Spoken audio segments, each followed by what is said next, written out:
should now be right. Let's give that a refresh and have a little look. It's not come up just yet.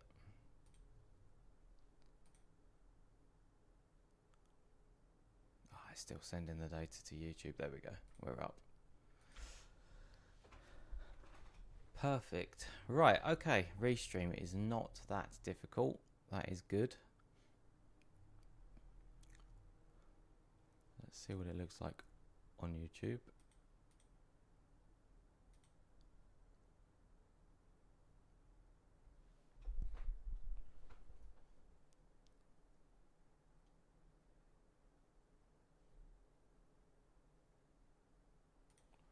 Let's check Twitch as well. Make sure we're going fine on Twitch.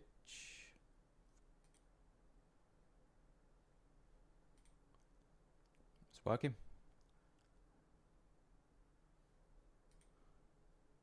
Okay, cool. That's a really good start. So what we're going to do then is get things running. So we've had a bit of an upgrade on the setup. We've got a whiteboard. We have a new microphone, which hopefully is a little bit cleaner than what it is. We've got some merch. Thank you to my wife.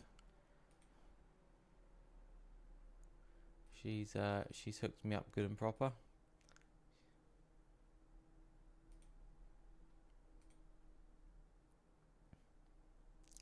Perfect. Right, so where did we leave off last night? So last night we had a monster session. We had Claude running. I think it was for about 6 hours on a single loop to get the first iteration of the evidence going. So we now have, in theory, a working data room.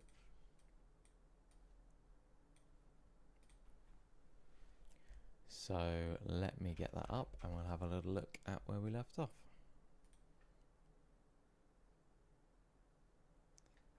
We have Chrome. There we go. Right, let's get rid of that bookmark bar. No one needs to see that. Perfect. Right, we are in.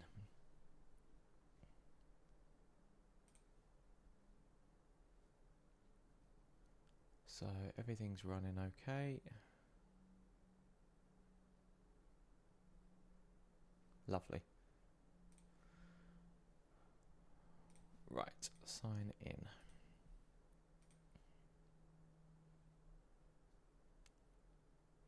Okay, so I can't remember exactly where I left off, but we're going to have a quick recap on what we've got going, because I'm not sure I really showed it on the last stream.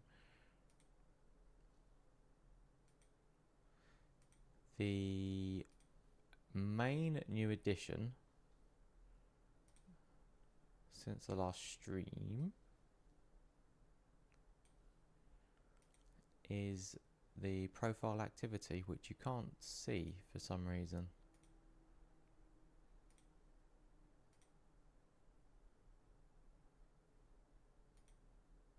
Why?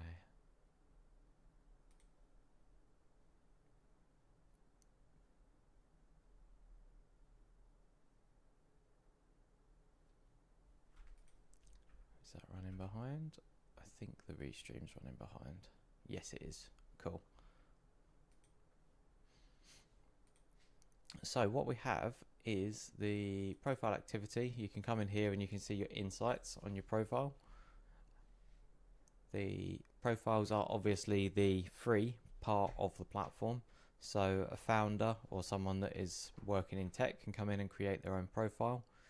Gives them essentially the ability to come in and create, I just realised it's echoing in my ear, come in and essentially create a digital profile for themselves that can be found on ChatGPT when it's pushed to public visibility. So you come into your details, you upload a nice photo of yourself. Handles on the free profiles are preset, so I believe by default it is just your name and then a random number. You can set a custom handle by subscribing. You've then got the about section, which is just a brief bio, very similar to what you see in LinkedIn in a sense, where you can see what who you are live. We'll flip over as well, just so we've got the front end and everybody can see that. That's the markdown. There we go. So you can come in here, you've got your headline at the top, and then you've got your about section. And all of this information, it's all indexed. So when you've pushed your profile live, your profile goes to Google, it goes to Bing, and at that point it starts becoming discoverable. So people can see it on ChatGPT, they can find it on Claude, they can find it on various other platforms. But most importantly, at some point, you'll be able to find it on Google as well. I've not actually checked yet. Maybe that's a good start to the day. Let's see what comes up. See, it's got a lot of stuff.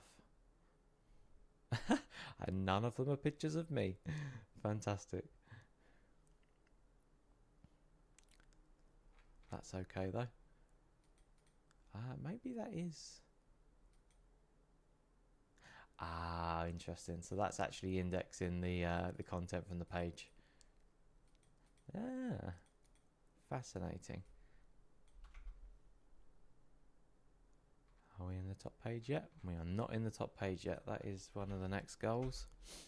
But we are if we type in Fons VC. It's got the Instagram, it's got everything else on there. So it seems this is interesting. What is this?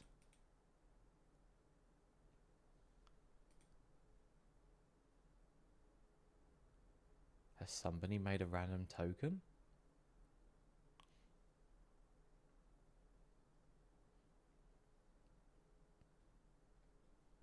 Because I certainly didn't do this.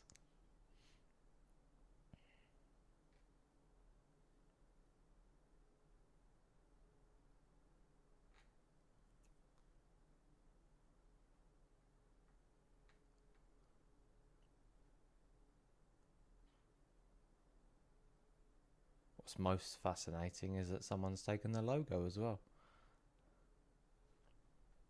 Oh well, that's definitely free publicity.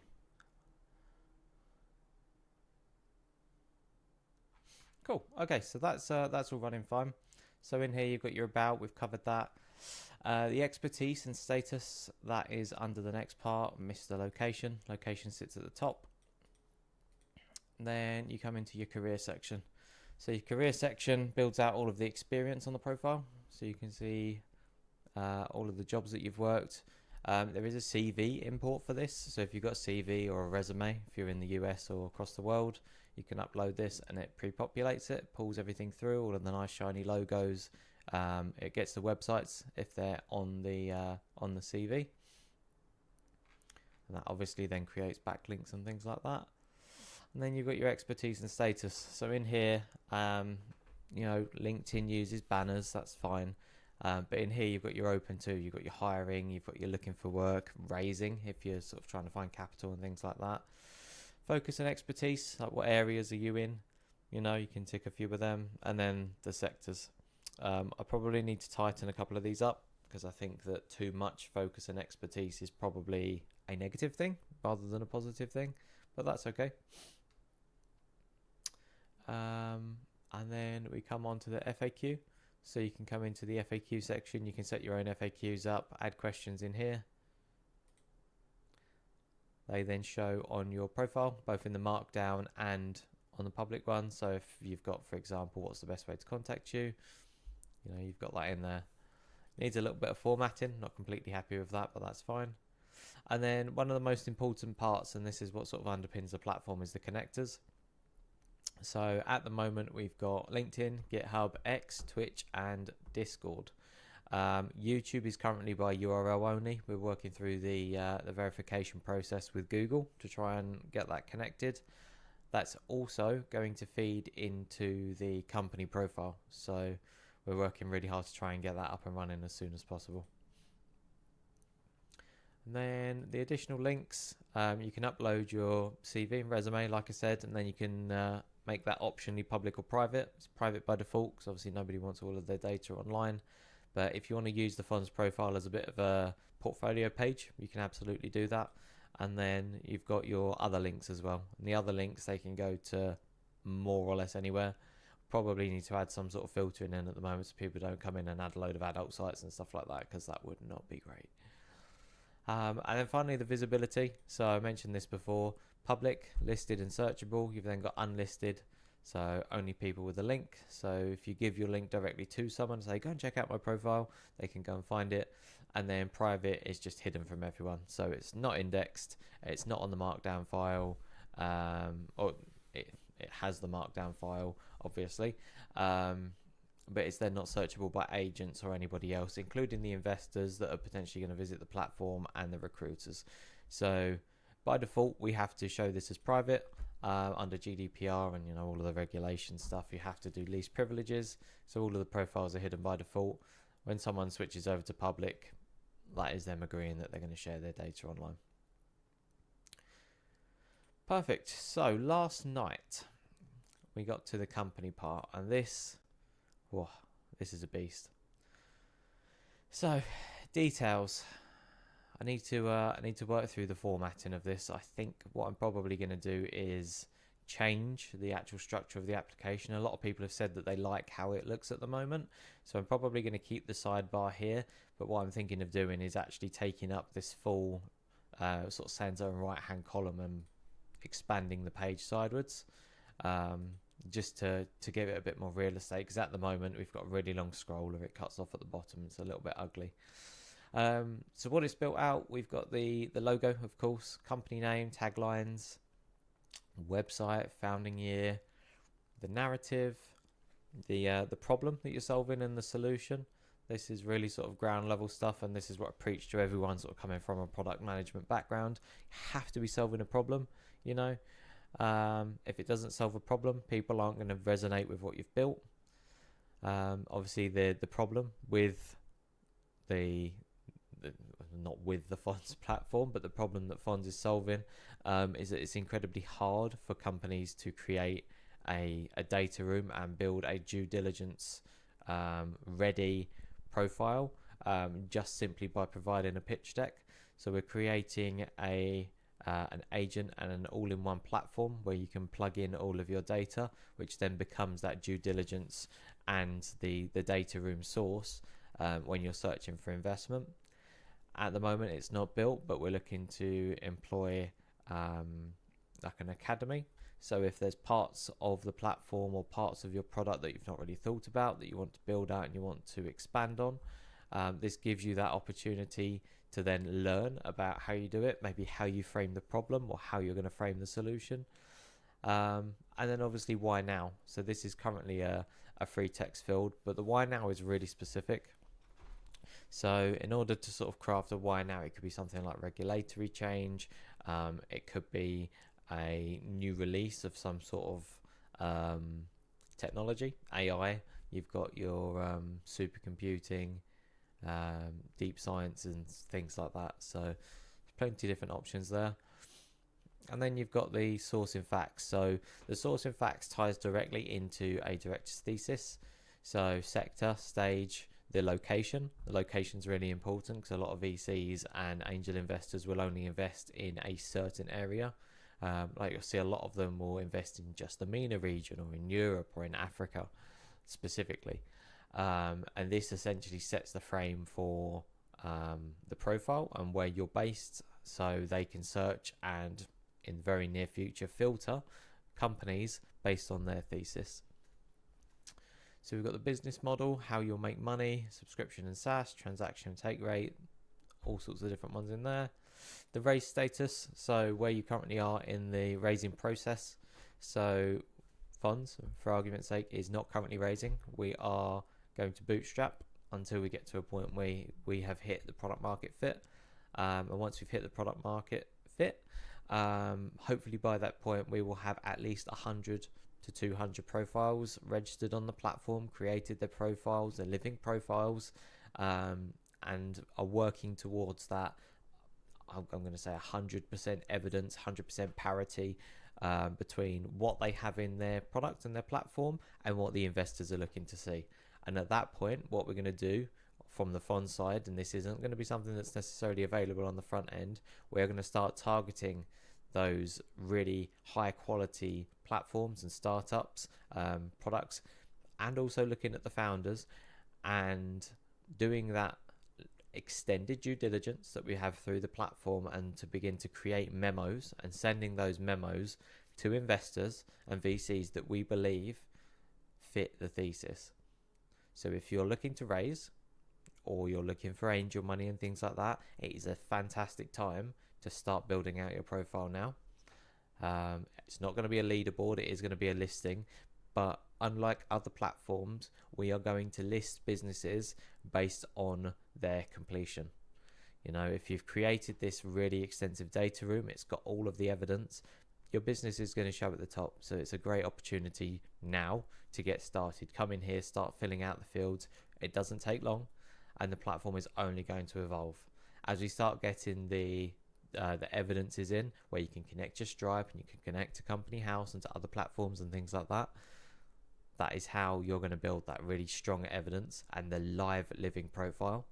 Not only do investors have the opportunity to see it, you can then also use this as your dashboard. This is your central location to see all of your stats, all of your data, what's working well, what's not working so well, and what you're ultimately missing to get to the point where you have such clear evidence to then push it out.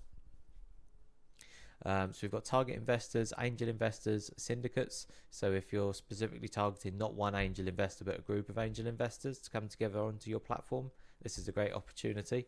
I think if Fons went to a point of raising, we would probably look more towards angel syndicates, certainly for the first round, to hopefully control the dilution. We will control the dilution. And ultimately to get the people using the platform. You know, it's a two-way partnership. We're going to look for investors that are interested in using the platform. It doesn't make sense for them to not be interested in the platform when we're fundamentally targeting their sector to build out a product that will work for them. So they're investing not just in the product, they're using the platform. At the bottom, links. I think we're going to rework the links slightly. I'm not really sure where that's going to live, but that's just one sector. This is what was built out last night, a lot of that. And then this is an exceptionally long one, and this is something else that needs to break out. Key metrics. Key metrics at the moment are just a manual fill. So your monthly recurring revenue, your annual recurring revenue, annual revenue. These are very soon going to become data driven based on your your payments platform, whether that's Stripe, whether that's Lemon Squeezy or others. That's actually what we're going to look to build out today. We're going to try and build that out as much as possible. And you can come in here, it can see your active users, it can see your customers, cash in the bank, and there are a few fields in here that might be slightly sensitive, so we've added in a visibility, whether you want to show that publicly gated. Gated means that it just goes out to the investors, or private, so that's hidden from everybody. Then we have the data room aspect, which is the diligence documents that the investors are going to ask for. This is not made up, this is proofed. This is through weeks of speaking to different investors, and also running more recently a boot camp and sort of speaking to the actual operators that are going to be using a system very much like this live. So cap table, incorporation and articles. At the moment it's got an upload file. I'm not saying this is going to be the same forever. I would encourage founders to start uploading this sort of thing to a private Google Drive, because very soon we are going to create a connector into your Google Drives, into your Notions, into your other document platforms to pull all of this together. So we've then got the team evidence. The team evidence is something that I need to expand on. The team evidence is going to link the founder profiles back to Fons. So it is, again, in your interest right now to register your founder profile. The intention is that you're going to be able to build out your team inside of here. So it will show Lewis, it will show, if I had one at the moment, a co-founder and someone else. And you'll be able to search for those profiles or just add a link to that into here directly. And all that does is just tie everything together. So you've got your personal profiles, and those personal profiles are the ones that everybody can see. You know, you can use them as a portfolio. And then as that comes into the company, you can add the team in here. And I think what I'm going to look to try and do is to set this up in a way that you can delegate team members to also come in and to start filling out the company sections. Because when they can fill out the company sections, it's not just on you to then build all of the evidence. Anybody can come in and do that. So we've then got the legal and the admin evidence. So this, again, this is something that I'm going to fix up. We've got all of this really long list at the minute. For your accreditation, so your company's house, ICO registered, ISO certificates and things like that. Cyber Essentials, if that's something that you're doing, B Corps. All of this is going to live in a slightly different format, probably a little bit more in line with, where did we do it? Let me think out loud. We did this in the product, I believe. So it'll look a little bit like the distribution, where you can come in here and you can say, right, SOC, and you can select SOC, and then you'd click it, and then you would add in your details in there. So it's a lot cleaner. It'd be a really neat little user experience.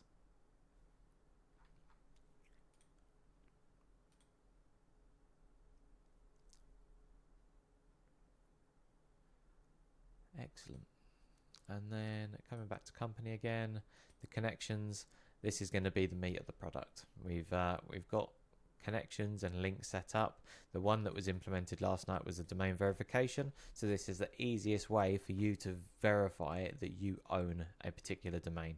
So once you've set up your website, it's got your website here. You can come in, you generate a verification token, and then you can add this to your DNS records, and then Fons will basically look at that DNS record, and it will say, right, this person or this company owns that domain. And this is the simplest, easiest way for you to configure everybody to join the platform through this.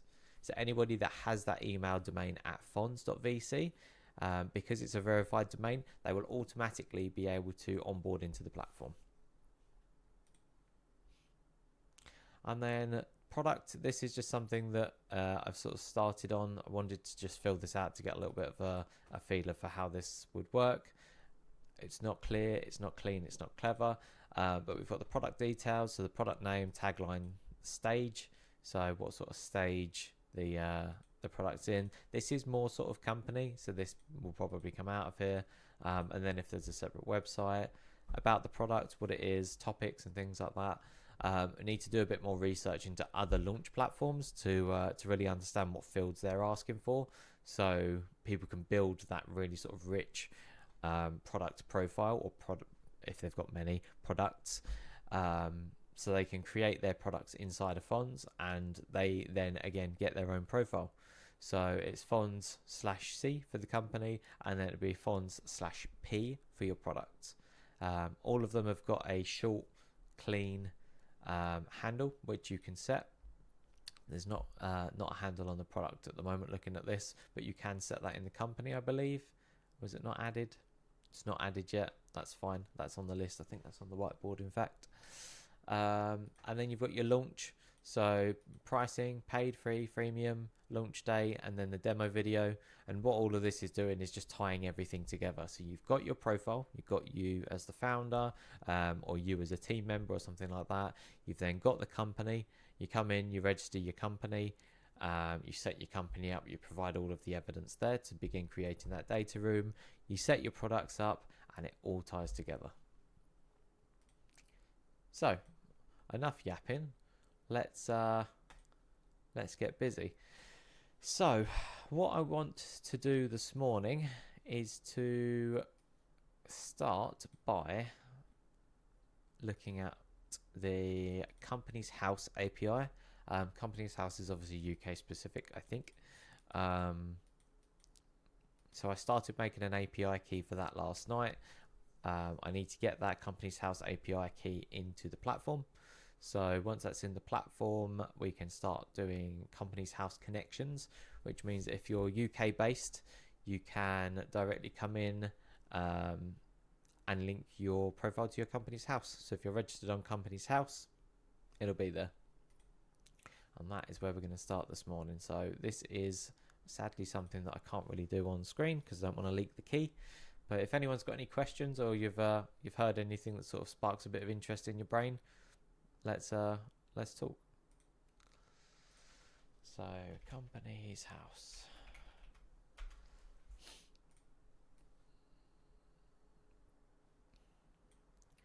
Right, let's sign back in. We got in yesterday.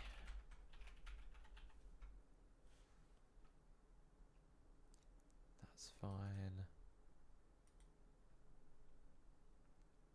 Oh yeah, because everything you create on the government now makes this one government ID thing, which is definitely the digital ID nonsense. It sent me a I don't know where my phone is. This is a disastrous start. I can't even get into it. Right, I will be back in 2 seconds. I need to go and grab my phone.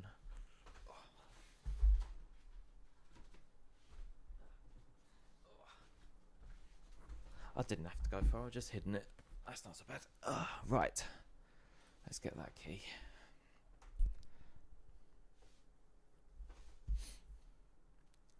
What's really funny is they send it to you in English and Welsh.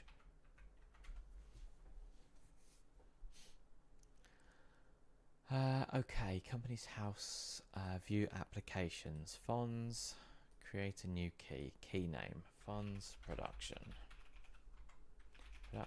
key for the company's house connector. Right. So first question of the day then is, what type of client key do I need?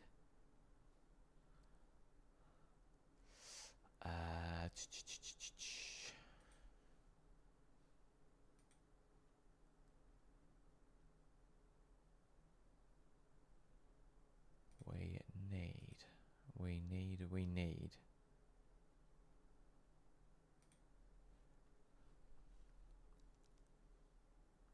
I don't think it said. Okay, that's a good place to start. So let's compact that.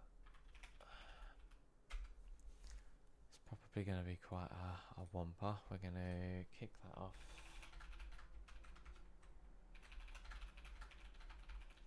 So I started a bit of a scraper last night to get information from the 𝐻𝐸 companies that we've onboarded into the platform. So 𝐻𝐸 has got a public API, and we've imported all of the companies, obviously with the intention of getting those companies onto the platform. One thing that I do still need to test is the pricing. We're currently priced at £29 a month, which is going to be available up until we get the first 100 profiles.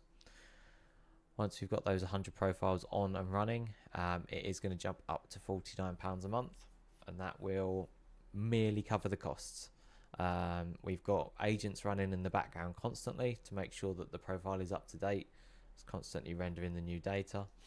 So that is the plan.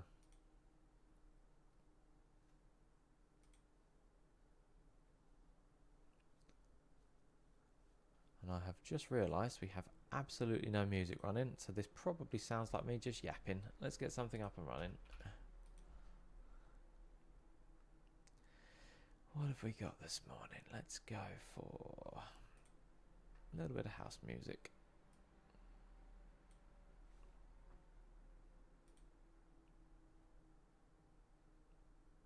I don't know why, but all of my settings seem to have reset.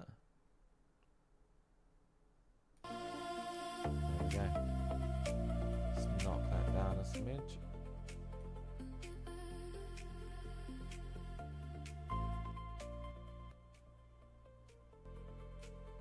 Perfect, right. That should be good. If it's too loud, please let me know. Hopefully you can still hear me over the top okay.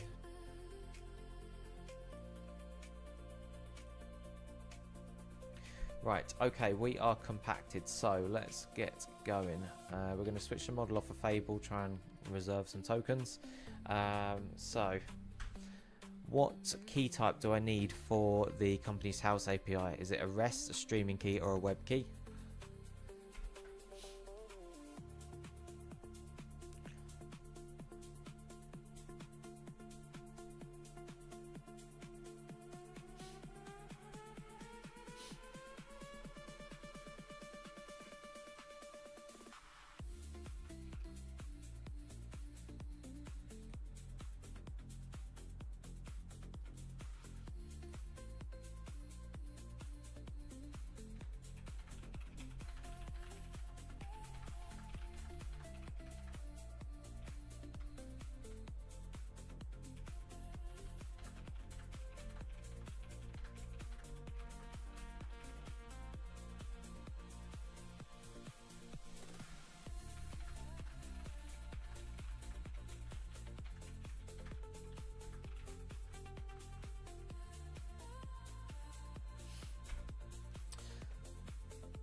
Perfect.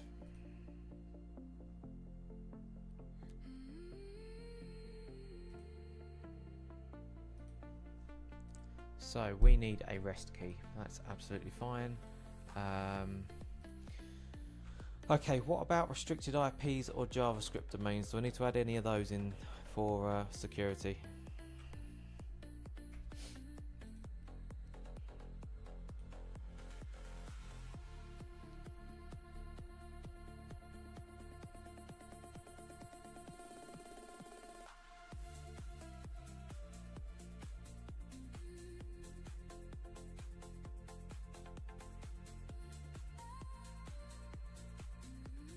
I hope that there's some sort of restrictions to it.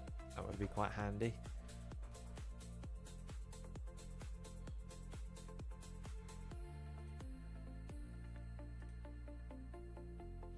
Right, okay, JavaScript domains leave blank, restricted IPs, yes, set it. That's helpful.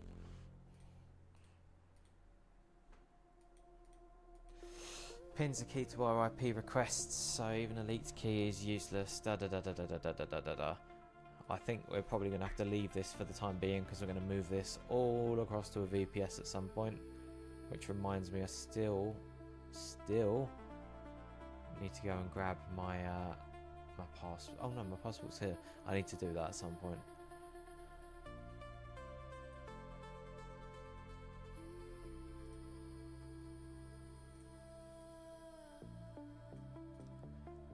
So what's it saying? What we got? Right.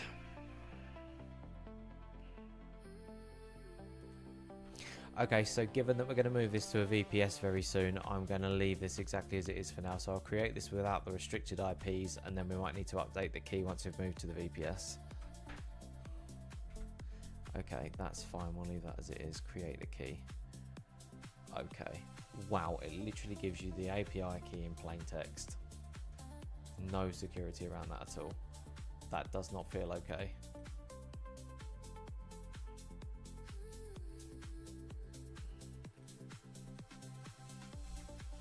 I've also now got the API key, so can you create the variables inside of the env file and point me to where this needs to be added for production and dev?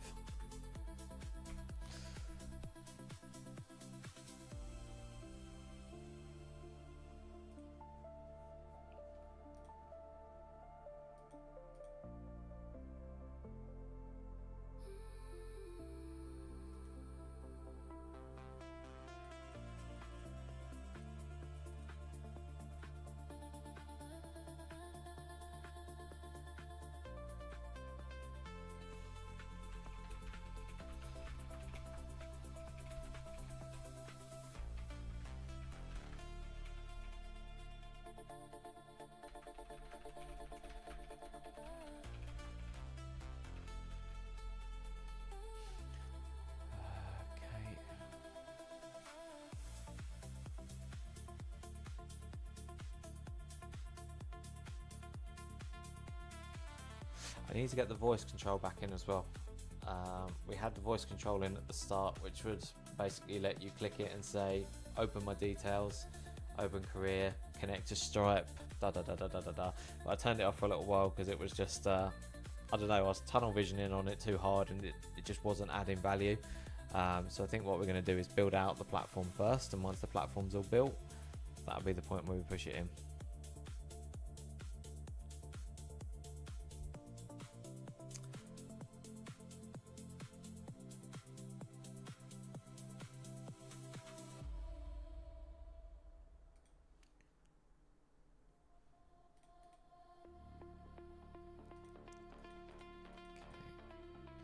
Where the env files are. I'll tell you what though, and I will say this, since I've refactored the Claude setup with Fable, it runs drastically quicker.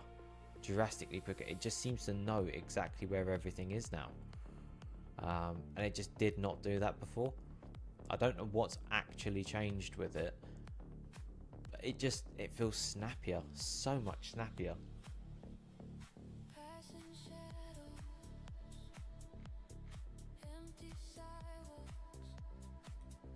Right.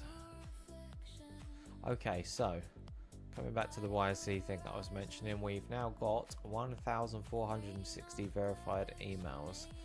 So the target is for the outreach to get 10% of those on the platform. I think 10% would be a really good start.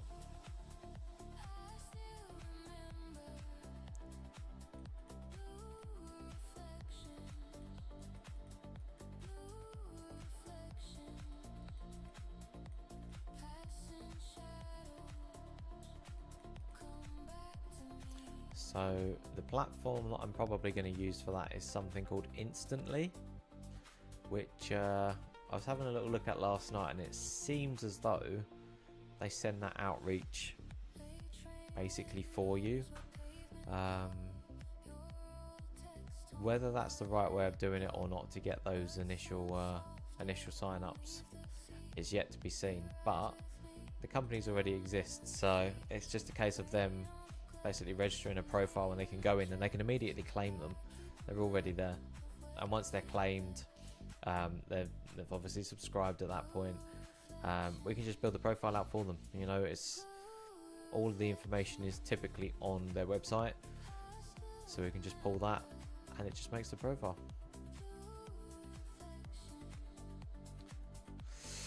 Right, where to paste the key? So we've got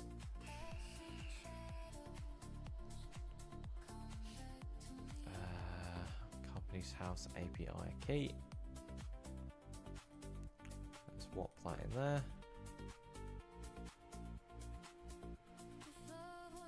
What's the other one that it's just made? Oh, that's fine. Oh, why did it? Just pasted the YouTube URL. Their copy button doesn't work.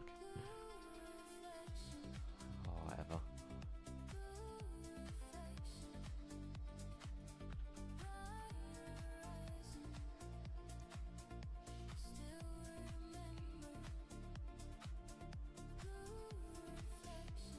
Okay, that is in there.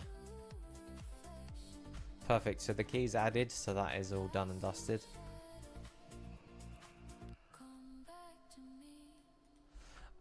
I think that now puts us ready to integrate some of the connectors.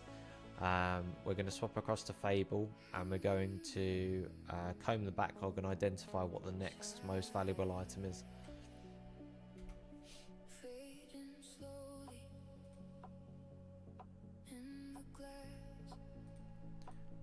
Perfect.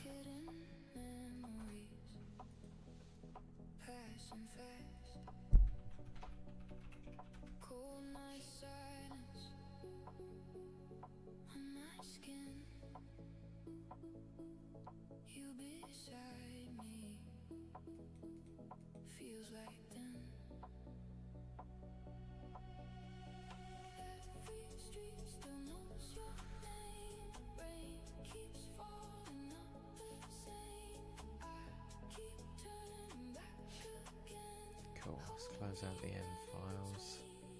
Swap the model.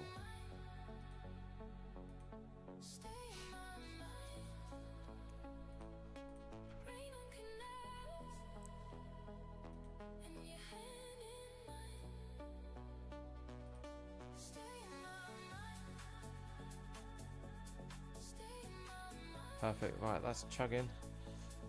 I don't actually know what it's thinking about, because I don't think it can set itself to the Fable model to deprecate out.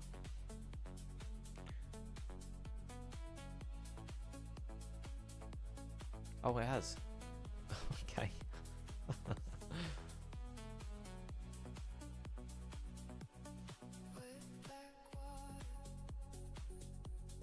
Yeah, it's chugging. So it is getting that done. While that's running, let's have a little click around.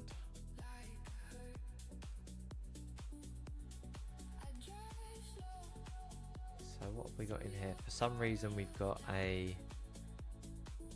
two deletion endpoints.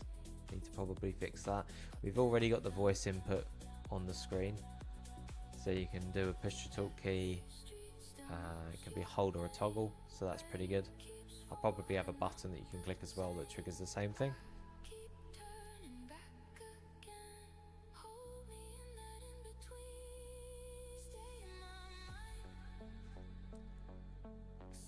Nav's broken on that as well. Yeah, this is going to need a bit of a rework. I think the nav under the account needs to change slightly.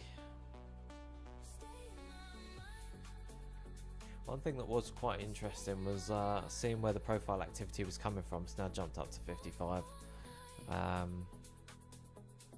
So people are actually using agents to find it. GPT bot, Bing bot, wget, and also 𝐀𝐬 as well. People are clicking the other links. That's kind of interesting to see. I think what it might be worth doing just while that's running in the background and having a little bit of an assessment is possibly pulling up Figma to see how the new future of the shell looks, because it definitely, I don't want to just have that left bar, you know. Every SaaS platform has that left bar. It doesn't feel agentic at all. It feels like regular boring old SaaS, and that's not really what I want to target at all. I like having the floating bar, so whether that floating bar is something that can scroll, whether that's, you know, I think that needs to stay. I'm not sure the preview is that useful either. I was speaking to someone about this the other day and they were saying, oh, I've already added in my data, so why do I need to see all of this? You know, it says that the connections are complete, so why do I need to see the connections on the side? Very good point, right? So instead, what I think I'll probably do is have a preview button or something like that at the top, and what that will do is just basically slide in the preview, and it will just basically override the screen so they can see what's on here or how that sort of shows but live. The other way to flip it would be to have it so the public profile, what you see on the public profile is basically it's the configuration. So in here you see the profile, and then you've got open to, and then you can click like a little plus button, and then you can add it in there instead of having it as like a menu, I guess. The connections are probably the hardest part, because actually showing the connections and adding the connections needs to be quite intuitive.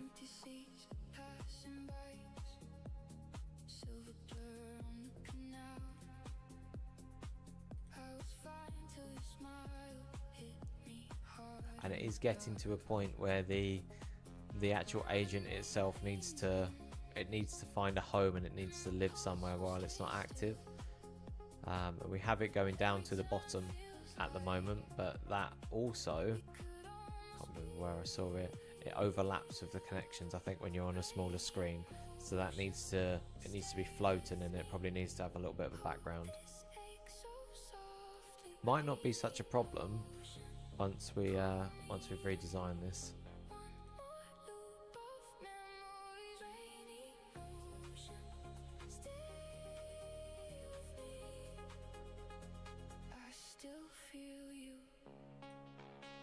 So let's grab Figma up and let's have a little play, shall we?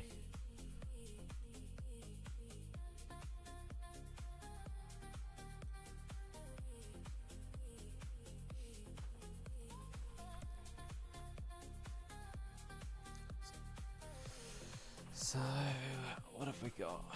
Let's have a little look.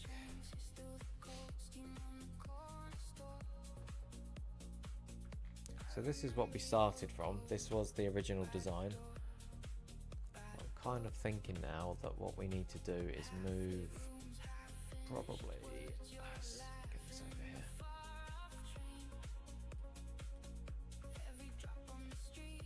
Let's throw this over here. So I think it probably needs the sidebar. So I'm happy with the floated sidebar, and the, have I got one with the, I haven't got one with the tabs in the middle. Let's grab that, because that pretty much the answer to that. Let's throw this to the top. So that's going to live up the top in the navigation.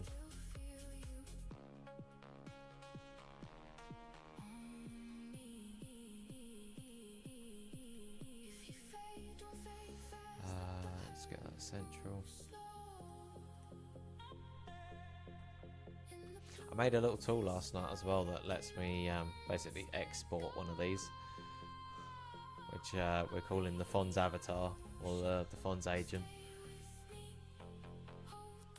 Okay, let's kill off these sidebars. Lock. Get rid of that shit. Oh. Okay.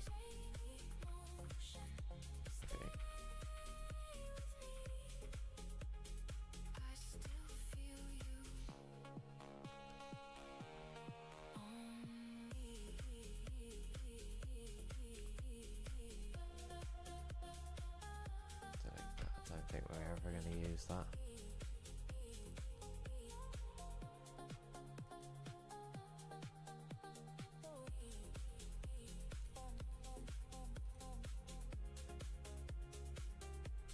I can't remember what that actually shrunk down to on here. It shrunk down to, was it 300 and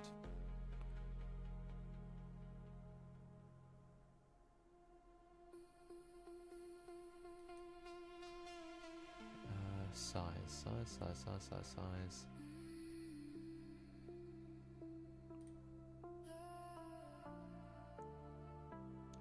I think it's 304. That's a lot bigger than 304. There we go. So we'll try and align this to the actual platform so we've got a good starting point. Let's just grab a screenshot of that.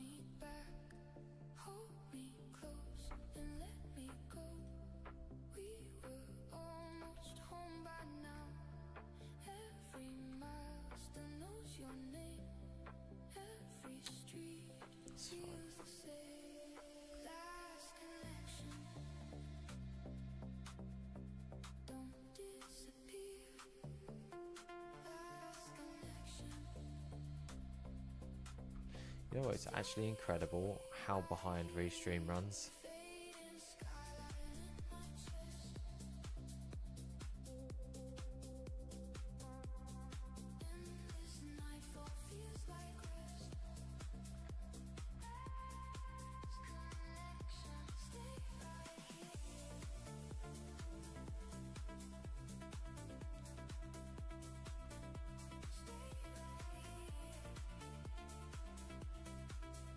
It's elevated because of the border.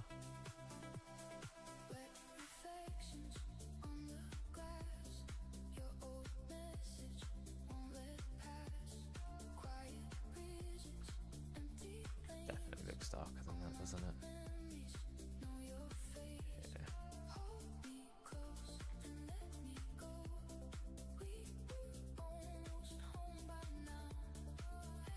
That's better. Right, we'll align all of that quickly.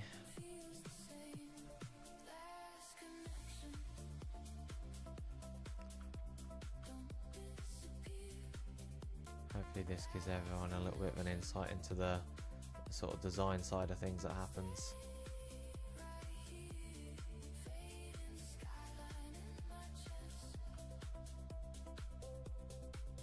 It's that completely out, it's not even aligned.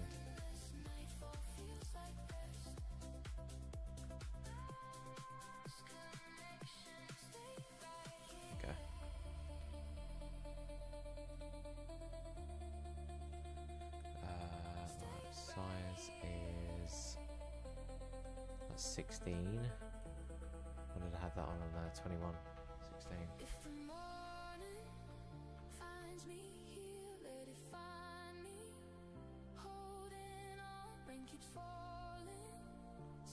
Oh, so we've got profile sections and profile progress.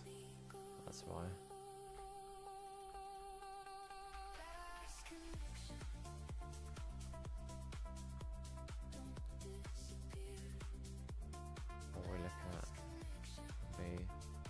20.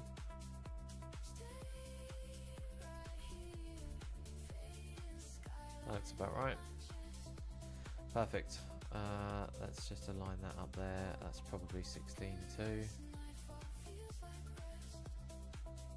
That is 16. Is it bold or medium? Can't see the weight. Weight 700. That's bold.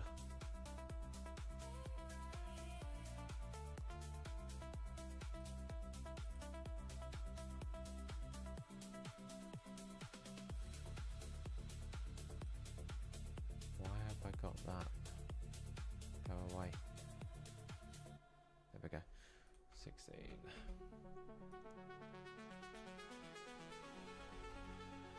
I would imagine that probably comes in the same amount. Yeah, let's just set that to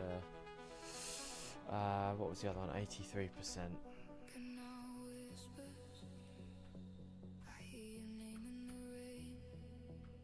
Then we have the progress bar.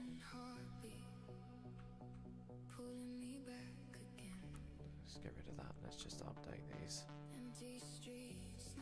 There we go.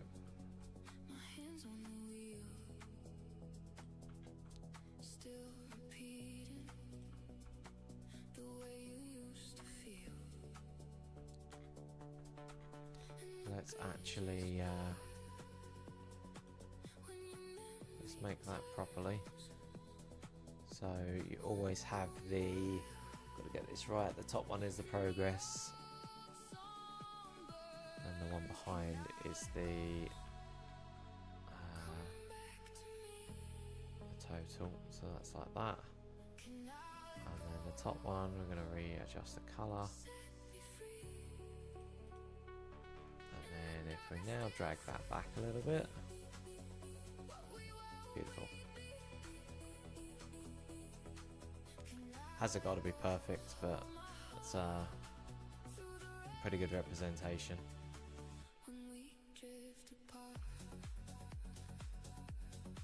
I don't think I'm wrong in keeping this left bar. I think the left bar is really what makes it, and that can drive it. I think the content will be a lot easier to consume once it's a wider width.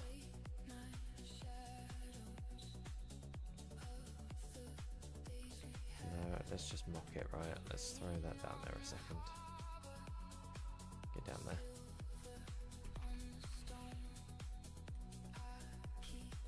Get rid of that, get rid of that. Throw that in there. Don't really have a bottom border. So what we'll do is take that full width and then we'll have that cut off somewhere around there. That's very, very wrong, isn't it? What am I doing? What's the gap there? 30. So that needs to be 364, 364. Delete that out there. I'll come back to that later.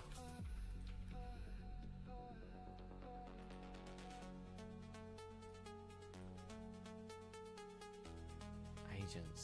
Is this a new thing? It's got to be, right? Just throw them in there for now.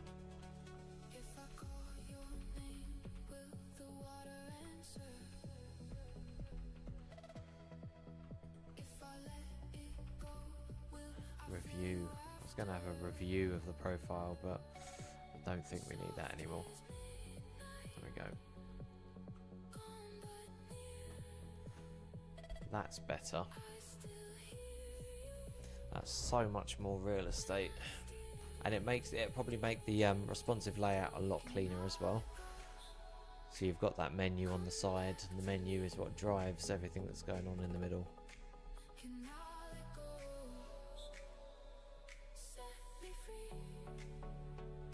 I think with the little agent, let me throw a real one in. Where was it? Fons agent images. There we go.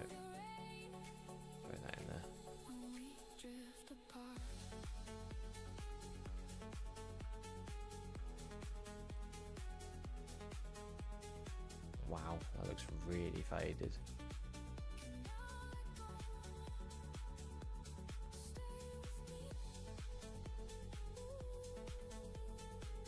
I don't know why it's so faded. Maybe just because it's so small. That's fine, we'll leave that like it is for now. But my thinking is that maybe that will live inside an actual sort of circle or a bit of a background.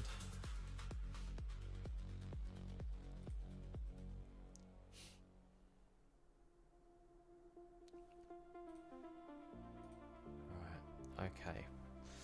While that's going, let's I think VS Code is back and running. So what do we want to do now? So company's house. So we got 3 recommendations. What should we build next?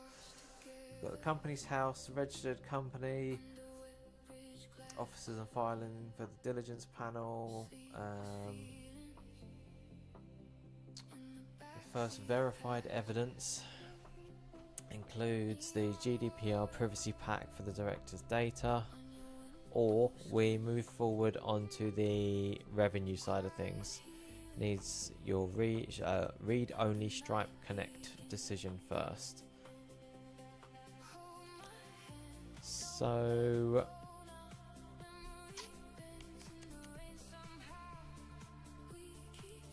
what do we do?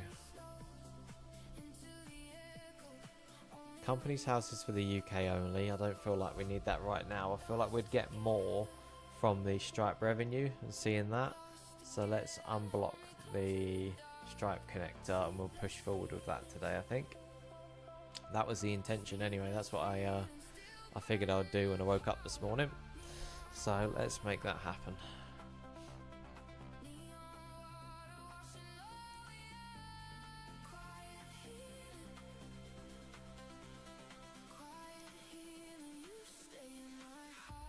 Right, and while we're doing that, let's come back to here and let's get some of these going.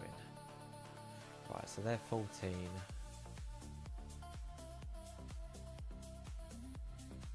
Where's the weight?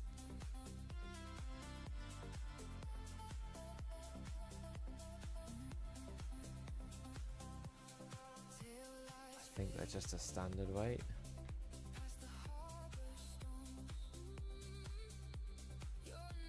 And then 080808. Did it drop by completely? Yeah, it did.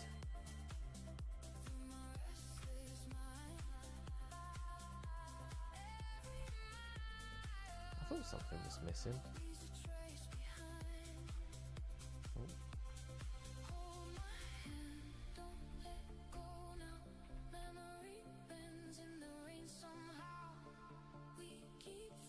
It's not even got... We need to add a bit more spacing into this, I think.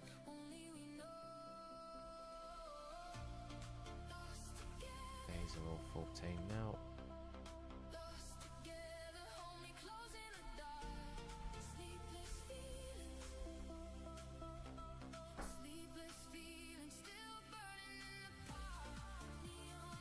Take that out because that doesn't exist anymore.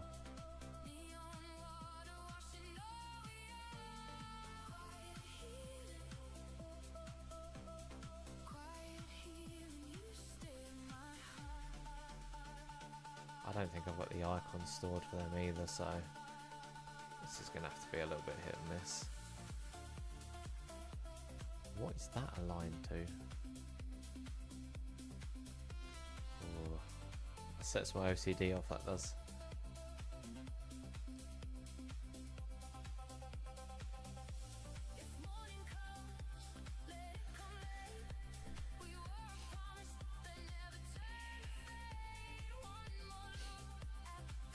Okay, so I need to make a decision around Stripe Connect. Let's have a look.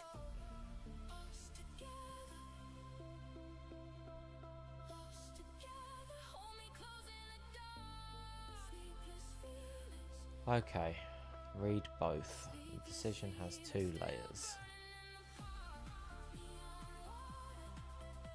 Are we comfortable asking founders to link Stripe read only? Yes, we are.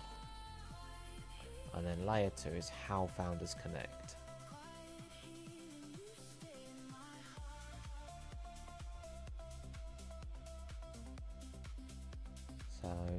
2.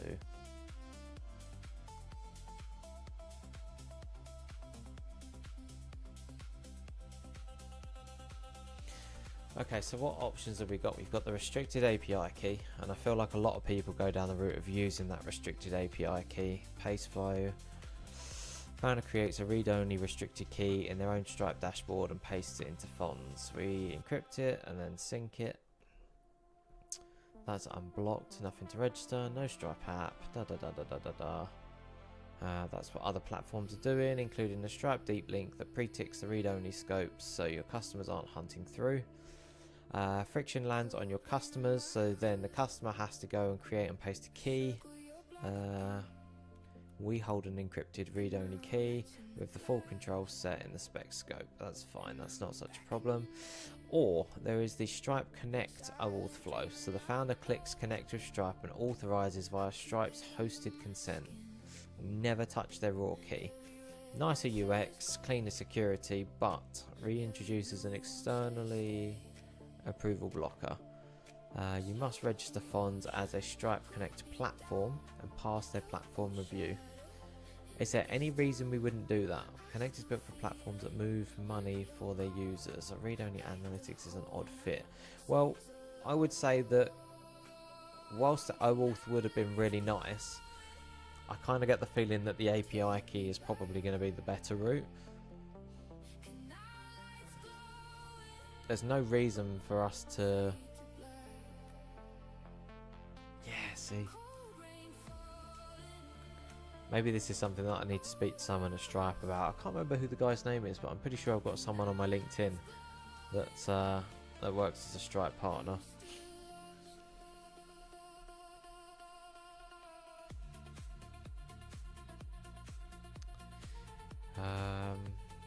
So Claude's recommendation is A.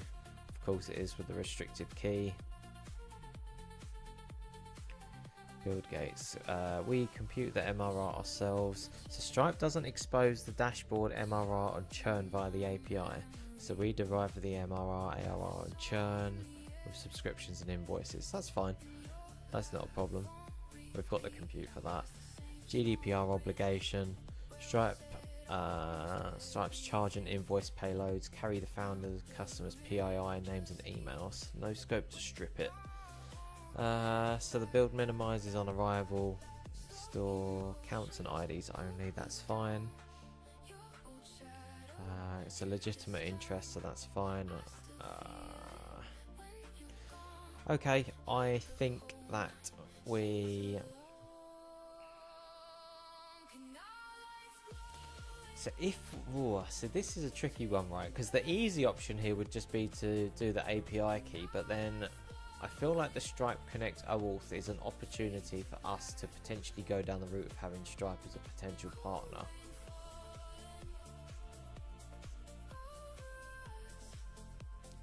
And if we could get Stripe on side, that might be something that Stripe could then promote as a platform that they're connected with.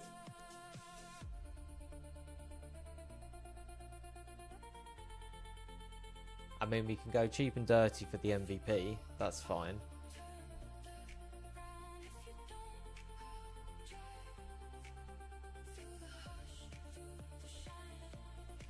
Okay, so what we're going to do then is, so for the MVP, we are going to go with the restricted key, but I want you to make a decision somewhere that we are going to reach out to Stripe at some point to add Fons as a Stripe Connect platform for review. I want to speak to someone on the Stripe side to see whether that is something that we can potentially work to achieve. We don't need to move money or anything like that, so that's completely out of scope, but it would be interesting to see whether we could partner with Stripe to see whether the Fons offering is something that they might potentially want in their partner network. So add a follow-up action to that as well. Let's send that through. Because I feel like that long term would be such a strong proposition. You know, Stripe wants to make sure that everything is correct and in order. And I feel like that ties in very, very closely with the whole due diligence and the data room side of things. So let's get this in now. let's get the API key in now. We can have the limited scope. We can get a working click here, make your link sort of thing. And then later on, I'll find the guy on LinkedIn. I can't remember what his name is. But I'm pretty sure he works with the Stripe partnerships in the UK, and it would be really good to get a conversation booked in with him to see whether we can set up that Stripe Connect. In fact, while that's chugging, I am going to see if I can pull this up in the background and find out who it is.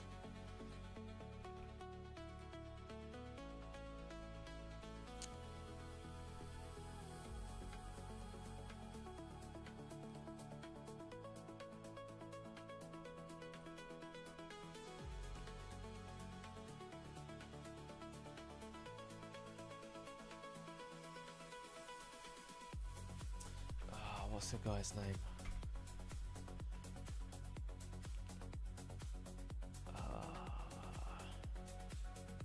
I'm connected with him. He's a connection.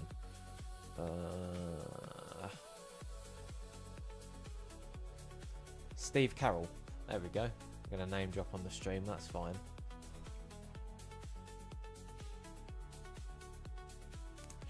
Let's drop him a quick message.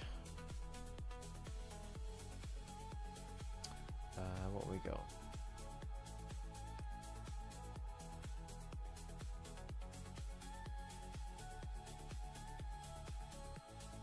Found him. Perfect. Okay, right. That is set in stone. Then we can have a chat with him at some point. I'll get a call booked in with him, and we can make that happen. I feel like there's no reason that they would deny the application. I think it's in their interest to work with the startup. That's literally his job, right? He works with the startups and Stripe and things like that. I don't know if it'd be his remit, the Stripe Connect stuff specifically, but if it is, that's it. We're set. And it'd be interesting to see what else they can offer as well. You know, if maybe they'll offer some sort of startup support. That would be nice.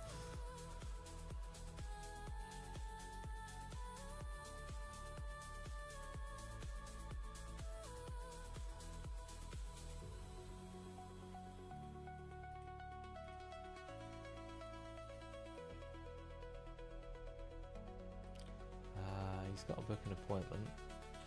Let's see if I can do that.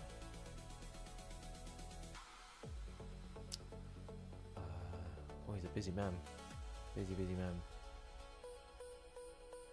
Either that or he's out of the office this week. I'll give him the benefit of the doubt.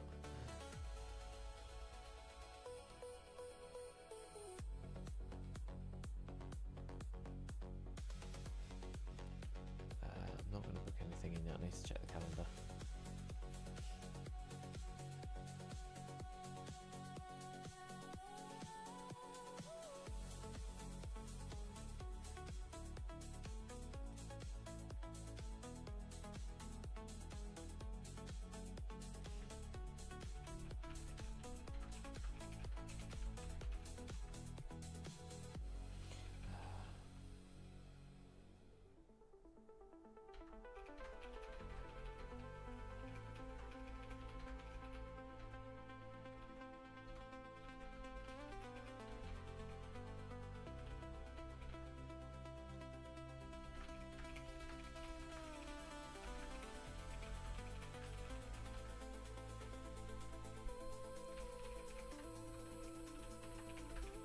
Something that we can leverage inside the platform. Fons. I'm gonna still haven't quite nailed down the positioning yet, so I'm gonna read it off of the whiteboard.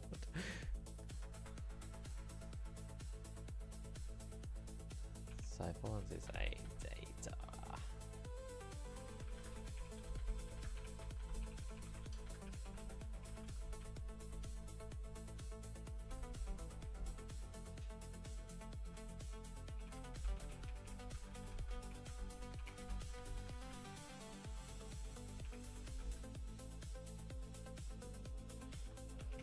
Help startups create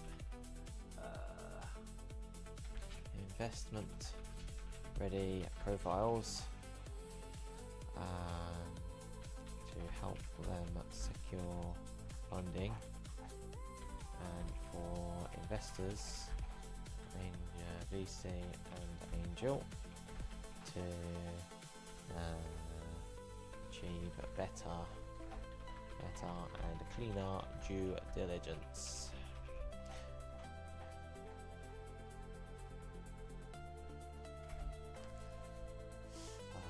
Currently using an API connection with a limited scope to surface data like MR, AR, and a few other data room specific metrics into the platform.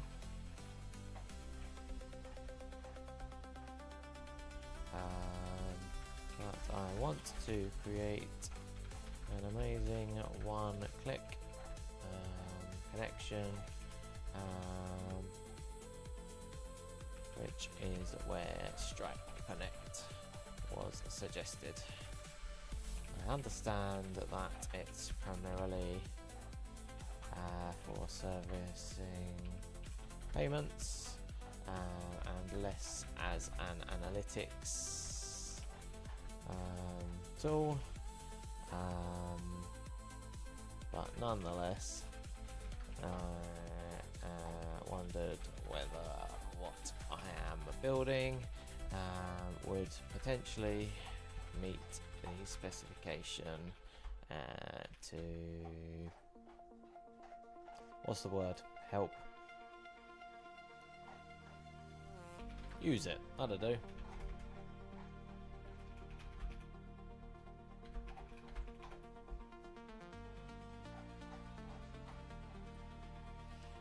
Is your book an appointment link the best way to grab some of your time, or would you prefer to get something in your calendar directly? Many thanks, and have a good one. Yes, done. Oh, Matty, how you doing, mate? Yeah, we're all good, thank you. Sorry, the stream is super delayed. I'm trying out restream and it's just terribly delayed. So I'll give you a very brief summary. So with investments and startups and things like that, there's a requirement for a data room, and the startups basically do due diligence against the data room to make sure that everything's in order. So the platform essentially allows you to create profiles for you, your company and your product, to link everything together and to allow them to pull the data out that they need. At the same time, it helps the companies to see what they're missing, to go from basically just a simple startup to something that's a little bit more extensive. So yeah, otherwise we're all good, mate. How's everything on your end? Are you, Jess and Little and all right?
Right, let's come back to it then. So let's have a little think about how we want to show this. Did I cap the background? I think I did.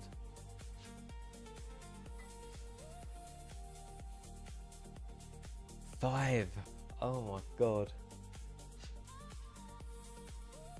5, where has that time gone, mate? Jesus. That's terrifying. Ah, thank you. It's I don't know if you know the full story. I got made redundant end of January and started another product that was kind of like another data product for getting ideas and things like that ready. Gave me a lot of insights into how to build and what to build, sort of speaking to people about the feedback.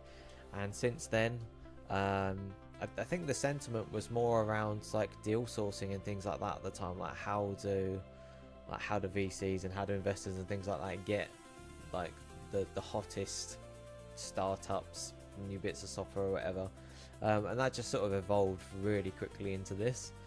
I spent some time last week at a venture capital boot camp, just sort of validating everything that I've already built and what I've sort of had in the plan for a little while, and yeah, it's going all right. It's going all right. Potentially moving house. Where are you off to? Are you staying locally, or are you going a little bit further afield? And a barbecue. Barbecue sounds wonderful.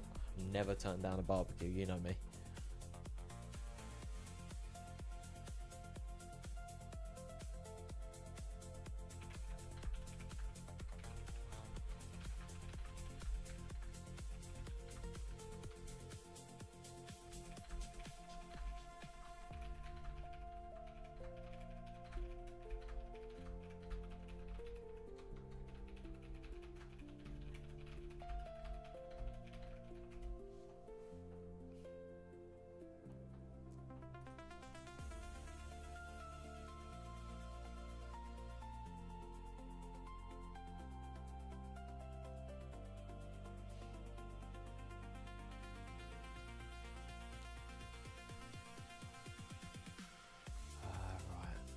That's chugging. What's it doing?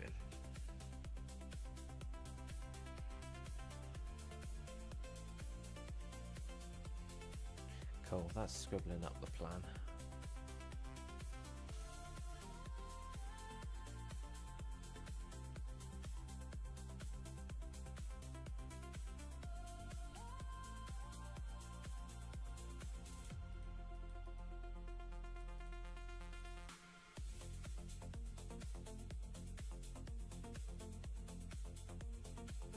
Someone else has been stung with a 113k bill on Anthropic using their Fable model. Ouch. Ouch.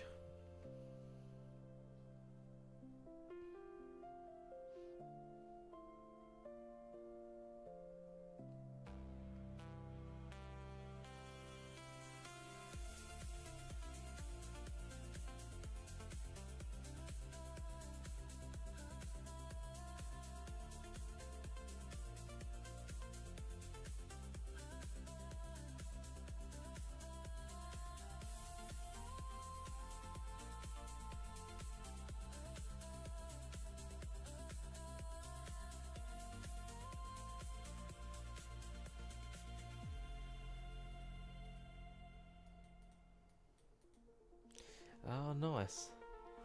Yeah, Kyle's been trying to talk me into fishing for a little while, but I can't bring myself to sit still for too long. I feel like, certainly while I'm building this, any downtime that I get is like, it's time to just concentrate on this. I've got to get this out. I've got to get this live. You know, I don't want to preach the whole grind mindset, you know. You sort of hear it online. People just burn all hours of the day, but until this is out the door, I would just want to crack on with that. I might eventually come fishing one day. You'll have to drag me kicking and screaming, but we'll see. Cottage in Borstal. That sounds lovely. You know what? It's funny you mention a cottage. Not so much a cottage. We're more looking at bungalows. But when we went up to Norfolk, like, we loved where we stayed. All ground floor. Everything was really super simple. And I think now, I never really considered it before, I would probably move to a bungalow or just a single like floor cottage or something like that in an absolute heartbeat. So convenient.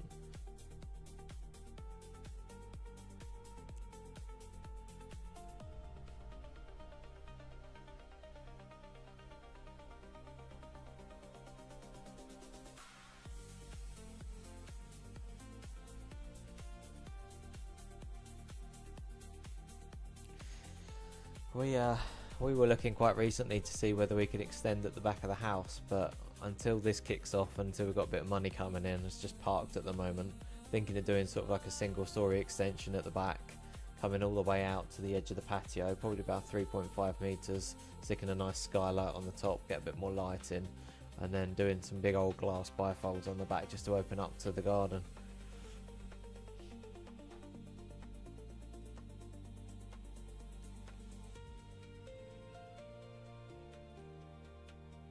Obviously, you can probably tell we've got an office in the garden now as well.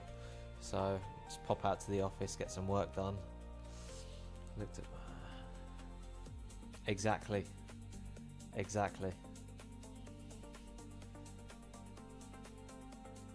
There, you know what? Like when we first moved here, and there was just like massive grass in the garden, we didn't really have anything in it. The grass was really inconvenient. But I think we would really miss having that outdoor space now as well. Yeah, they are a lot of money. But then you sit there and you think, right, like how much does it cost to move? Like you're burning like 30 grand before you've even sort of like left legal fees and moving fees and then stamp duty and everything else like that. If you can just chuck 60 grand on the back of a house, it adds value, right?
Capital window.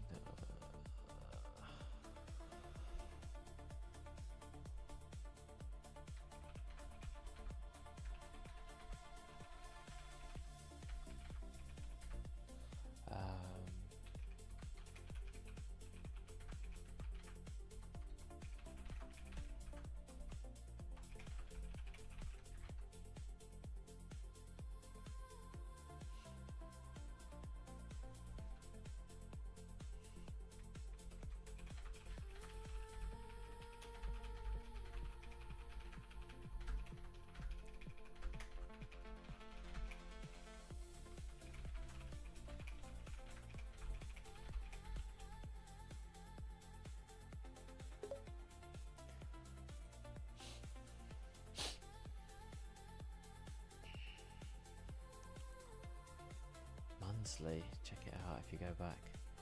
That sounds really nice.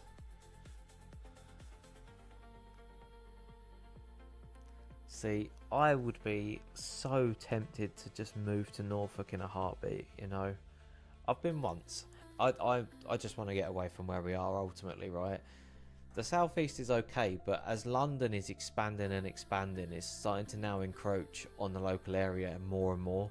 You know, they're looking to build houses just over the road from us and things like that. So I don't know. I want to move to the country. I want to get a nice high fiber line. I want to get all of the infrastructure for all of this stuff set up somewhere in the country, and just carry on building. Ultimately, just carry on building,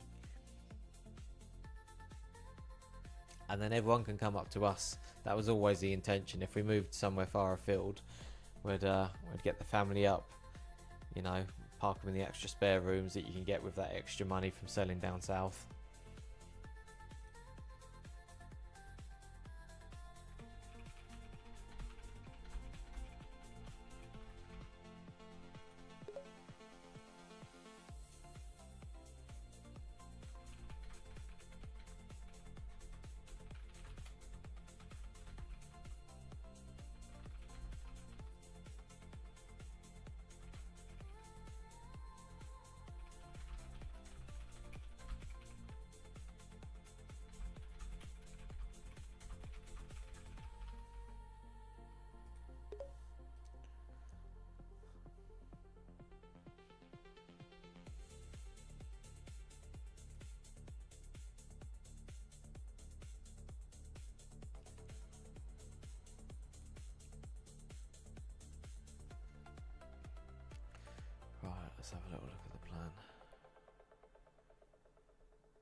Yes, I'm absolutely going to Clarkson maneuver you, Mr. Rains. That's the plan. I think I could, well, you know, the problem with settlers has obviously always been the connection, right? Like getting the connection to the server. Why is the internet in the countryside so much better than it is in the rural areas? Like here we can get, I think we can get 1.6 gig down. We can still only get 100 meg up. That's awful. That's not the sort of infrastructure that we want. I want to be able to run like the big old high-powered server, you know, get the settler server back locally, get it on a nice, stable, dedicated line so it doesn't drop out, run it on a business line, and then everything that I'm building, pop it on there as well.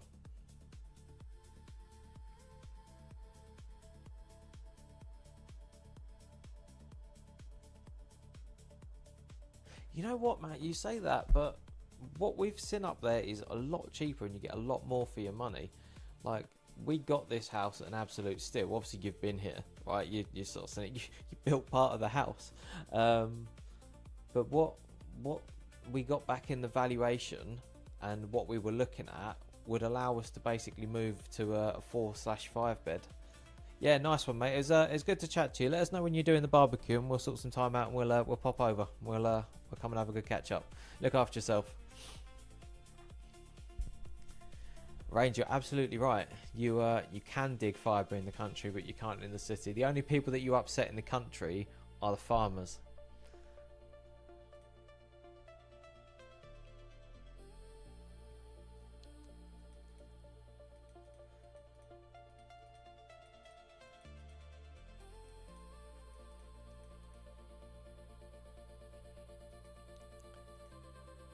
And even then, the farmers aren't such a problem.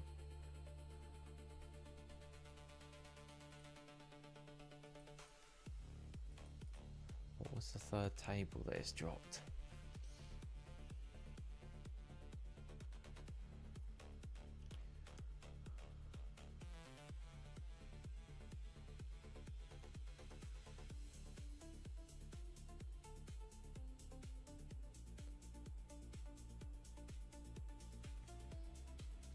That makes sense. No service role.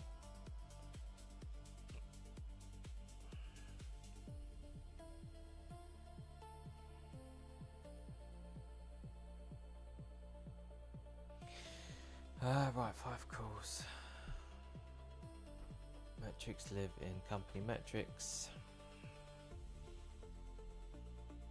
Revenue, active subscriptions, none marked as sensitive. Perfect. Disconnecting Stripe removes the verified metrics. That's perfect.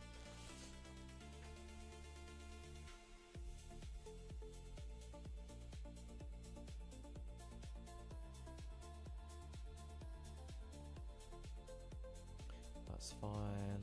Sync runs on the existing worker. No new system service. No extra setup. Perfect. What's this? A plan has a background worker. Clear the verified metrics on disconnect. I'll make that immediate. Disconnected profile can never show stale verified stats.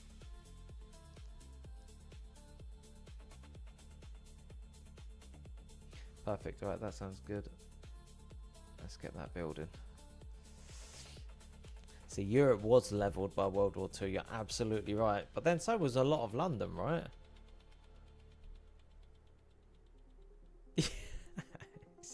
You're not wrong. You're not wrong at all.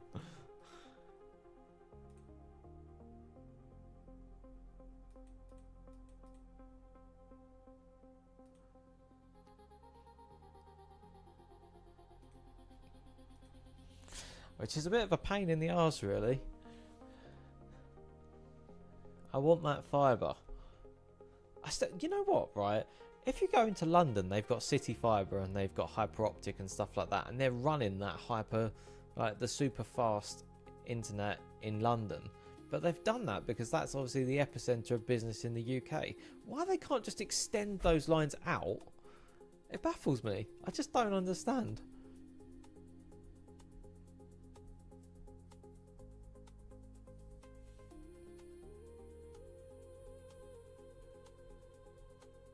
And the southeast is the worst for it. I'm sure our infrastructure below London is just the worst that it is, literally everywhere.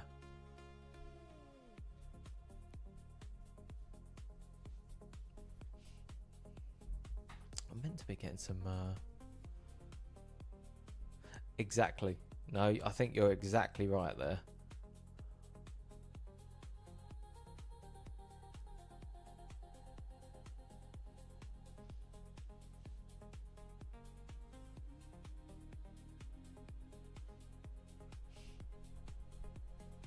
It's all about money, isn't it? It's all about money.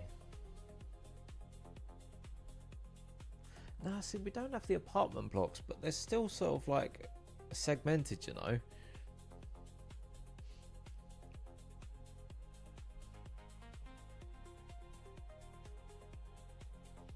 Like, you've got roads. I know that sounds really stupid, but you've got roads of houses, and there's quite a lot of houses on each of the roads around here. It's not hundreds and hundreds, but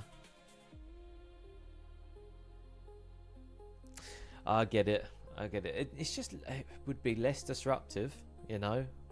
And I think the mandate at the moment is they're pushing people outside of London to travel into London. That's certainly what it feels like, which is why all of the building in London has sort of slowed up a little bit.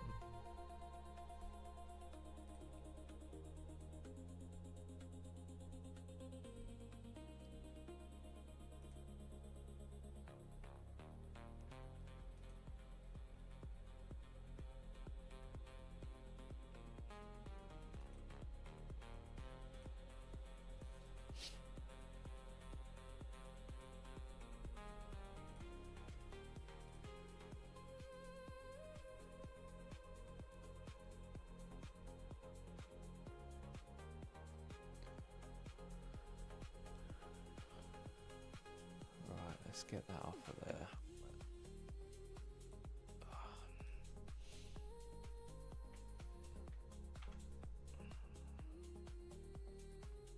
Eight countries.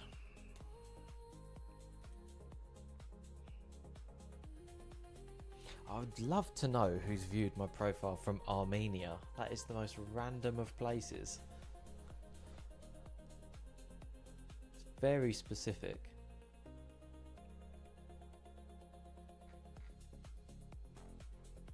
That also reminds me, I needed to test the MCP use on the profiles. Let's do that while we're here.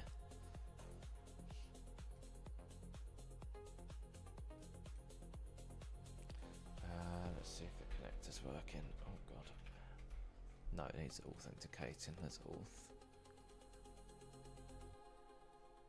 Perfect. Right, that's connected. So,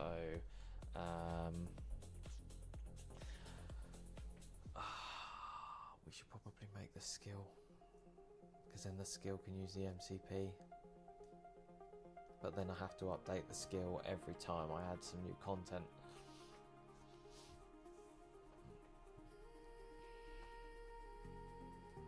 I would imagine that Warsaw was pretty flat, to be honest with you.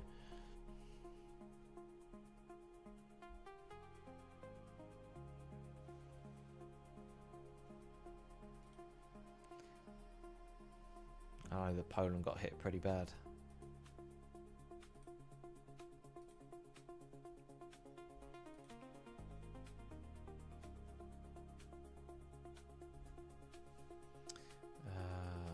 So, using the Fons MCP, get my Fons profile. Let's see if that then updates the insights.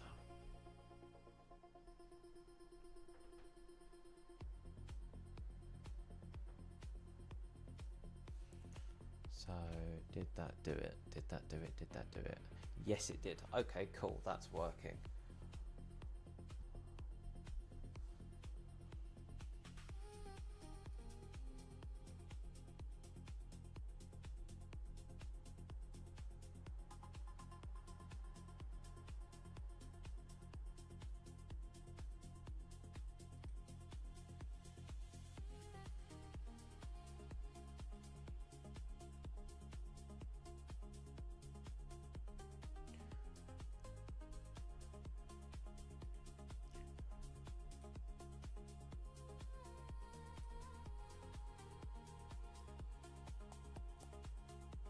think the biggest problem I have with Restream is the delay on the preview.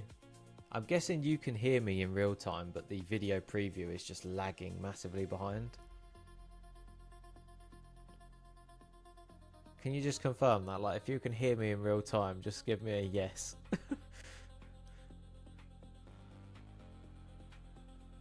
It's really off-putting seeing a lagging preview.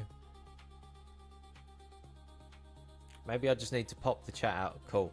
Okay, that's better. Maybe I just need to close the preview and just forget about it.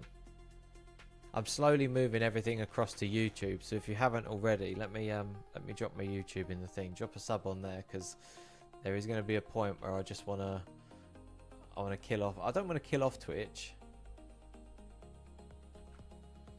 I mean, that's not too bad.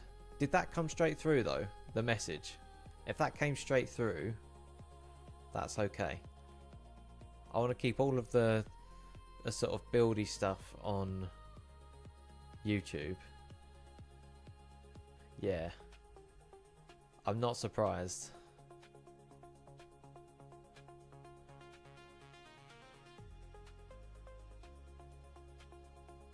It's not a link. What's not a link? What happened?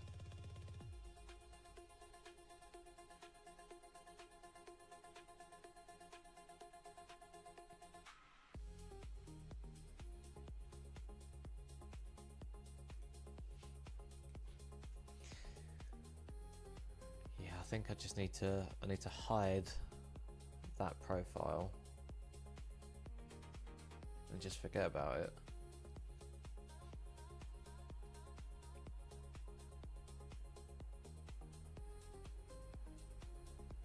I need to get myself a what is it, like a little cover image or something like that? What do they call it? I don't even know. Right,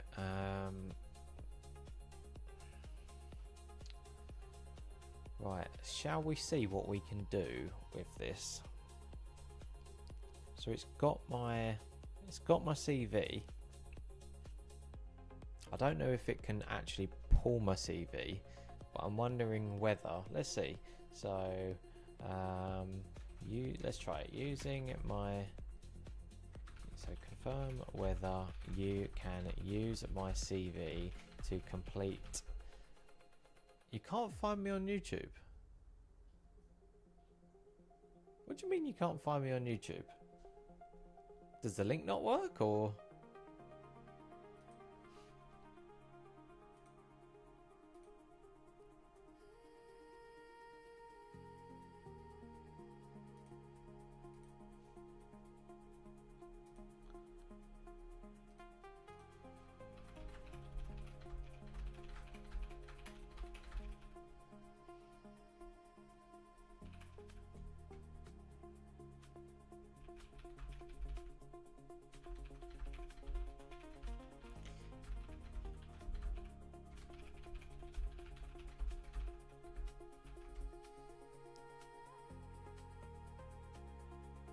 Can you not just click the link? What comes up with the link?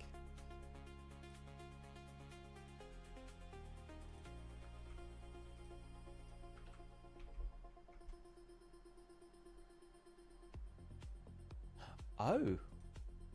Why does it do that?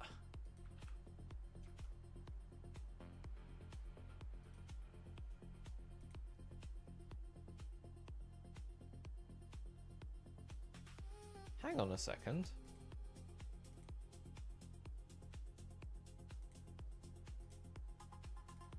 If you click the link from...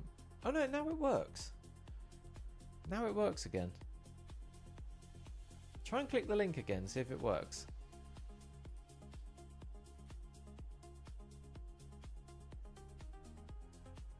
First time I clicked the link, it didn't load. That was really weird.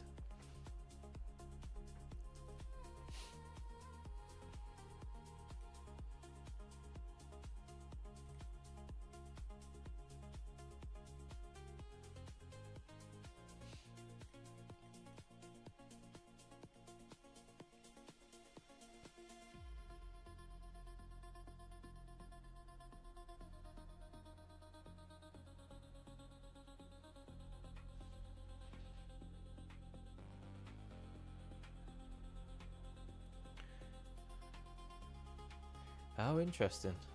Well, when I clicked it, it took me to Google. There's obviously something a bit busted with the service, right?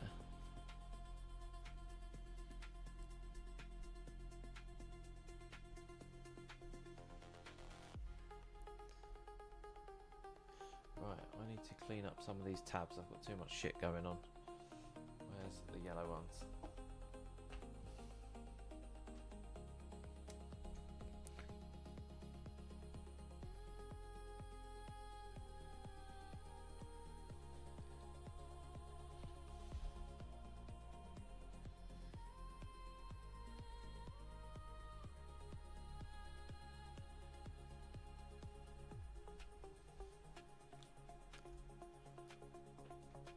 Slap that on there. That's another thing that I need to do.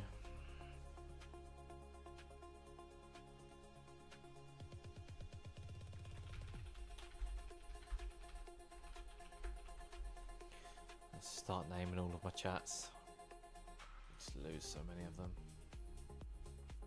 Right, okay, so just testing this at the minute. It's got a copy of my CV, and what I want to see if it can do is take that CV and fill in all of the details from my past roles.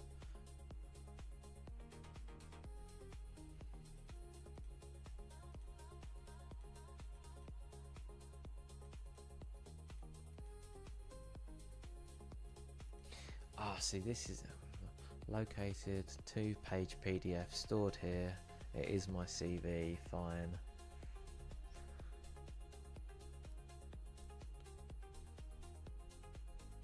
Yes, mate, absolutely. Let me ping it over.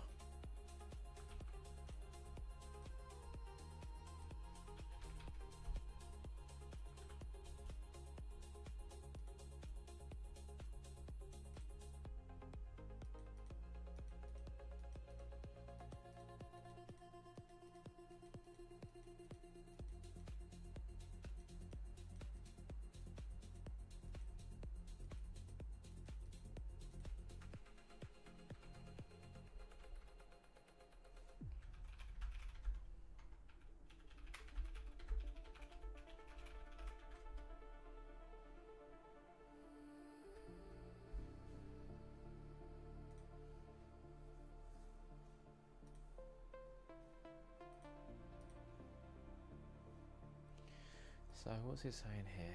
Pulls through that information.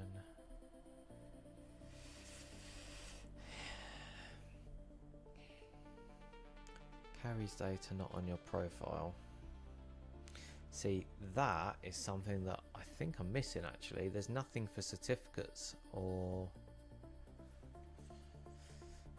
So I think on the profile we're actually missing the data or the profile section for certificates, unless that belongs under expertise, which it probably should. Ah, that's better. It's probably cleaner on YouTube as well. Twitch has got some awful compression. You don't realise how bad it is until you see it on YouTube.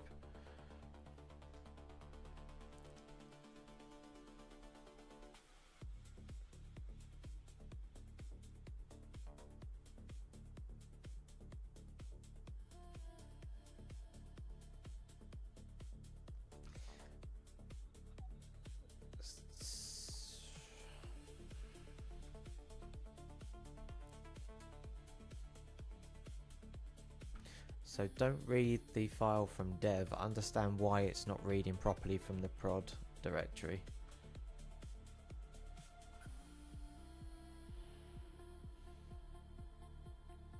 Once we've understood why it's not reading it properly, then we can plan any updates. Ah, ads. That's a really good point actually. I didn't think about that on Twitch. That's even more reason for people to move across, right? Okay. I don't think there's ads anyway on Twitch, on YouTube streaming. I don't think so.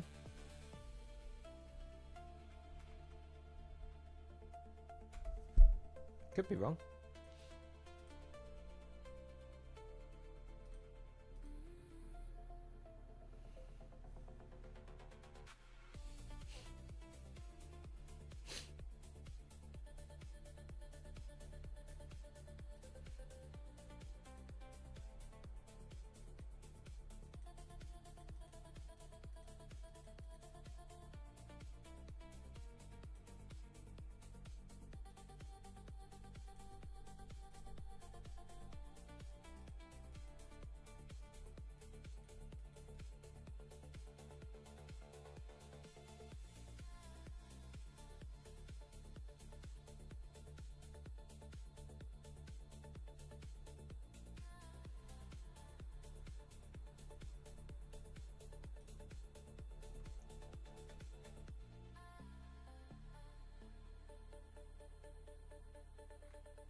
Right, the Stripe integration's nearly done. It's just doing the database migrations now, so that's cool. And then we can have a look to see how that looks. What's going on here? Certificates and expertise gap is a specific profile schema question for later. That's fine.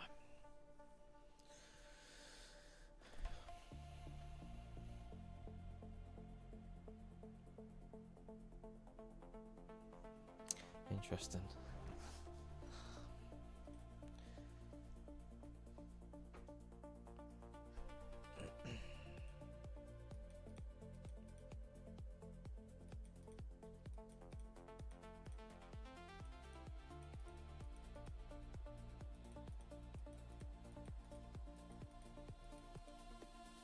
Do you know what, yeah?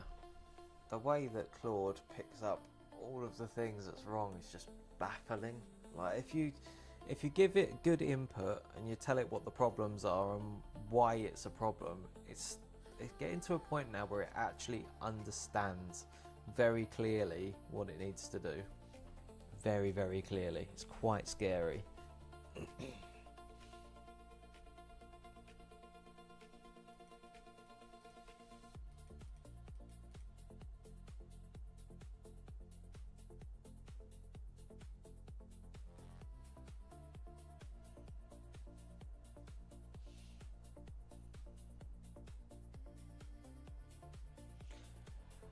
Well, ask some questions and I'll talk you through it. So I'll give you a brief overview of what I'm doing.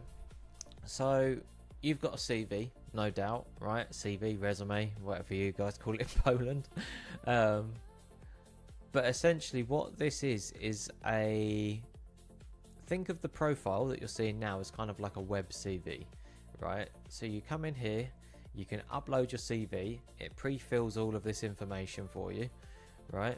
You come in, you set your connections up, so you can link it to your LinkedIn or your Twitch or Discord or whatever.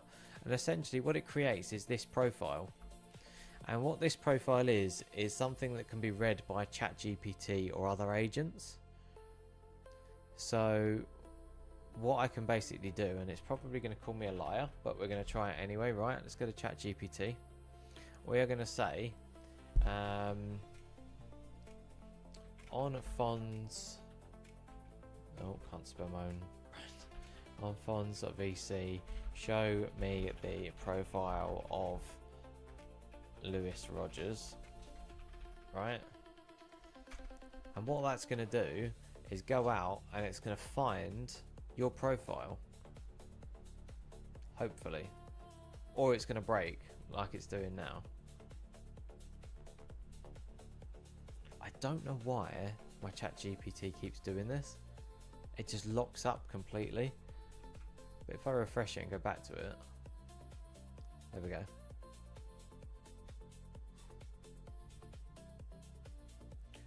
And then it pulls back the profile that you saw on the screen in ChatGPT.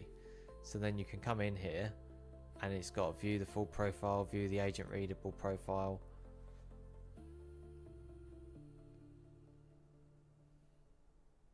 And what it allows you to essentially do is use your own information to then build products, right? So from here, I could say, make me a portfolio website based on my profile. So it uses you upload your data, you create your profile, and then from that profile you can build things like a portfolio. You could get it to rewrite your CVs based on specific jobs and things like that. If you're applying to different jobs, you can really get it to tailor it based on the information that's in your CV to that role.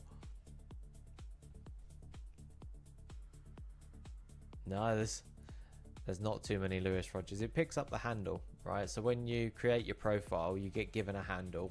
If you want your own customized one, you might want Commander Reigns or whatever. It's you pay the premium. It's the same as X, right? If you want one of those premium handles, you just pay it. And then, yeah, you can build anything off of that information. But this is really just the first layer.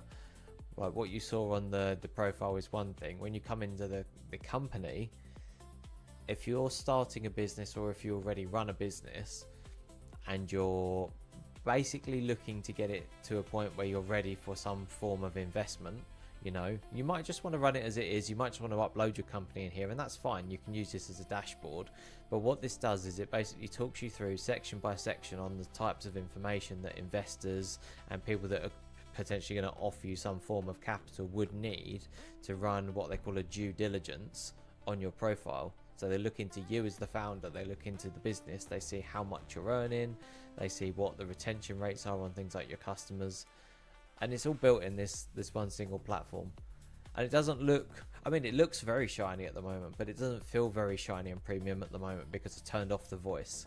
But you can actually talk to it. So you could say, Fons, show me my team evidence, and it would pull up the team evidence tabs. And you could say, right, okay, under team evidence, you could say, we've added a new member to the team, look for the profile, and that profile will then pop up. And it builds it in sort of like an intelligent way.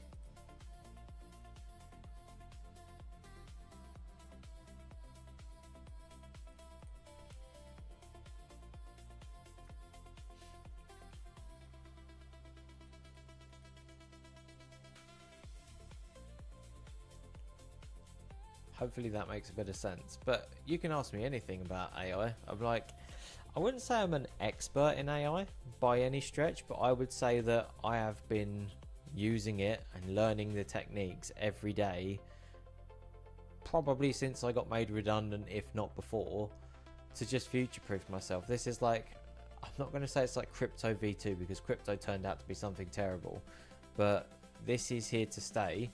And if you aren't willing to learn it and you're not willing to try it, you're probably going to fall behind in the future.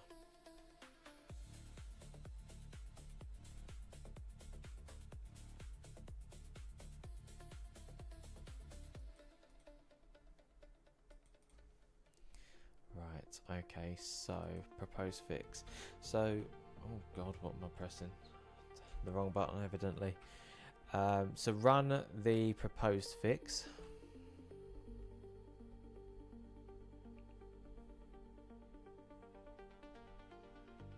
For the certificates, add a credentials section into the expertise and skills page for users to be able to upload their credentials.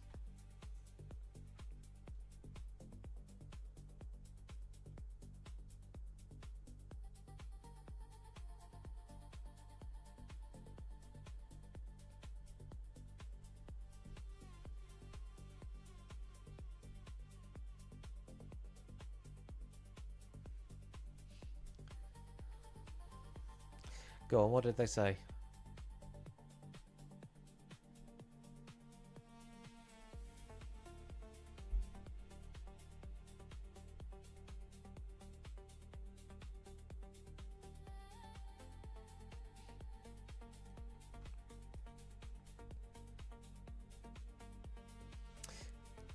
Yes.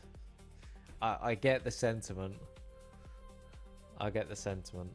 AI is still very, very early, right? People are just scratching the surface of its capabilities because all it's currently doing is using data that is already trained on stuff that people have already done to build new things.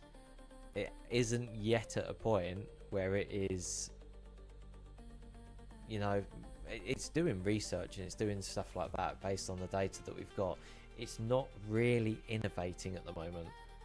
I think once AI innovation becomes a thing, we are going to live in a very, very strange world. Very strange world. Yeah, I know Excel.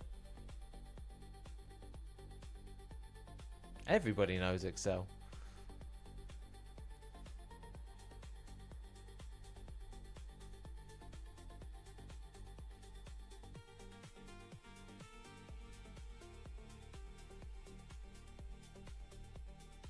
For the certificates, it would be really nice to be able to select from a drop-down list on a list of certificates that are industry recognized across tech. There's probably a list somewhere online that includes all of them.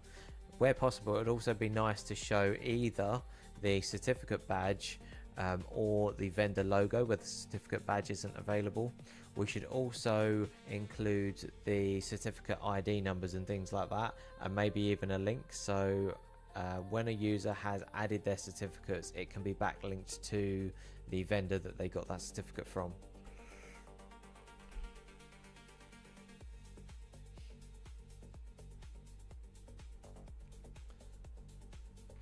Right, how's the big bit of work going? It's chugging. It's chugging. Right, I'm gonna walk away and grab a can of Monster. So I will be back in a couple of minutes. Just need a 2-minute break. So I'll be back in a minute.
Right.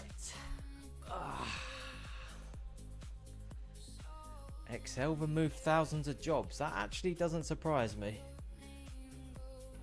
Everybody can make an Excel now, that's the thing.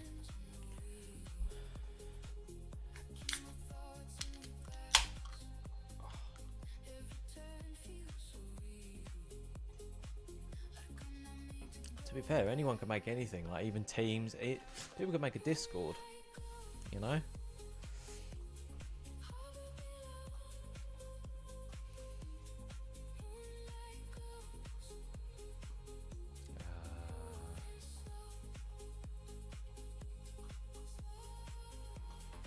That's fine.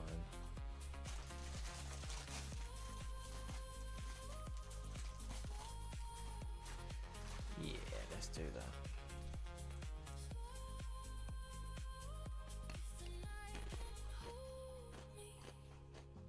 Right, what's this do?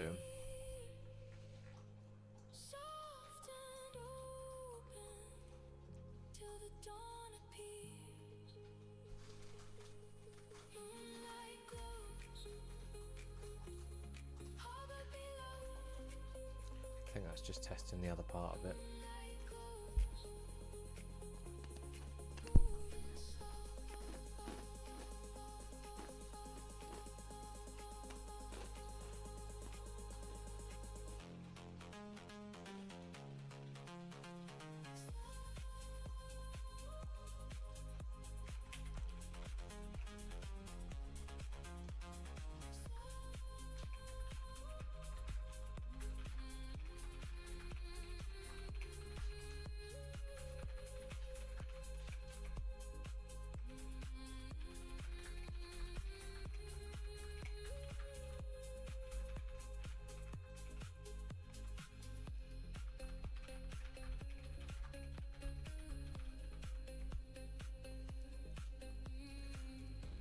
Okay.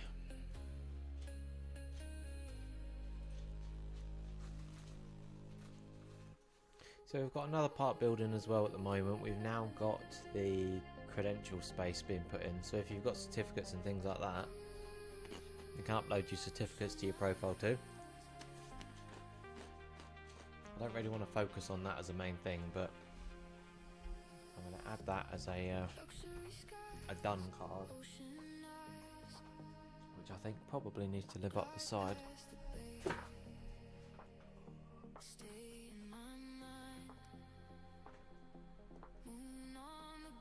Let's take these ones down.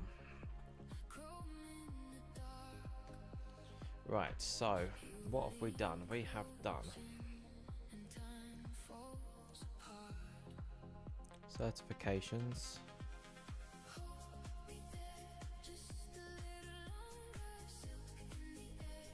section, and that allows you to upload your credentials.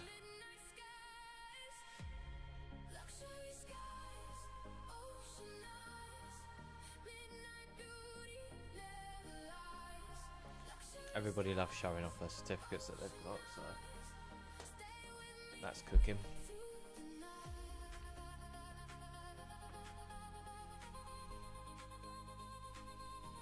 And then the other one that we're building literally right now is the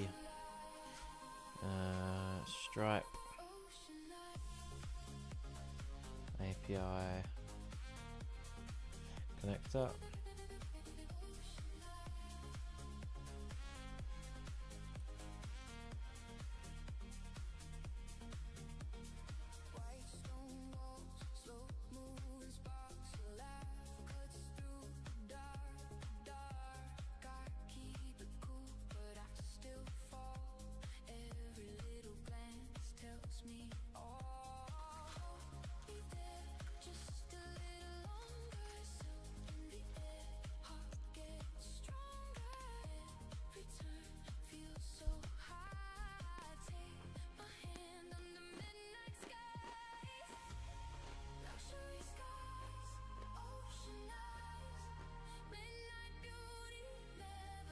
Oh wow.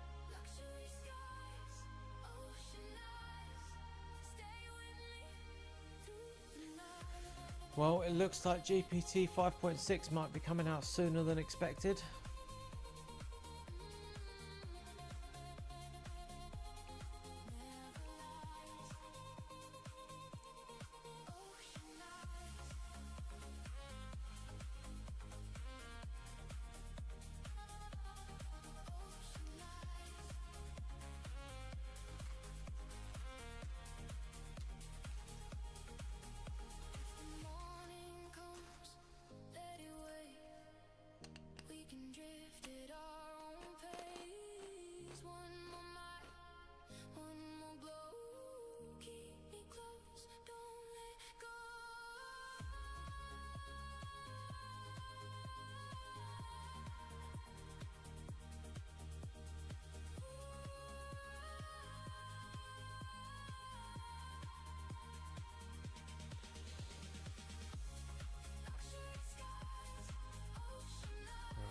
I think that's getting close to being done now. Where are we? Phase C, connection endpoints, endguard and nginx.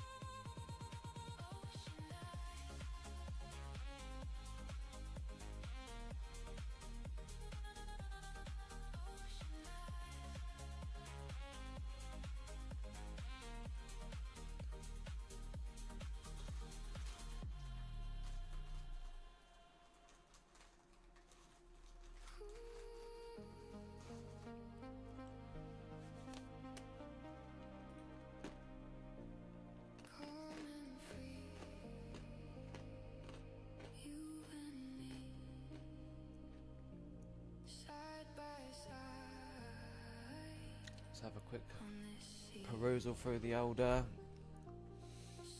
emails while that's chugging away.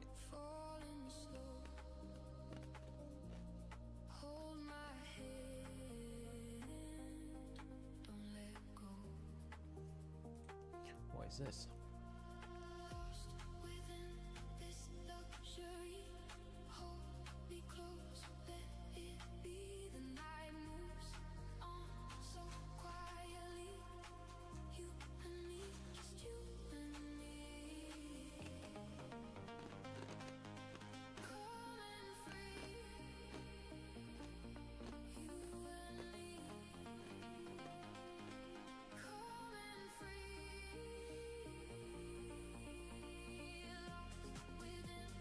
Oh, nice.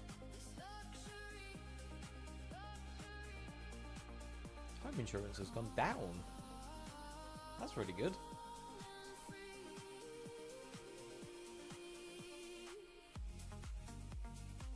That never happens.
interesting.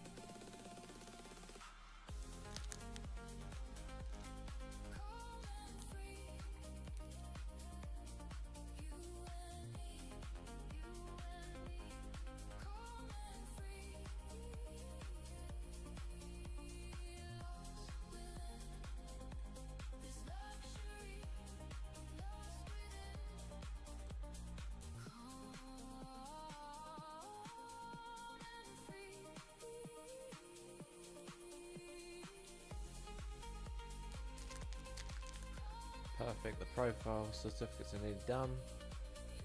Can test that in a second.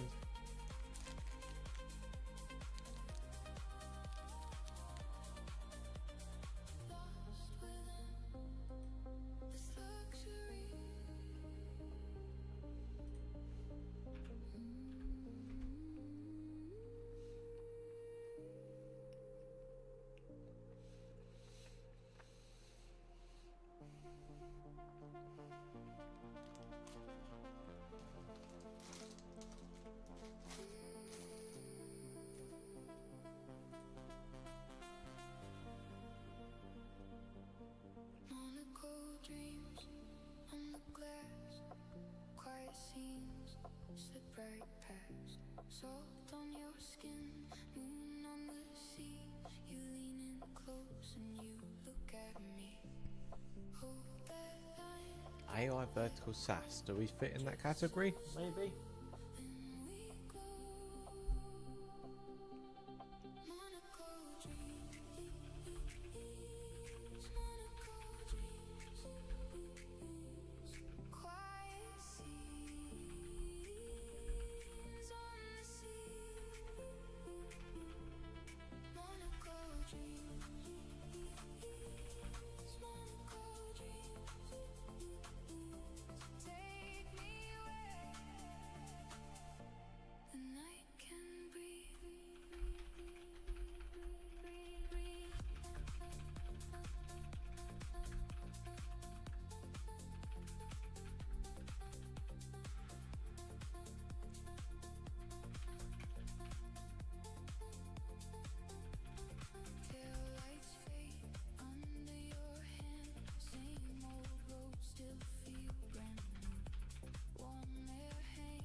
silver skies shining bright, hands on the wheel, we don't speak, your shadow leans into me, hold that glow,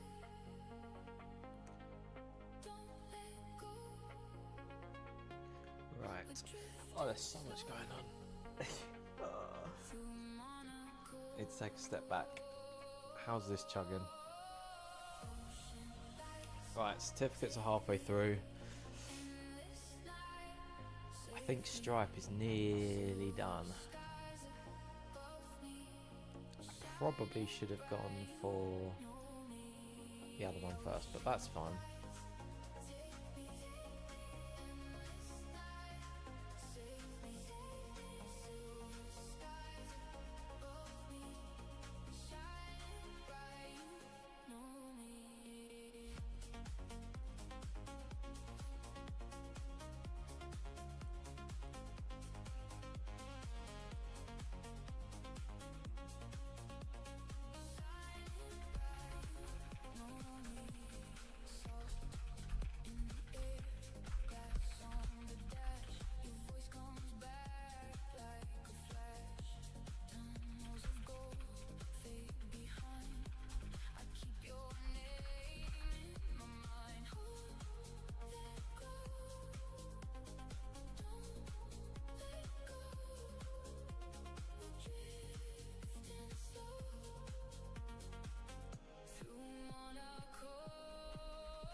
Not sending me security codes.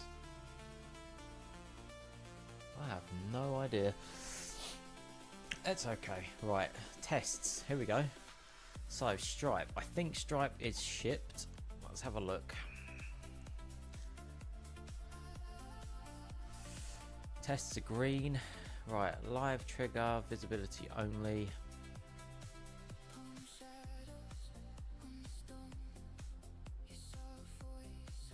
Right, the plans founder may change visibility and assumes that the right succeeds. Perfect. We'll come back to that later if that's still a problem. Revoke cleanup, move to the endpoint. That's fine. It needed its own endpoint anyway. Revoke sits behind that.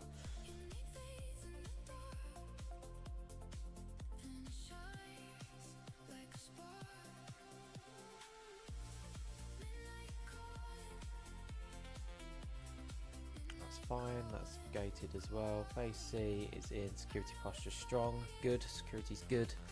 It's still going. There's still more to go.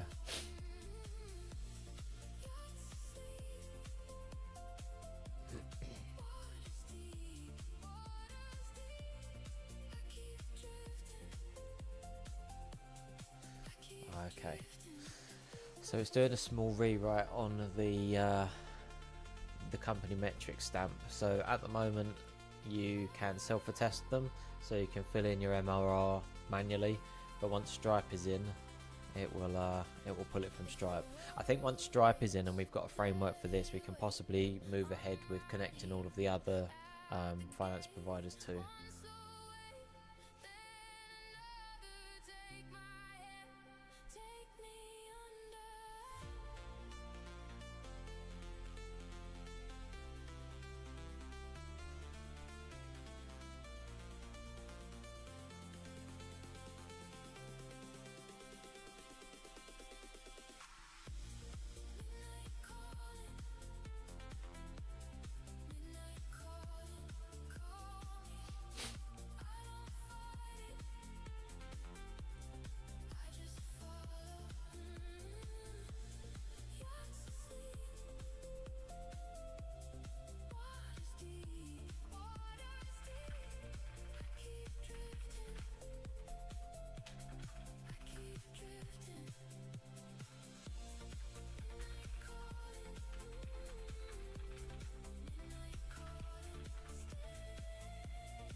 Cool. Okay, that's cooked.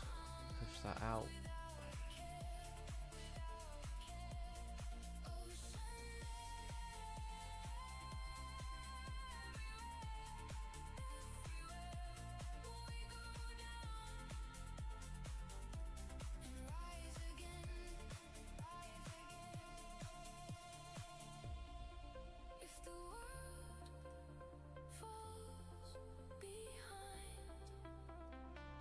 Brilliant. Okay, that's still chugging. How's the certificates doing? Get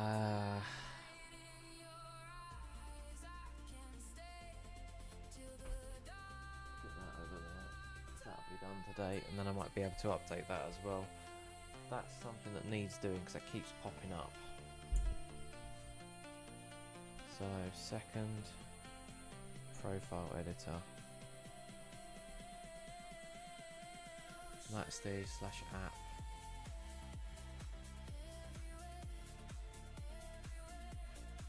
And /profile. I need aligning. So it keeps trying to do the same thing in two places and it's tripping over itself.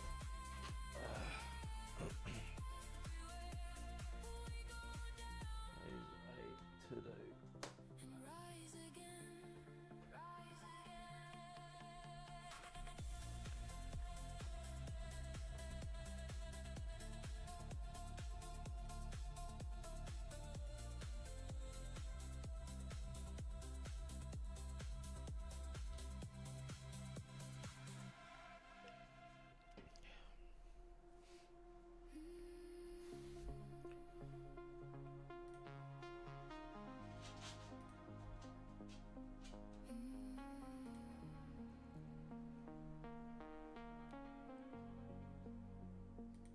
Monte Carlo lights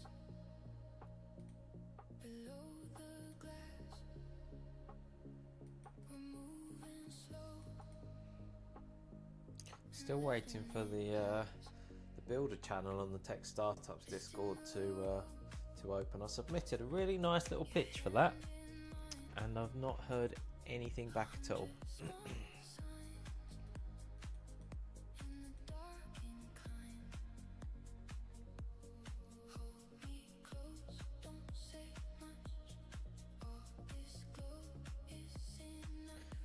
Seeing a bit of a trend though. The Tech Startups Discord seemed to start off really strong. Like it was the place to be. They've got a bucket load of members in there. But it's really quiet. Maybe that's not the place to be building in public anymore.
bit slow.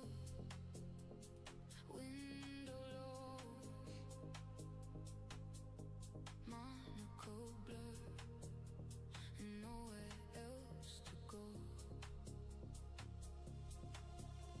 Stars beyond calling. Right, I kind of get the feeling that at some point in the near future we should probably start looking at distribution, but I think I need to get a few more connectors in first.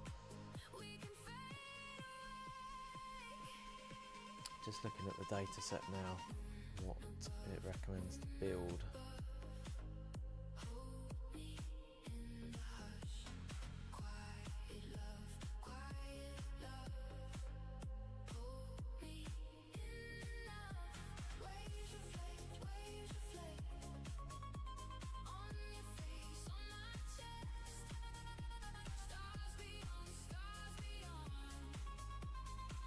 Right, so we're on phase D now, syncing the worker and then a security review. Workspace connect. I'm gonna need to pull together an API key at some point, make sure that works. But I want it to be intuitive in a way that whoever goes to it can click a link and can get an API key themselves. So that is kind of one of the next steps. We'll wait for that to happen and then we'll do the testing.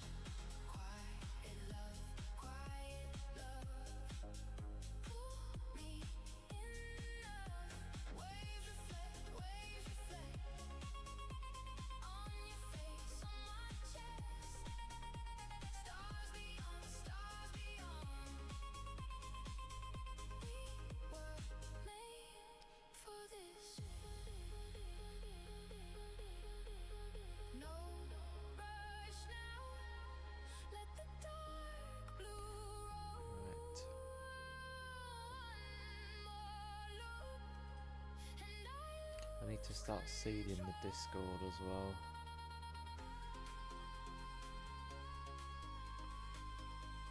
Okay, certificates are nearly done, so that's good. We'll have to check a few of them.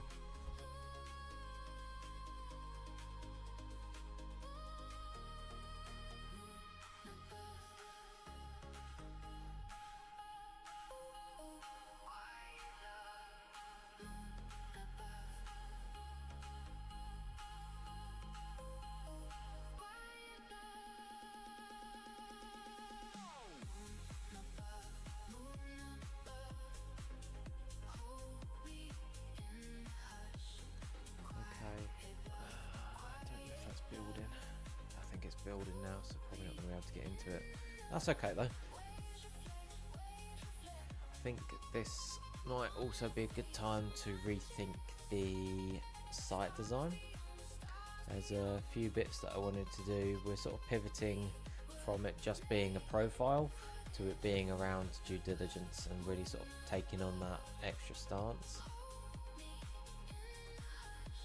What I really need is someone that is shit hot at not even selling, you know, someone that can just take the going and speaking to other people part, you know, run with that, and the product's super clear. What we need is that early buy, and we need people to be making those profiles. I don't know if I can get to the back end and see how many are created. Nah, it's building at the minute. Something's building.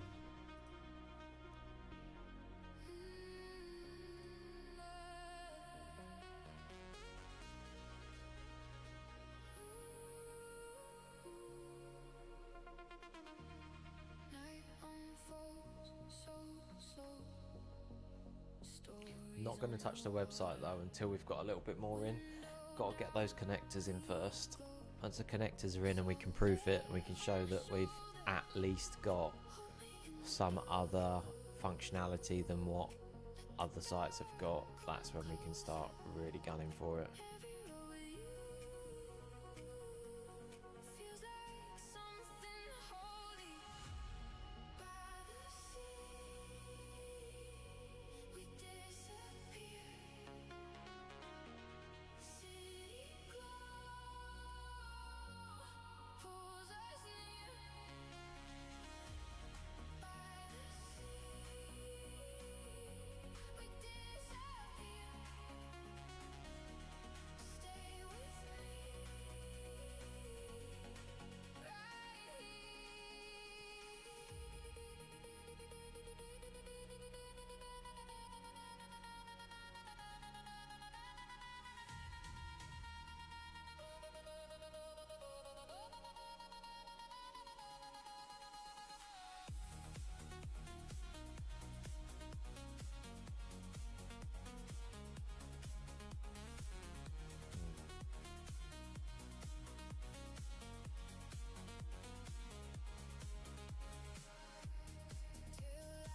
company house stuff is in. We can try that in a little bit.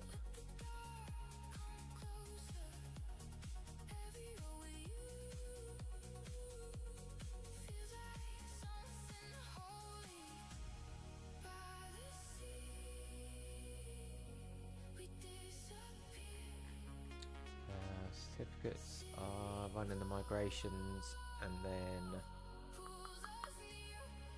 that's very close to sign off. Brilliant.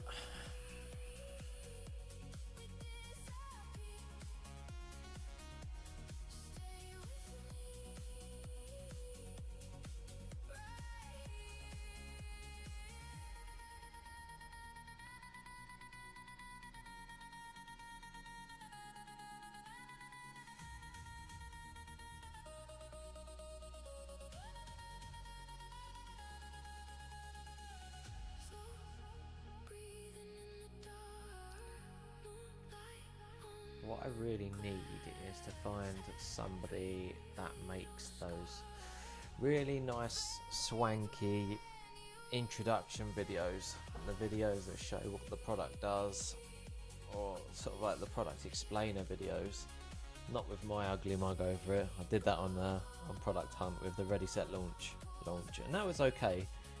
Got a little bit of traction on it, but not enough to really warrant running with it. But what that did was obviously set the foundation for everything that's being built here. So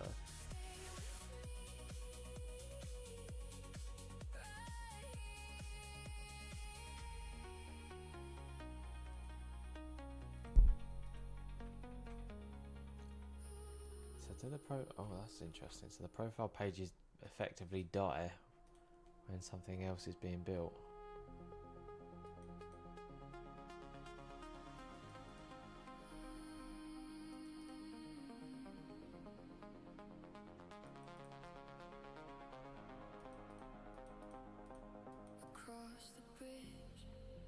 That's fine, that's writing them now.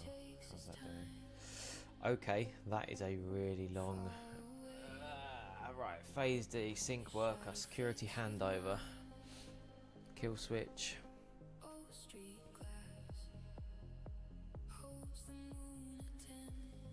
Back office scalable. Invalidation clears the metrics. Okay.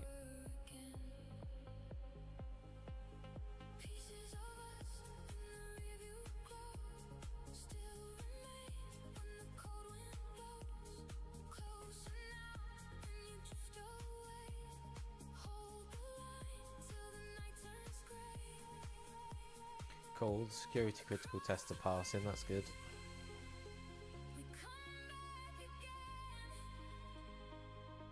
What's going on here? Where should I deploy the credentials feature? We are pushing straight to live, baby, let's go.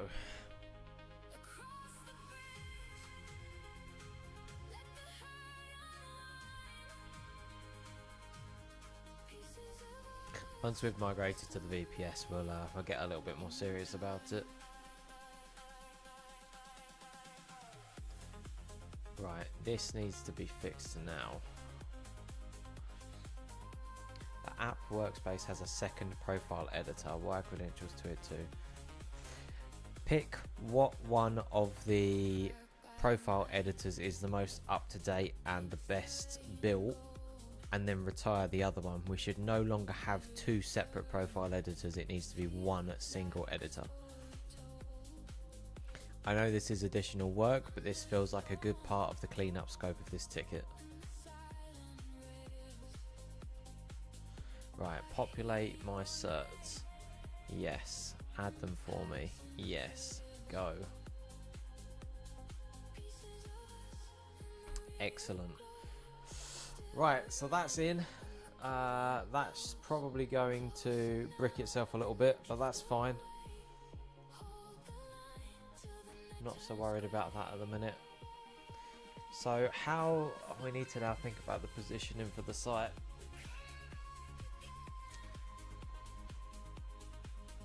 I mean, the identity, the agentic ecosystem is still all valid, but we need to pivot the actual messaging and the marketing more towards getting the startup investment ready.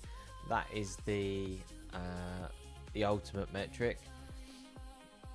Our North Star metric remains the same. We want those profile views, because those profile views basically surface the information as part of the data room in the due diligence process. So we need to get them in.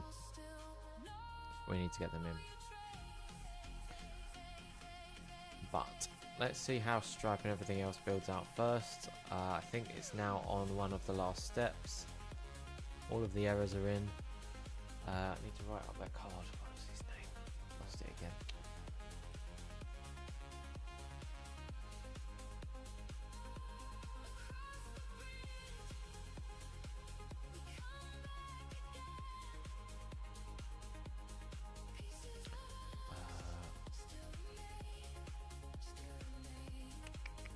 Lost my pen. Where's it gone?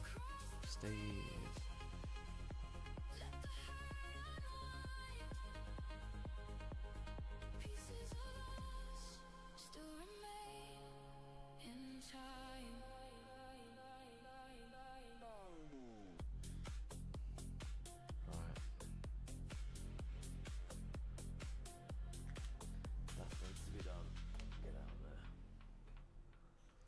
I'll have a clean up of the board later as well. There's a lot of stuff on there that's a little bit redundant now.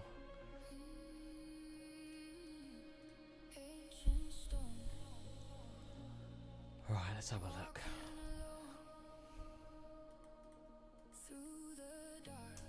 Oh shit.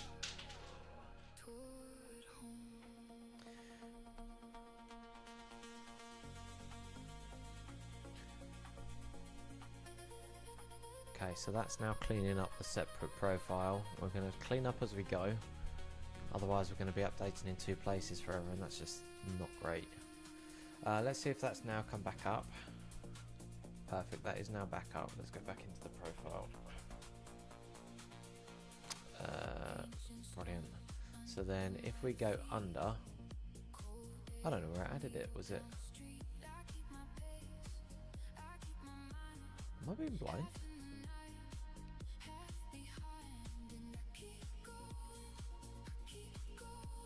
Where is it?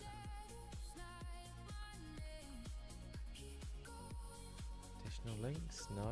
Visibility? Connections? Where did it add it?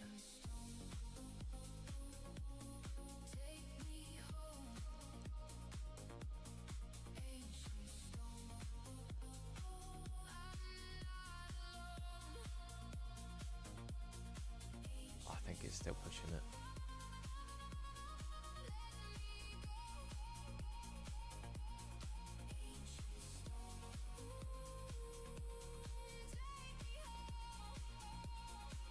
Coming up. Where's it built it under the slash app? What do we reckon? This is what we need to clean up because there's two spots. Right.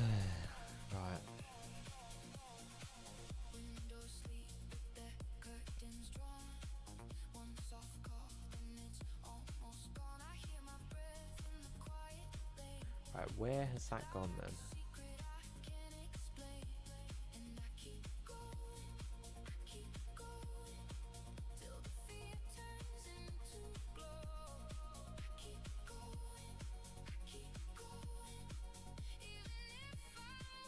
Because it's definitely not pushed it to the front end.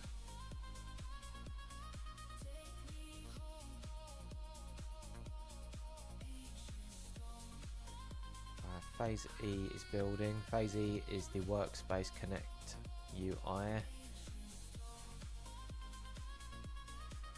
Once that is up, I think we can possibly test the Stripe integration.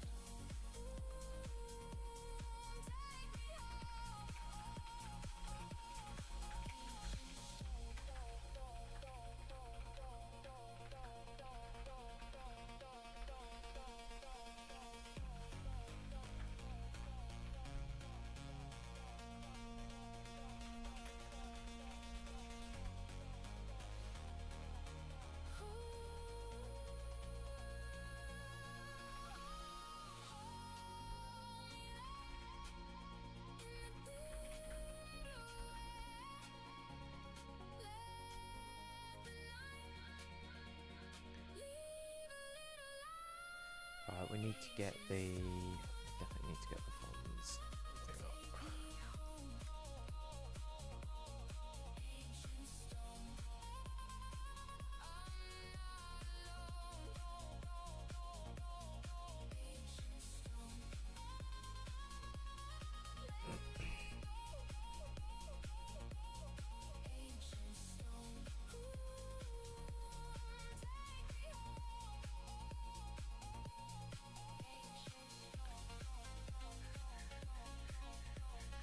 See if anything else has been shared in the WhatsApp group.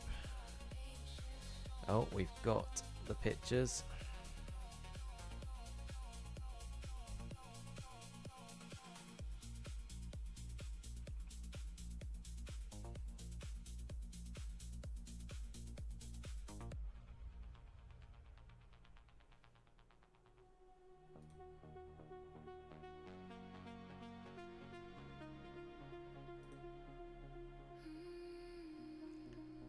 I think we've got the group pictures come back from the boot camp. Let's have a little look.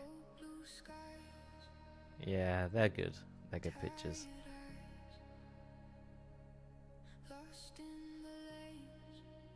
We'll save them.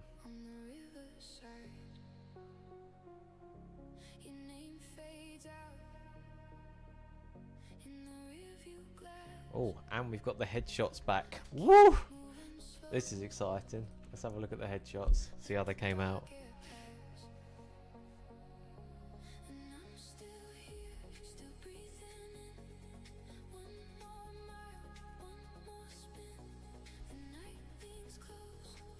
How many are in there?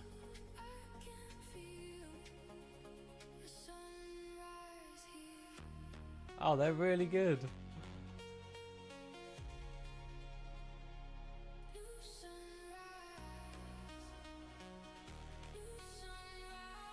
They're really good.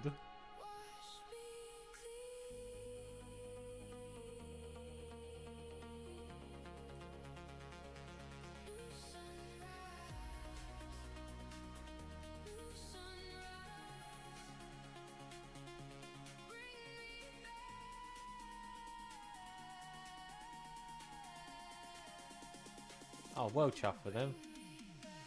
It's surprising how few people actually got them done. There were so many people that turned up and there's only a handful. That's a shame.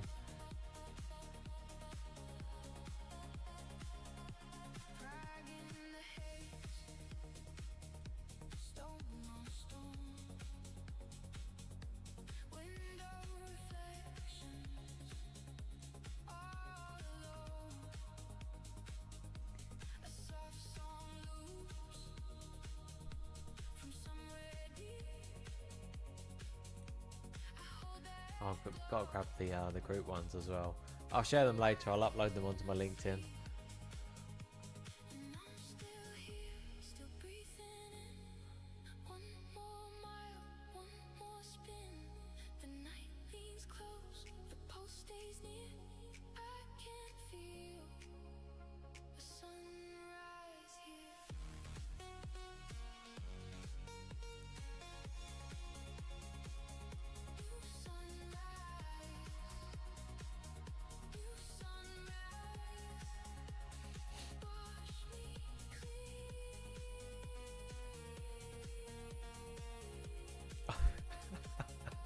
Who do I think I am?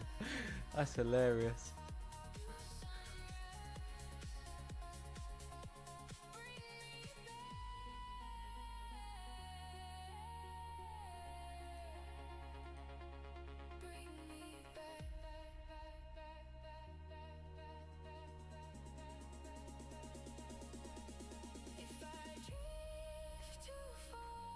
I'm going to have to update my profile picture now.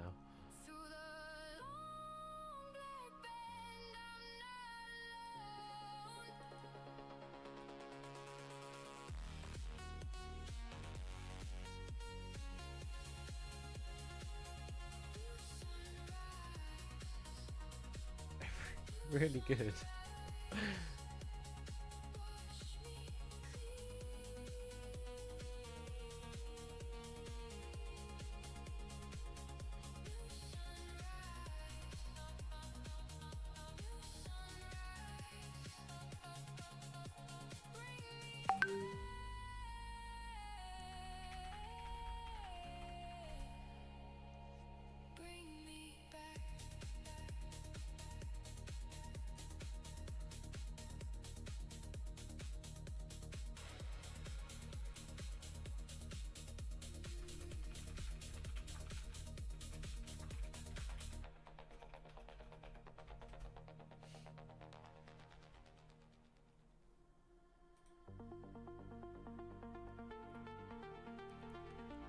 They look really good, actually. I'm really impressed with them.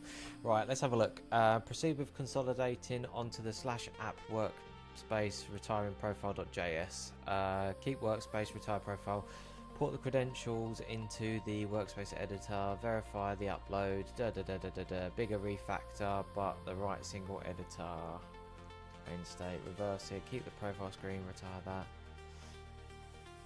Simpler code removal, but abandon the inline workspace editing UX.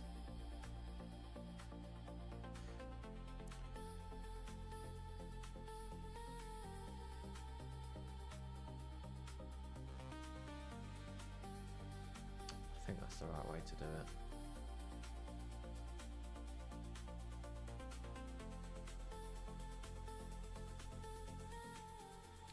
Can we keep the workspace, retire the profile.js, and then update the URL to change it from /app to /profile? So we keep the /app content, but then still keep /profile, as that's the better profile spacing domain.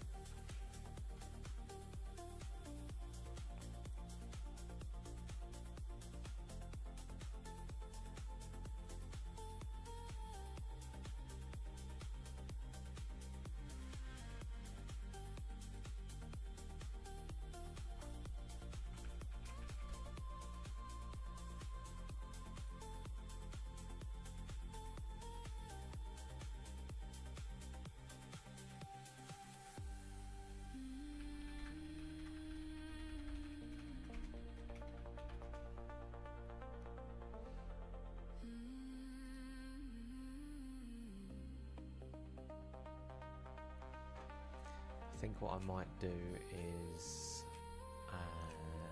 fix up the background of that profile picture because it got some shadow on it. Why is it asking?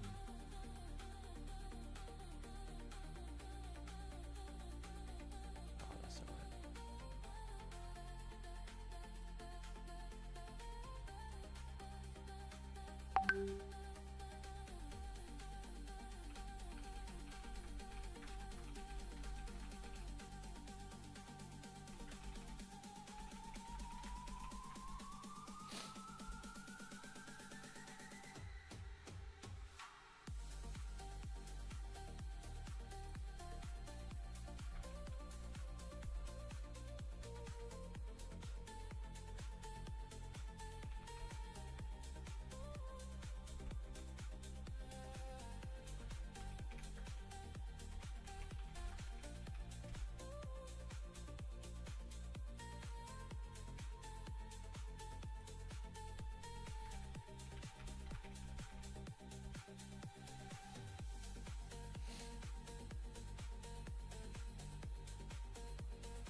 Right, that's done. I see your name, one last wish, won't feel the same. Every memory under glass still exists and holds me Right. fade a little slower. Don't let How are we cooking? Didn't have any problems with that, did it? No, it didn't look like it.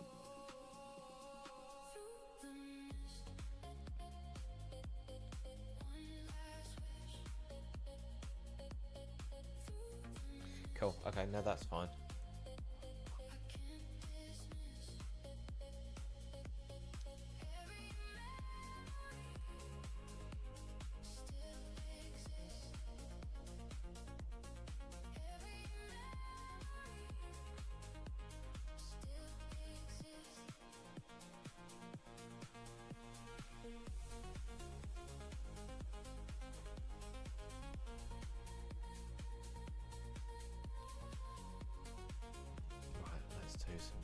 quickly.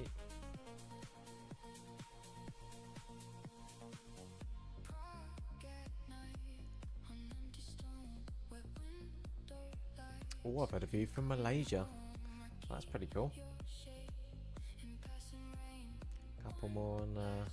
Yeah, nice.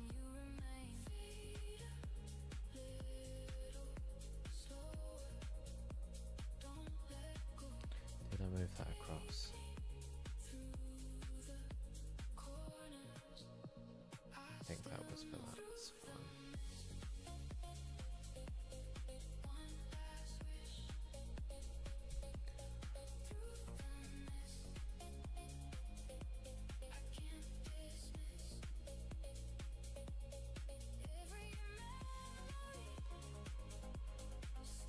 I'm not sure what BingBot is.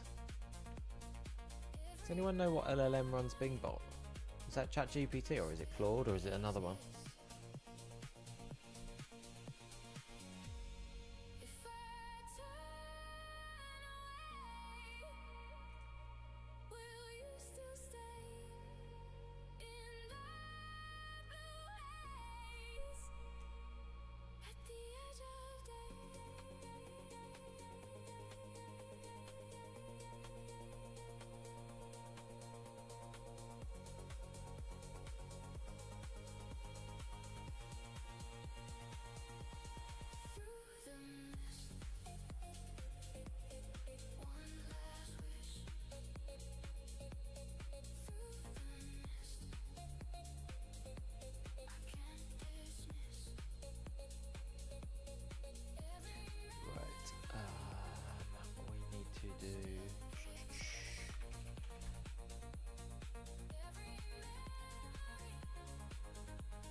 Nice. Okay.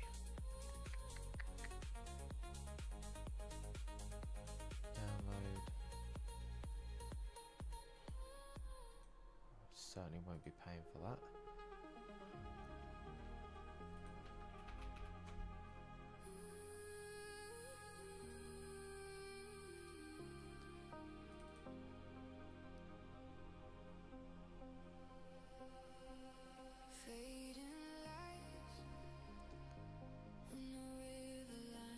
Download.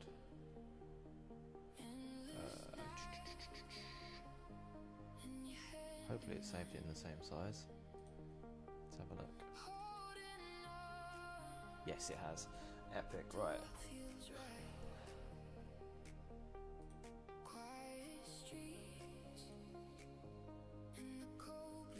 Let's tidy up that background because it's got a strange old shadow behind it.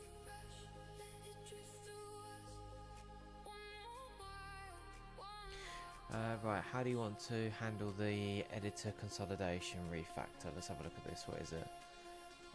Pull credentials into the workspace now, and then do the retire and reroute as a briefer window. Fucking thing. Verify that all site manual render checks and redeploy are fastest to the single editor.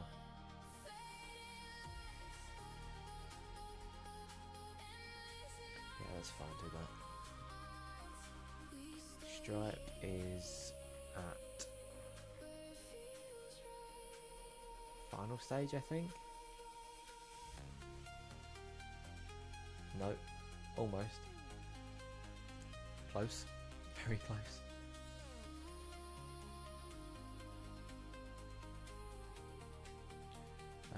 Right. That's the one without the background. Clean up the background.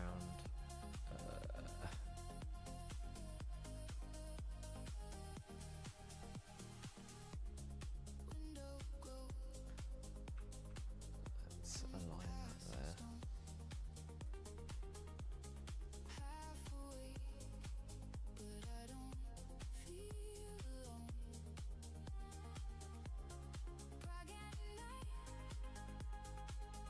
I feel like I need to Photoshop my forehead, get rid of my wrinkles.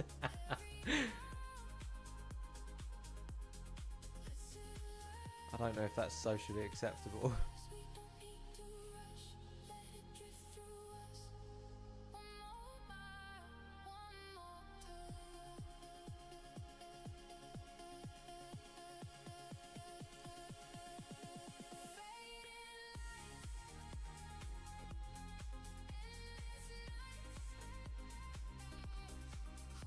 Throw that in there and see what it does.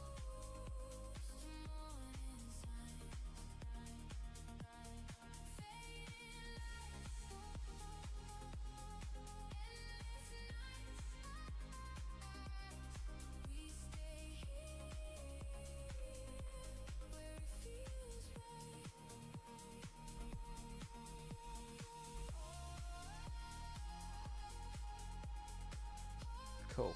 Right, let's run with that.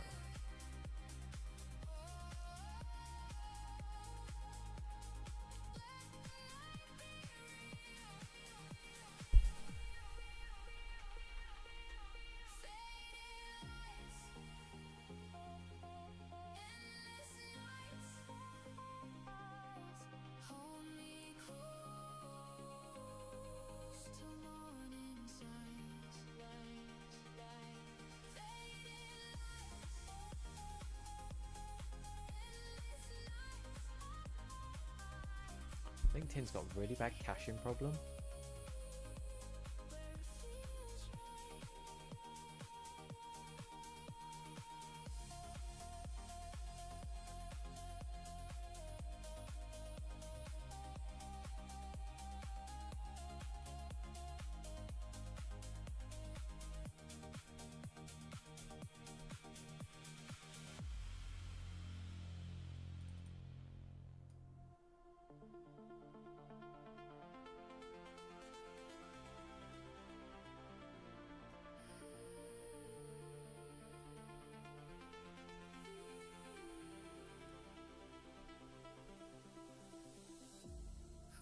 Why did that not update? Save. There we go. Poxy thing. Hello, dog dog. How you doing? Come for a scritch? Go with him. Come up.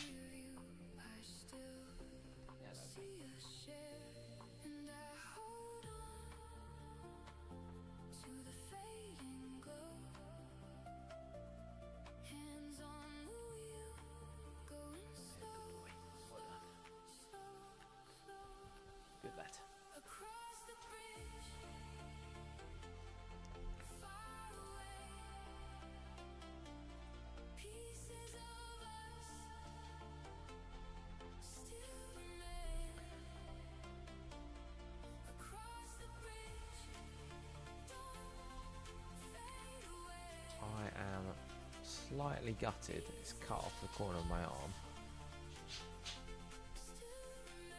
I think I can probably get that generated though.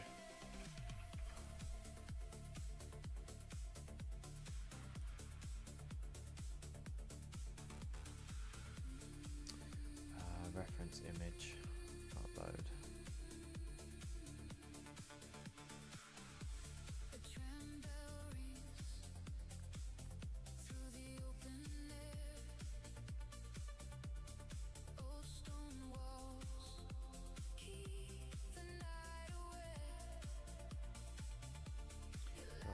So, in this photo, I'm missing the corner of my elbow. Can you add it in?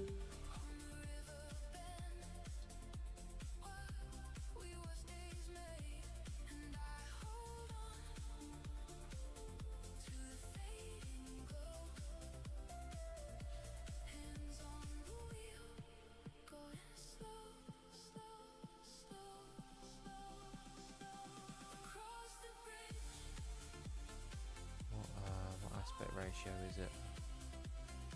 Is it square? Oh no, it's not at all. Ugh.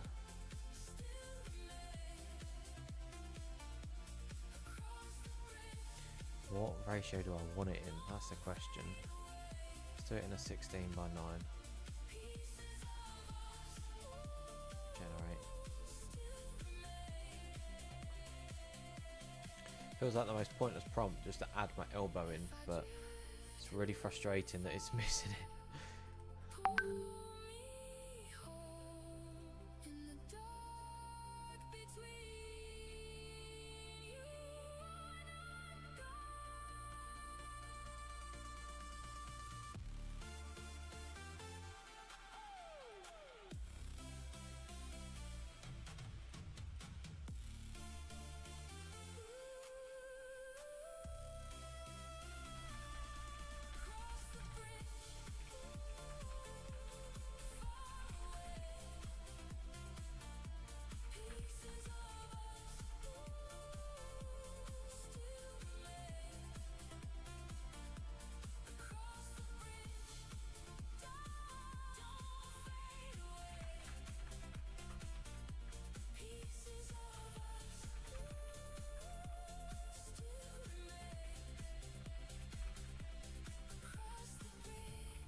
Oh god, AI is something else.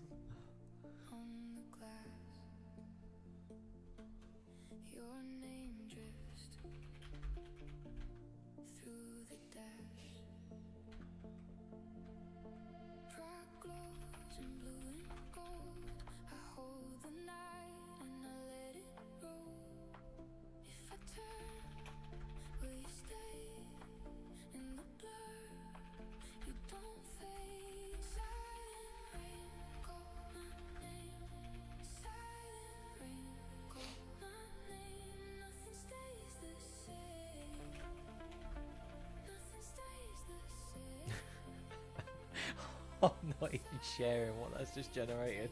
That is weird.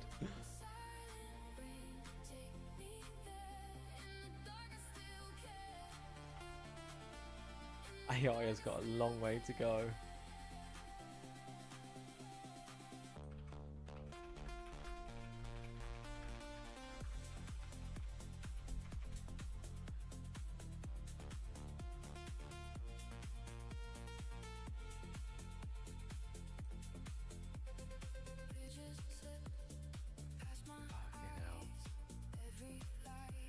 Right, phase A is blocked. Why is it blocked? Port credentials over. Concurrent agent has uncommitted changes. That's fine.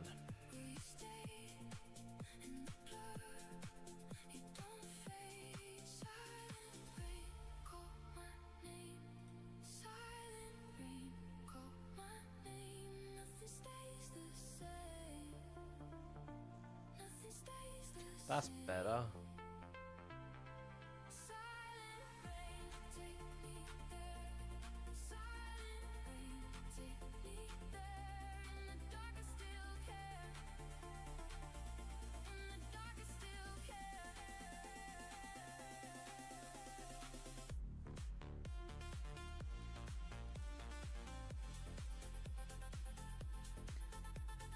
Right, what should I do? I think we leave it, wait for it to finish, because I think it's really close now. Yeah, phase F, it's on the last one before the deploy. So we'll wait for the deploy and then we'll go.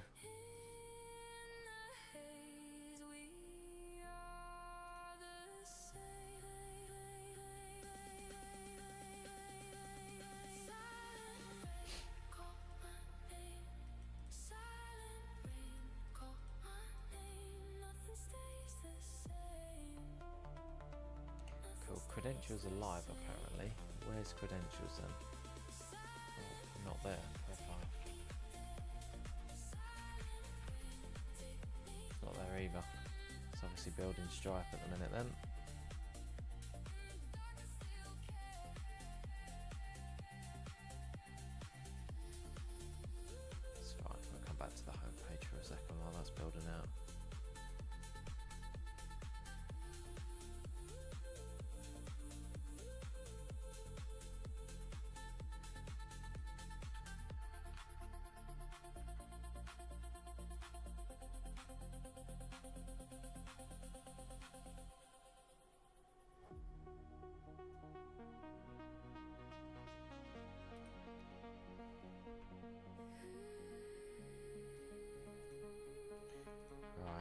that's much better. Midnight air, you were there by the river stones, under carved old stairs. Cold tram hum.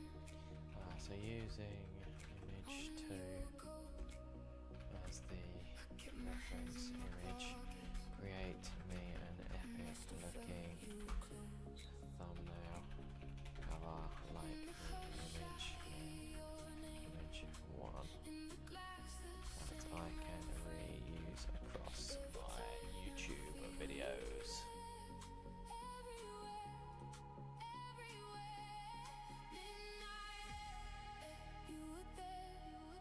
See what it comes up with.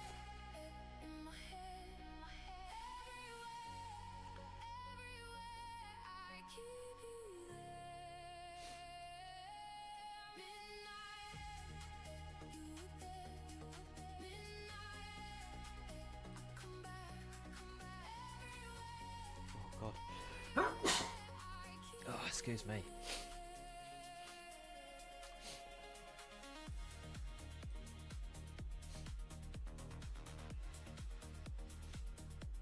Stonebridge glow, soft and slow. Your shadow on the wet road kept me moving home. Window light passing by.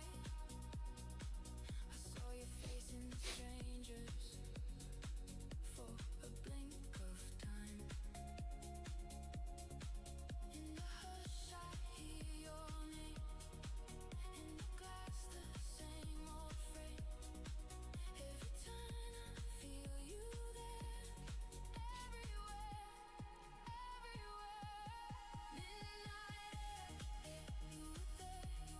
Midnight air, in my head, everywhere, everywhere.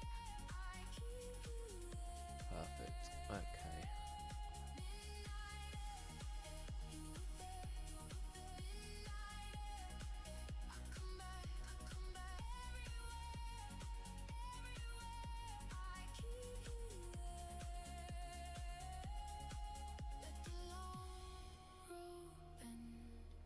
Let the memory stay.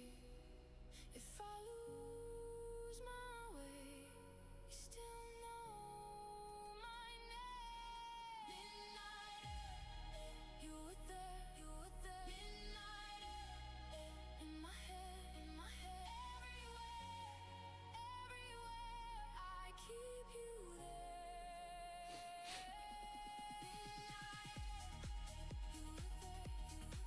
Midnight air, I come back everywhere, everywhere.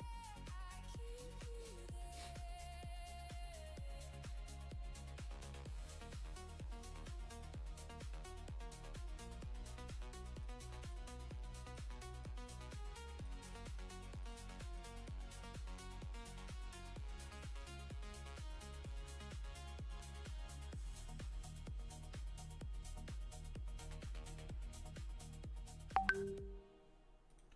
What's going on here?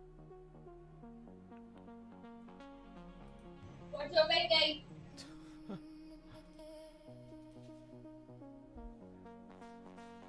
Watching the Letland do some crazy army crawling across the house. Street, soft heartbeat, hands on the wheel, no rush, no heat.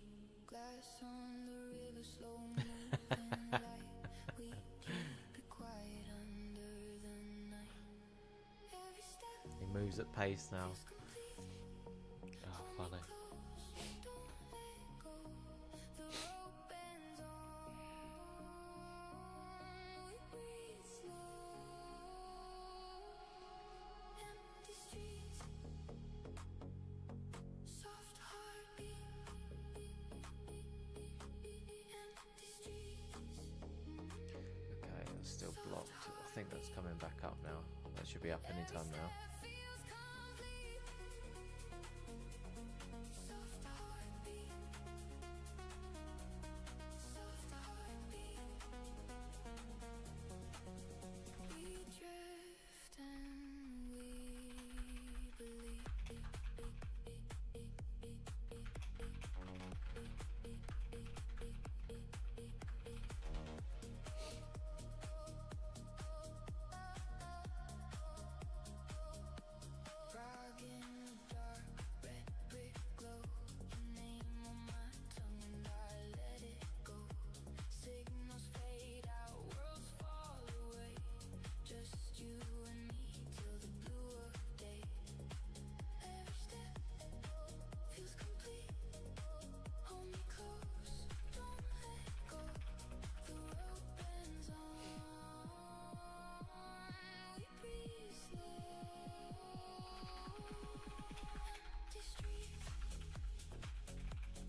do a full body photo.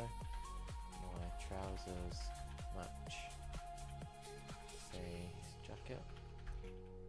So it's a cord set. I'm wearing a white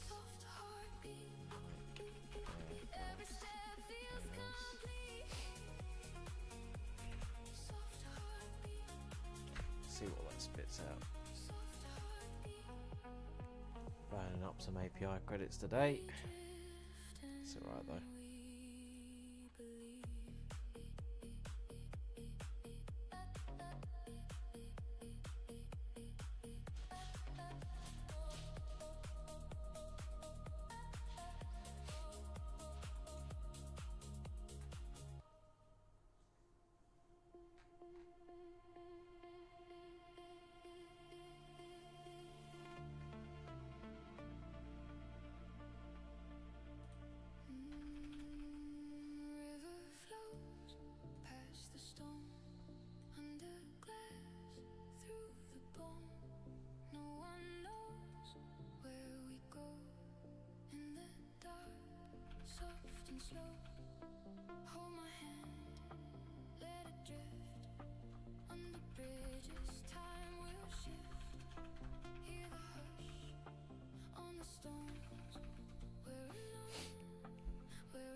still feel you. Dreams remain in the dark. Your voice stays on my skin like the rain on the glass. That's why. Fucking thing.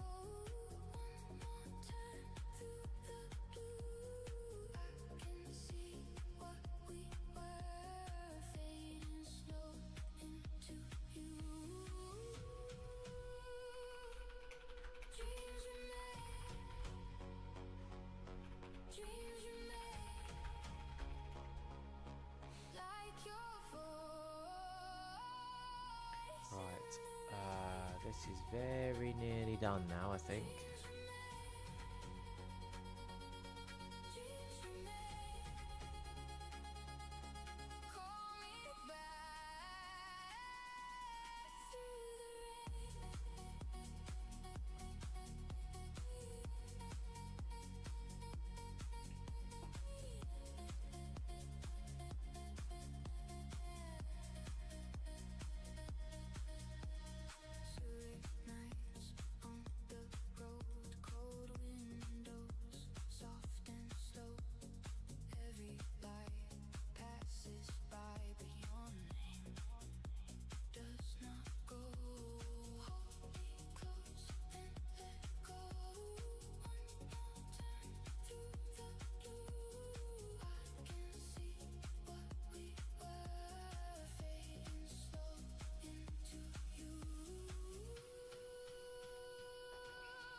Excellent.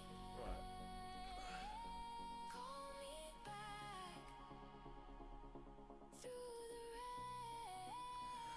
Okay, that is building now.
cooking. It is cooking. Right, tests 1 to 4 now passed. That's good. 5 and 6 are failing for some reason. Let's get those shipped. Oh, we've hit 90% of the usage. No! No, no, no, no, no, no, no.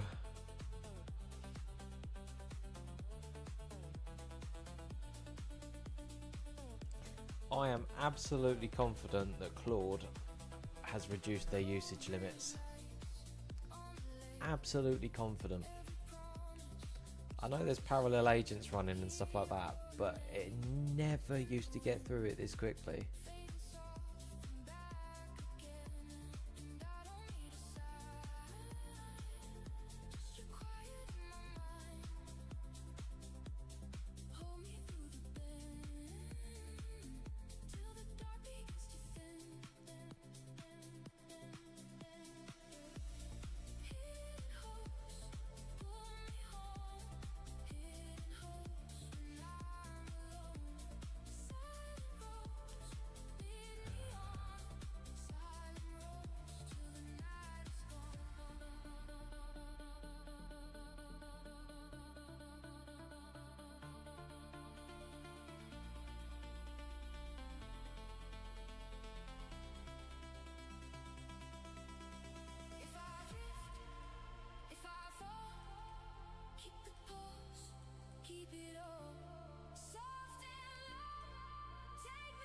I think it's going okay.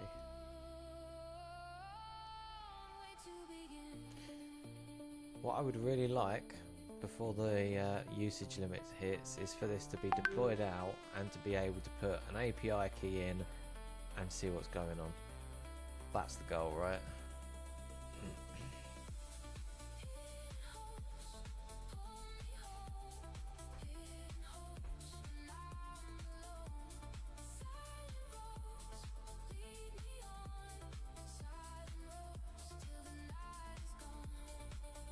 We can get that out the door.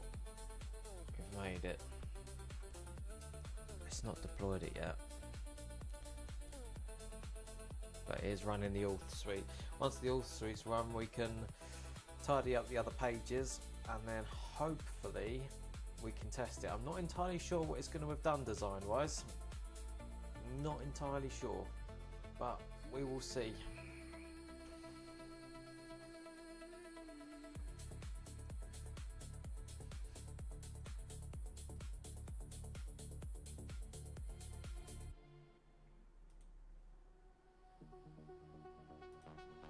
Looks promising.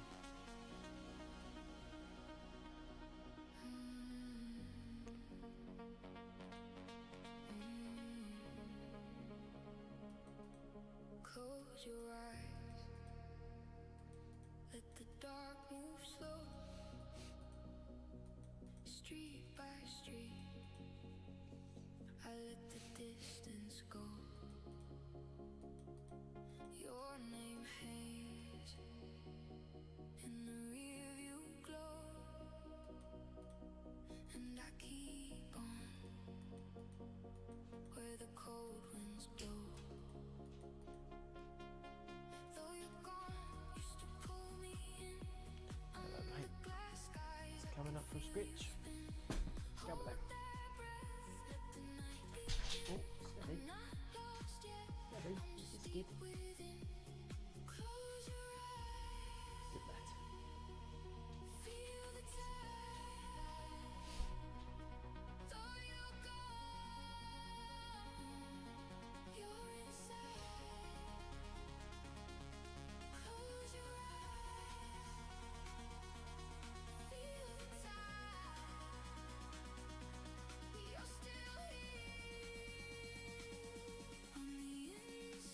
Right, there we go.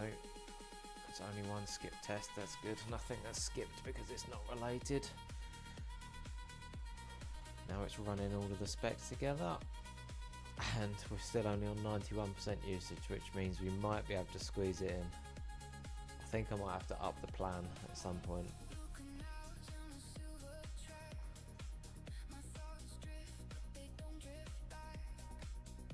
Every turn leaves a softer mark, and the moon stays like a quiet spark.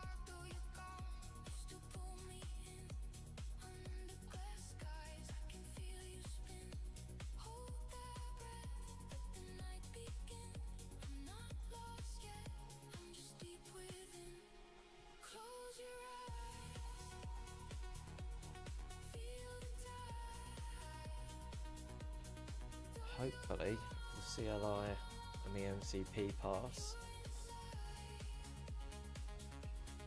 There we go, strengthen the prompt injection HTML escape, excellent.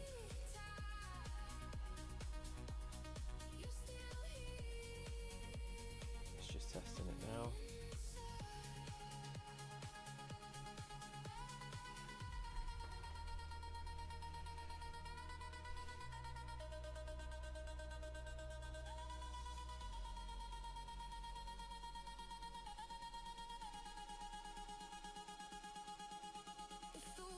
Still passed even after the prompt injection. That's good.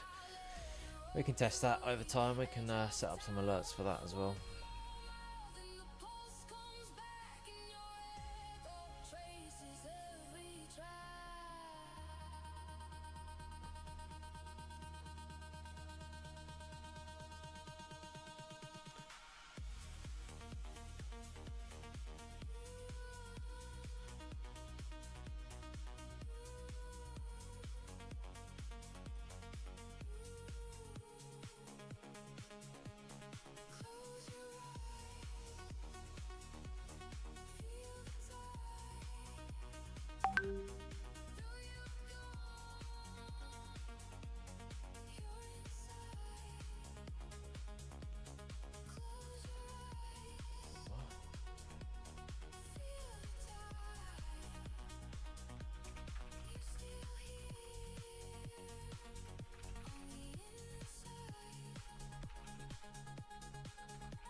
There needs to be a button on Restream to close the preview.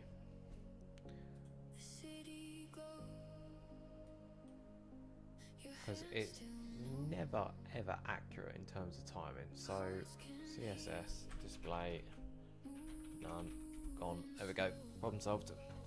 Now I can stop watching that and just keep an eye on the chat instead. That's better.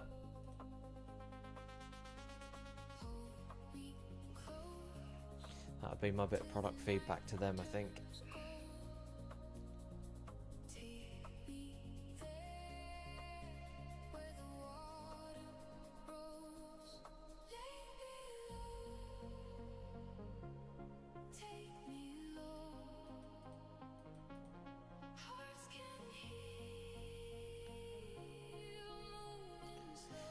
Right, that is building, it's committing. And then I need to do that.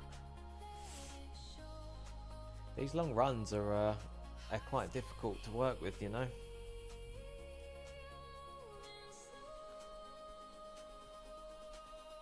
It's not wasted time though. We can get. I think we should probably do a little bit of research, you know. Because as soon as this is up, we need to get this marketed.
Some of these image models are hilarious. They just get worse and worse and worse every time.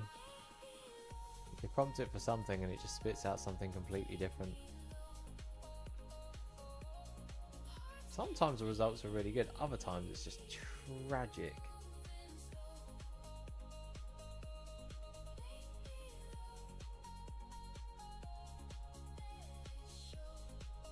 I think I'll probably go back to Higgsfield at some point. I had some credits left over on Runway from when I had a subscription, but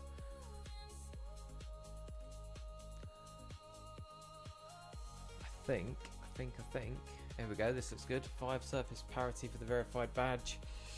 Prod fencing on the stripe sub, I think at 93% session usage, I think it's run. Phase F is complete. Before I deploy, it's going to do a final security check. Come on! It's killing me! We're getting so close to that end.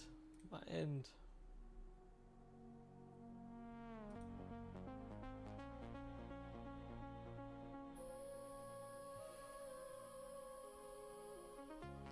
So close.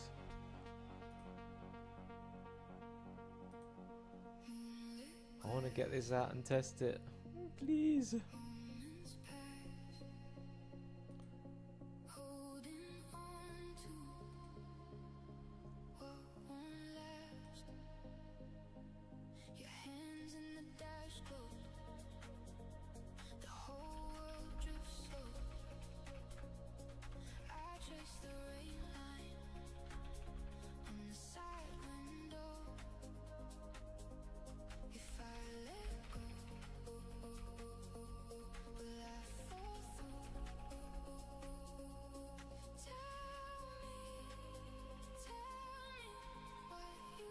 Here we go, it's running the Nginx config.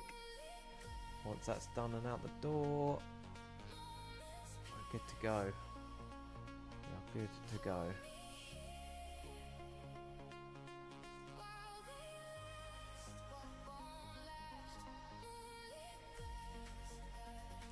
Deployed cleanly, restart the web service and the deck worker, and then we can test it.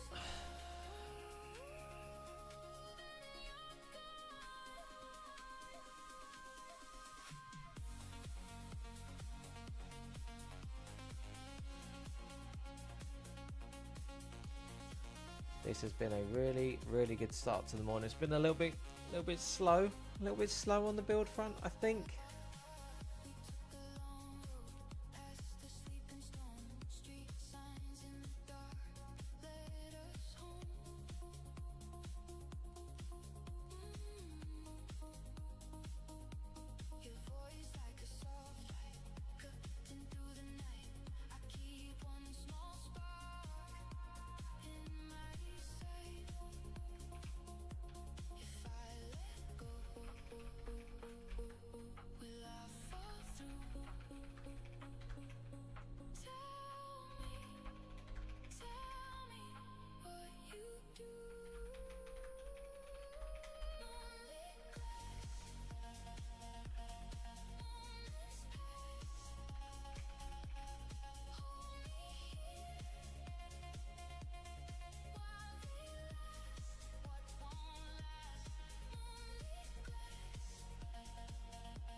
Oh no, what did it get stuck on? Oh no, the deck worker endpoint is dead. That's not good. Oh no, it's fine, it's fine. I need to move the deck worker endpoint actually into using the API key. I think that's still running through Hermes at the minute, which is fine for now, but when it scales, that's not going to work.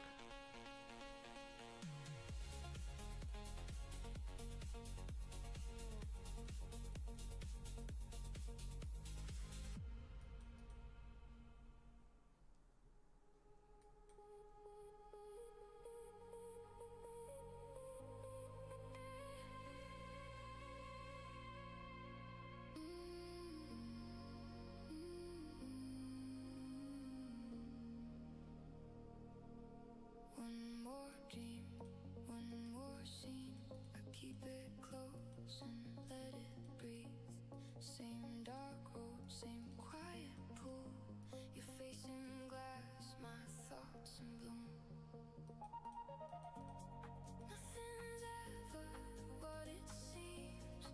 I fall through the in-between. Hold me there just for a while. Let the night change its smile.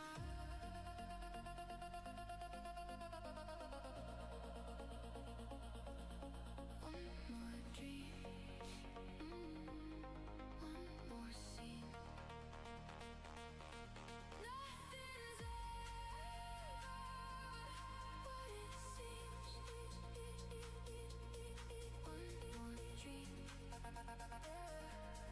one more scene. I keep falling, soft and clean.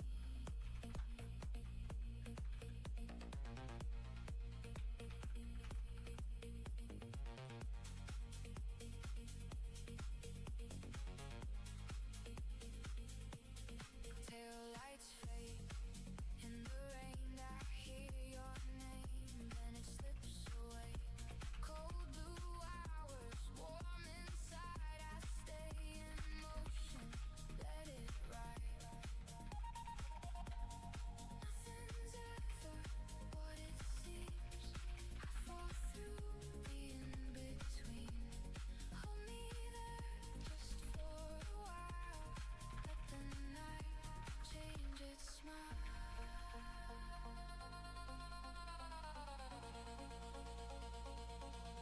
One more dream, one more scene. Nothing's ever what it seems. One more dream, Right, what's it doing then? more scene. Ah, it's pulling through the wrong certificate. Why is it doing that? Soft and clean.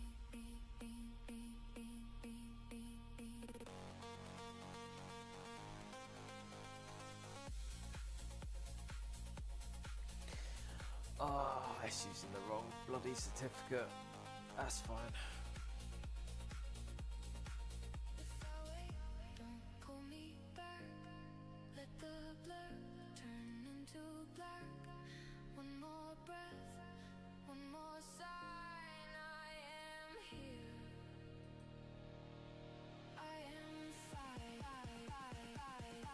I love how LinkedIn emails you to tell you that your profile's changed. One more dream. And someone just going around other people's LinkedIn profiles just causing havoc.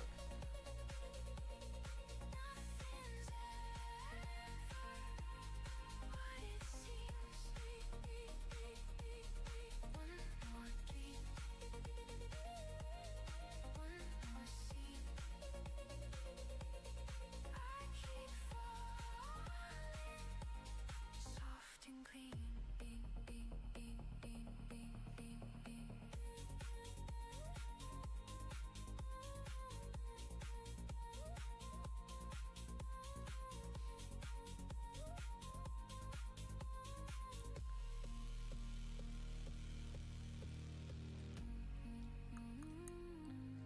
Come on, what's it doing? Right, this is dev staging demo.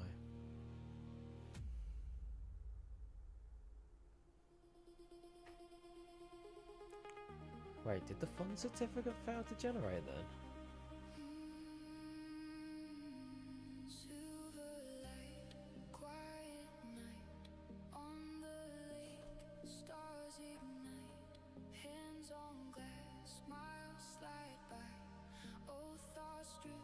through my mind. Hold me close, let it flow. Under the moon, we move slow. Silver light, quiet. What did it do? Take me where the water shines. Silver light, quiet night. We can fall and still be fine. Stars ignite. We stay alive. I don't even know how to describe that. Quiet night. Silver light, quiet night.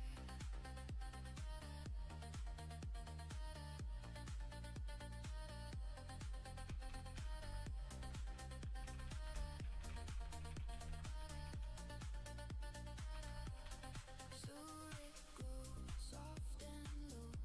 Dreams gone far, hearts still roll. Street by street, sleep falls thin. I breathe deep and let you in.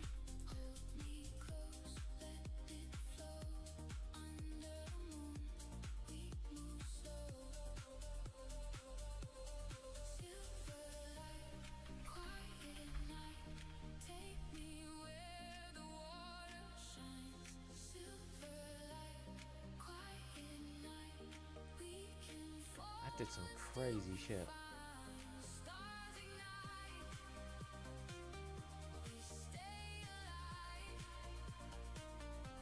Silver light, quiet night. Silver light, quiet night. Ugh.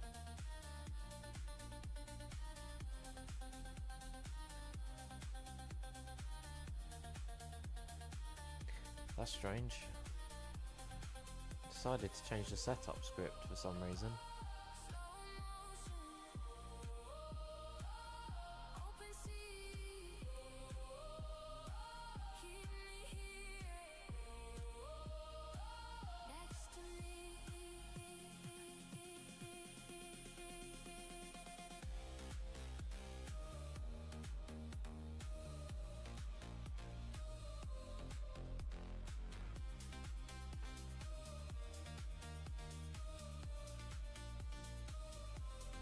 Silver light, quiet night. Take me where the water shines. Silver light, quiet night. We can fall and still be fine. Stars ignite. We stay That one. alive. Silver light, quiet night. Silver light, quiet night.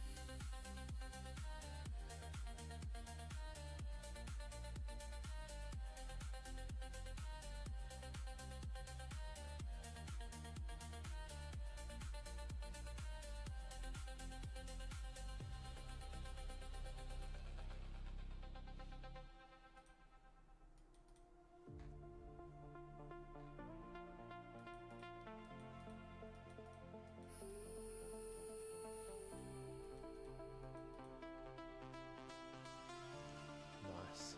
That's my good deed for the day. Hopefully that sorts Darren out. Memories floating so Okay, I think it's coming back up now. Let's have a little look. breeze. Oi, there we go. Your shadow Company in the glass, connections. like it never Where has it built it? passed. Key metrics. Here. There we go. There we go. I keep your name in the back of my mind. Still I see memories Let's go. floating softly on the breeze. Still I see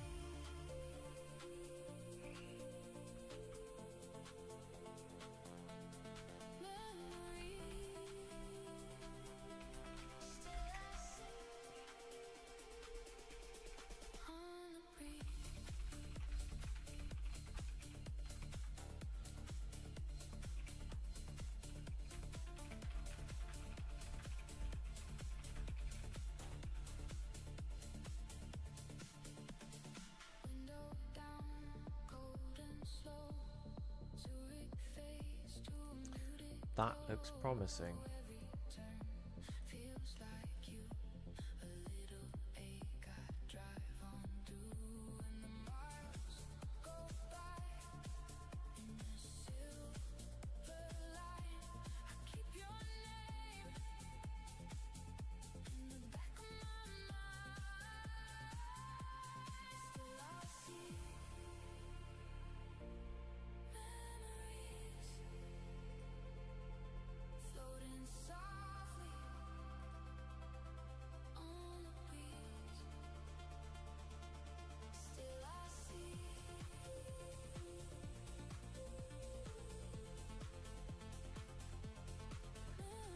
Nice, right. So if I click this magical create a read-only key and stripe button, what is it going to do?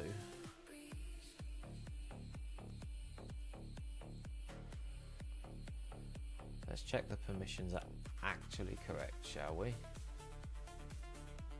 Balance, charges and refunds. What's customer sessions? Not sure what that is. Customers. Nice. What are these files? Fine. Payment disputes. Yeah, I suppose that's fine. Payment intents.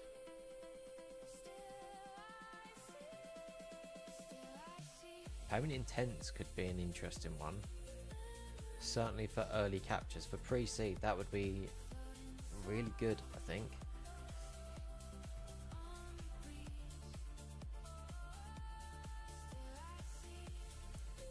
We've got products.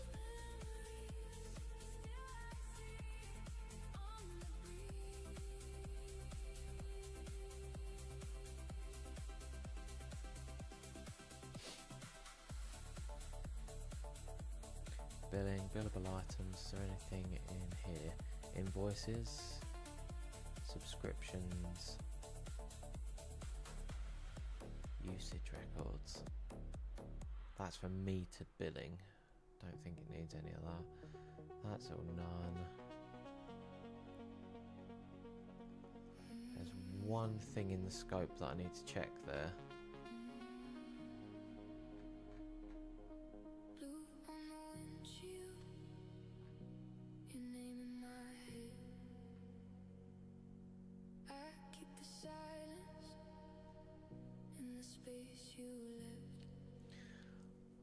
Okay, let's have a look.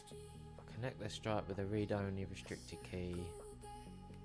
Daily job derives the MRR and the ARR, 30-day revenue, active subscriptions, customer count and churn, and writes them into the company as verified metrics.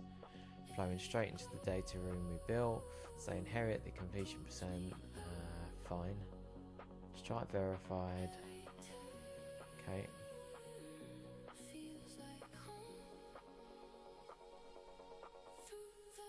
Connect a real stripe test or restricted key to see the end-to-end mechanism. Right, okay. Let's create a key then.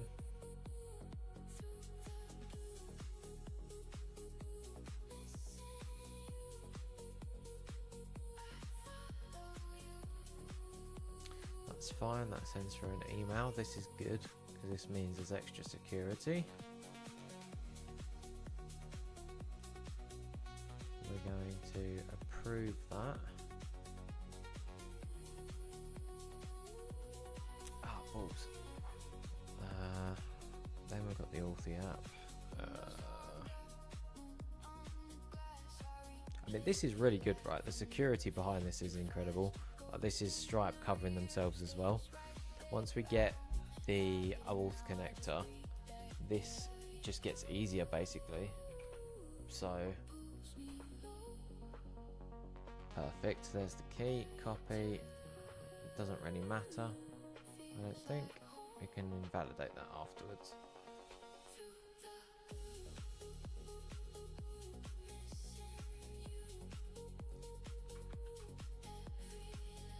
Confirm and connect. Validate. Missing read scopes account. Interesting. Okay, let's move that over there. We're going to delete the key.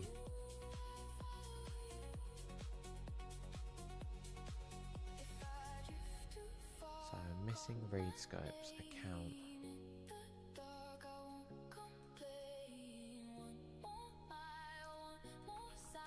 Okay, so that key is cycled out. That's fine.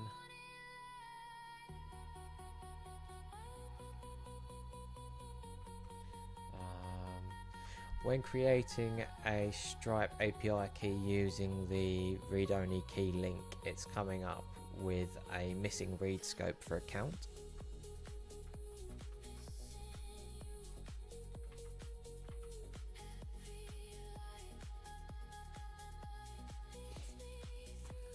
What is the account scope?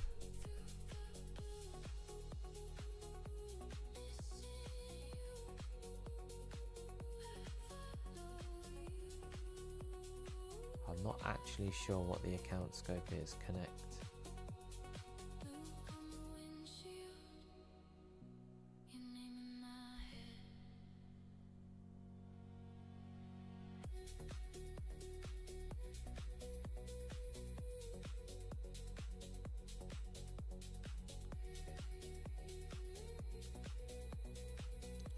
That's through Connect though. I don't think it is Connect. And it's not going to be the account evaluations either. Check back through the most recent Stripe documentation around the scopes to confirm what scope is missing and add that to the link to ensure that that is added at the point where the user creates their API key.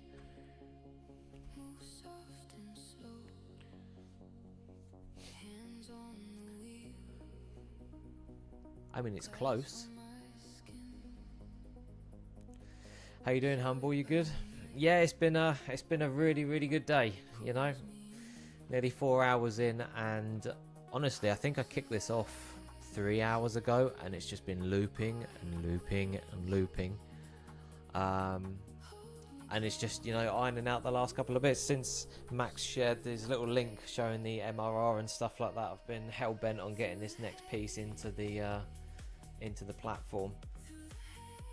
Once this is in, we can pull, I think, quite a bit more data than what was showing on the other one. And this basically lines up the framework for all of the other revenue sources as well.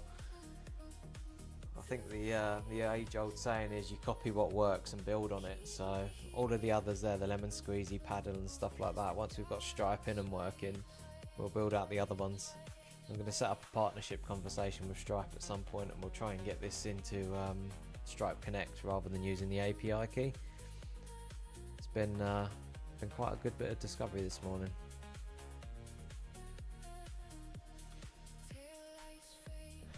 Right, let's have a little look. So what's it missing?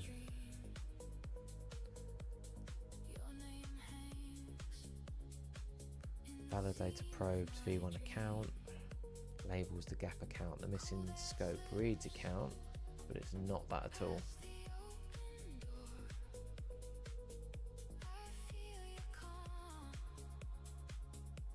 All connect resources read. Validator calls.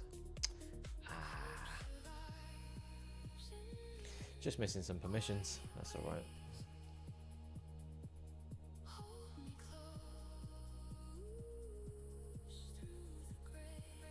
Cool. I'll rebuild the deep link. We'll click it. We'll try it. We'll connect it, and then that should be a done deal. I'm not sure whether it's actually doing a snapshot or if it's doing a live call to the API. I think it does a daily snapshot, which will form part of the company dashboard. But I want to have a live, living revenue screen, which makes some kind of fireworks when you get a sale in. I think that'd be funny. Let's get it in first. Let's get it working.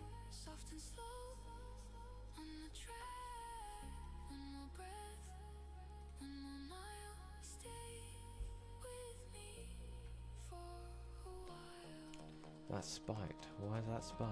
That's interesting. Spain and Germany shot up. What's the dog growling at?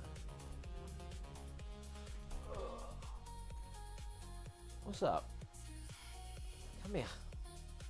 Come over here.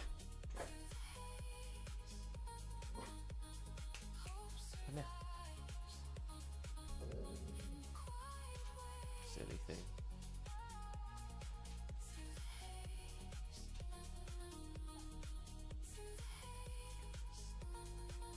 Oh, I think something's blown over. It's alright. It's quite windy today. It's really warm. We're in the 30s again today. But fortunate enough to be sat in an office with aircon. Otherwise it could be a very different story.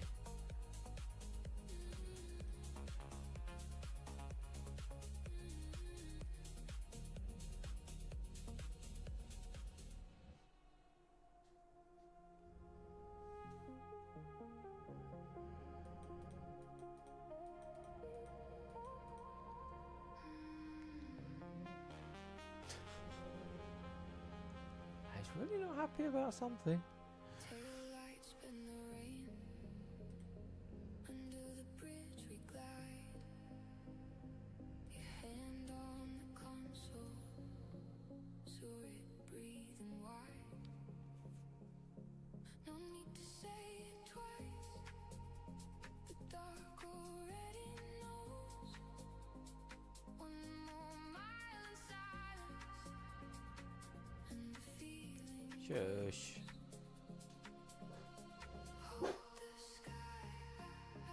Come here. Come here. Hey, come here. Hey, here.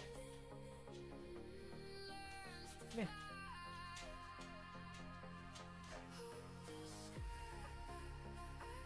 Two seconds.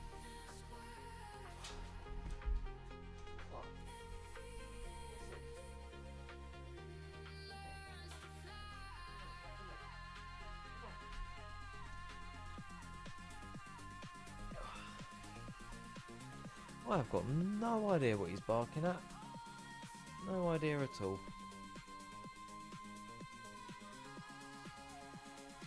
Right, okay, that fix is now live, so let's go back in and let's see if that works again.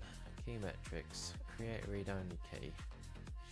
Shove that over there because we've killed the old key off. Right, so we're going to create the key.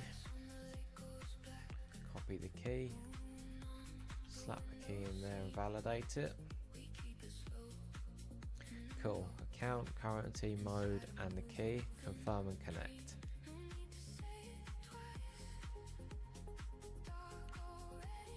There we go. Stripe verified.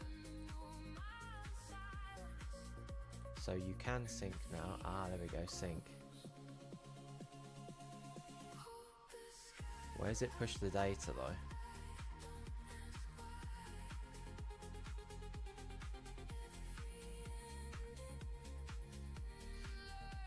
Ah, there we go, look.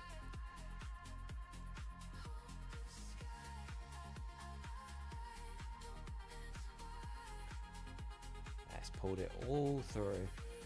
So, I guess the next point on that is where we go from the... That's fine, so that's pulling that through from there now. Change the visibility, public gated. If I change that to public, does it then show it on the profile? It does. Connection added. It's pulling through the activity as well. Everything is working! Everything is working. Yes! This is what we wanted. Fuck yes.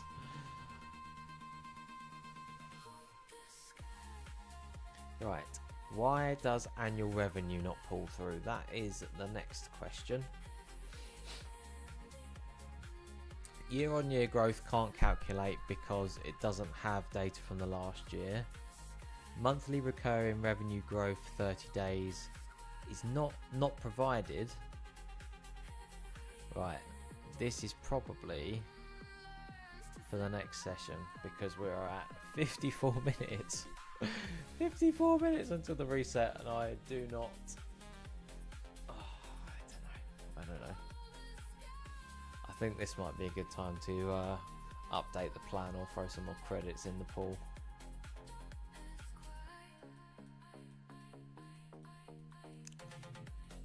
This is brilliant though. So it's pulled through the ARR, it's got the unit in there. Probably need to tidy up the UI at some point, because once that's in there and it's got the units and the periods and stuff like that,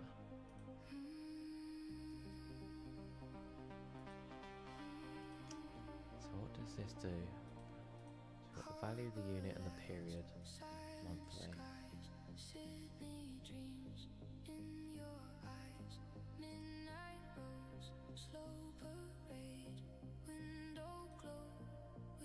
Does that now show that on the front end profile?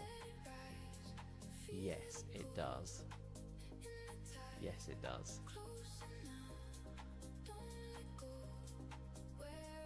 Revenue, let's make sure they all come through. Customers. Active subscriptions.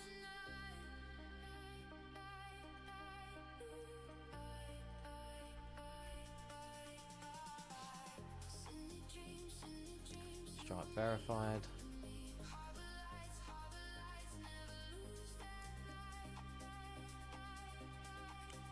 We are rocking.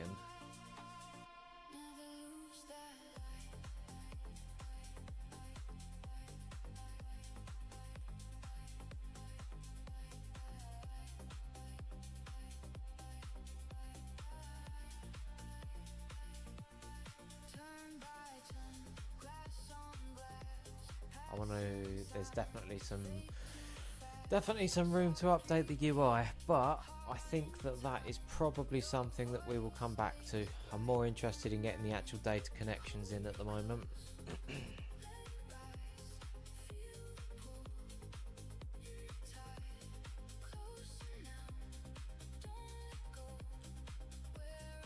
That is in.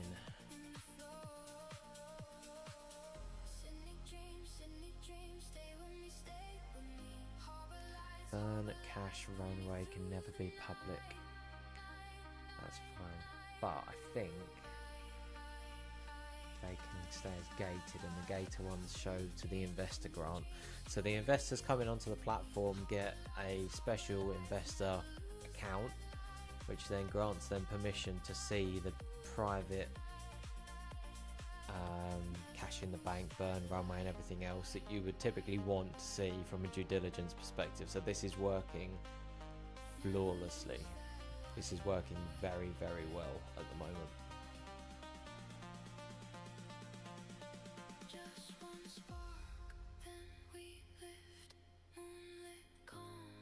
Very, very well.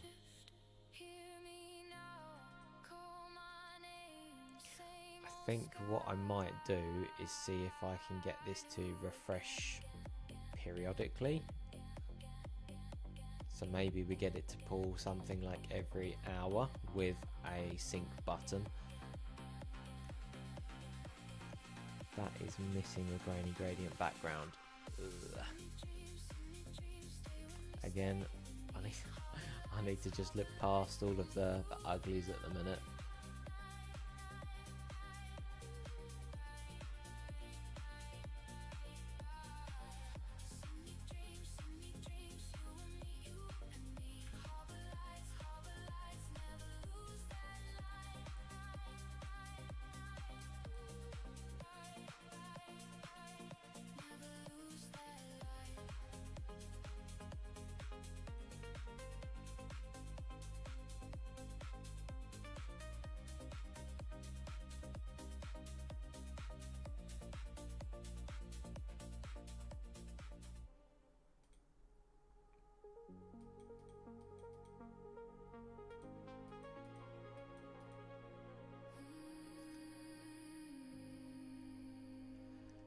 Right, okay, that is an absolutely solid start.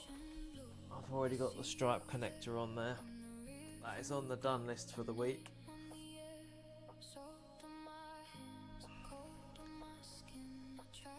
What I will probably look to do is to put an actual subscription through on Stripe to see whether that all comes through. I don't really want to do it on a test account. We'll test it live, we'll make sure it works. Product is showing on there. It's buggered up the footer again. I don't know why it keeps doing that. That's fine.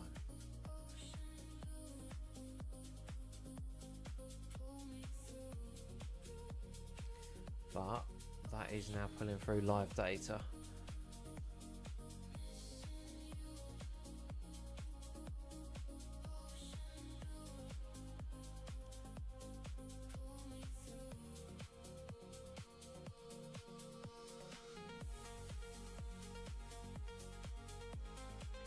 I think we should probably check that every hour. I feel like that's a sensible cadence that shouldn't be too heavy. Do a small get request every hour to pull that through.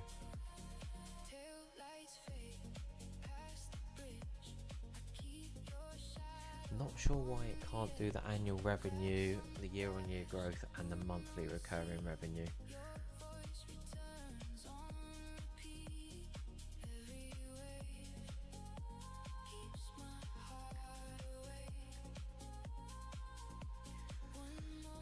Right, so Stripe partnership outreach is in TicketBiz 4, that's fine. Connect a real Stripe account to see the verified metrics, that's fine.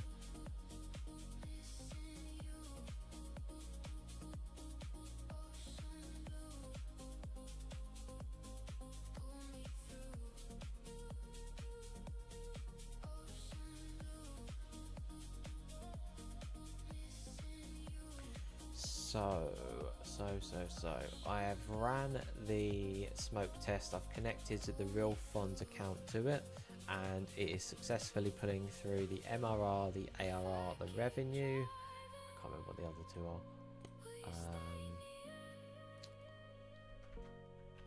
The customers and the active subscriptions.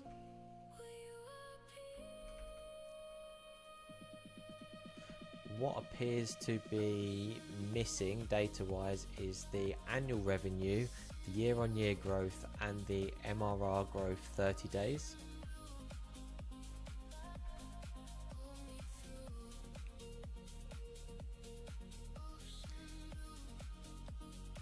I think that we should be able to derive all of those based on the data that we are collecting. So please go away and check to see whether that is possible. I'm not really sure.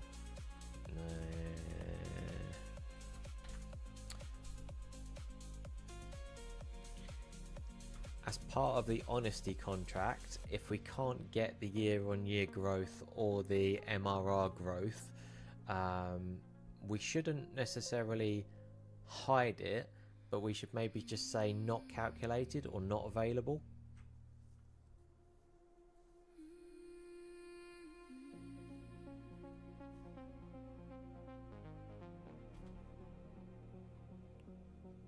I think that makes the most sense.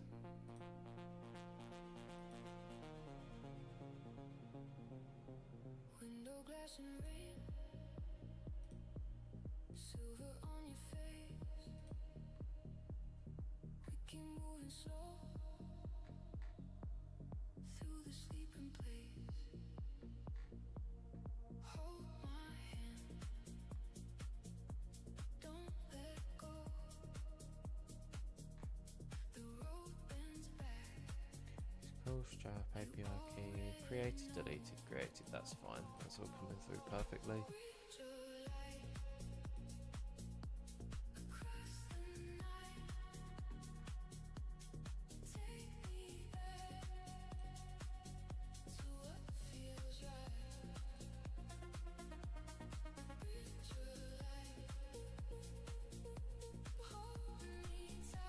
Let's see what it comes back with, see if it's got any burning thoughts.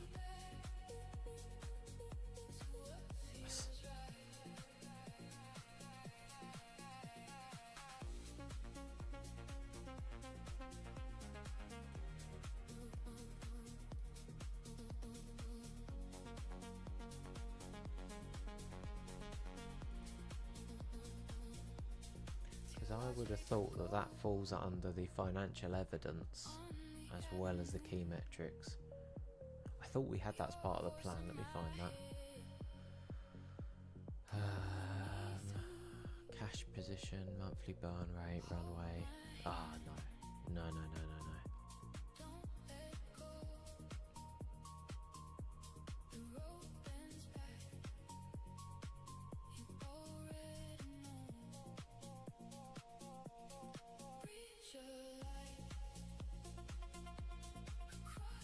Under the customer acquisition costs, I feel like that should maybe be individual lines so it can be listed out cleanly. That might actually give a better view of how people are spending the money to acquire ultimately.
We are getting close.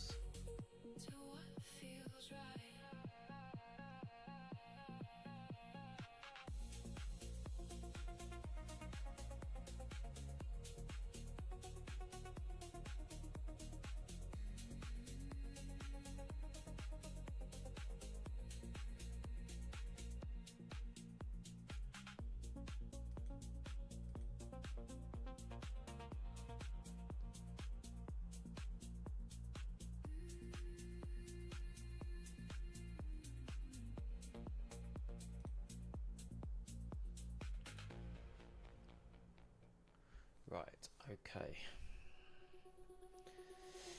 What's it got to say for itself then?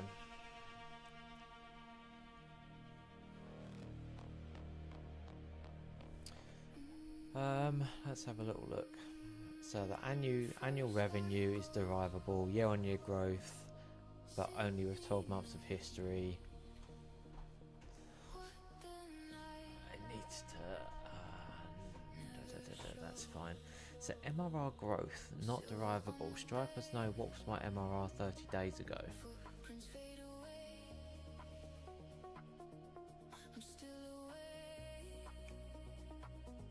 But we can calculate that.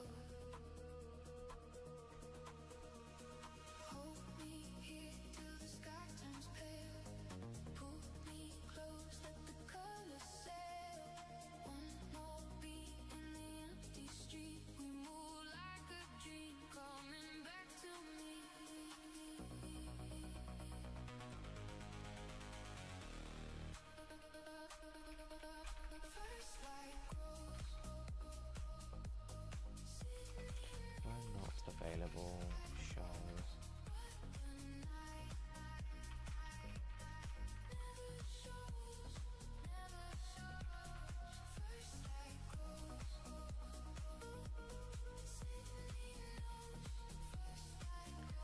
That's gonna hit the cap. That's gonna hit the limit. No, it's done it.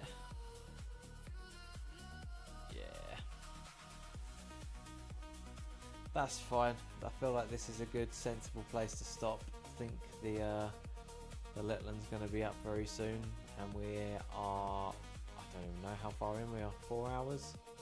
Coming up to 4 hours? Yeah, just over the 4 hour mark. So this feels like a good, logical place to stop for now. we've had a cracker of a session. So 2 things, I've written them on the board.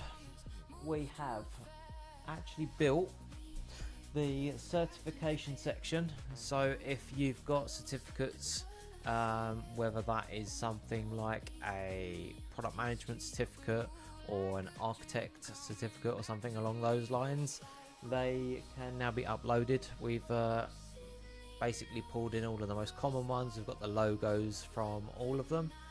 That should have been built actually into here. Maybe it's not been deployed yet. No, it's not in yet.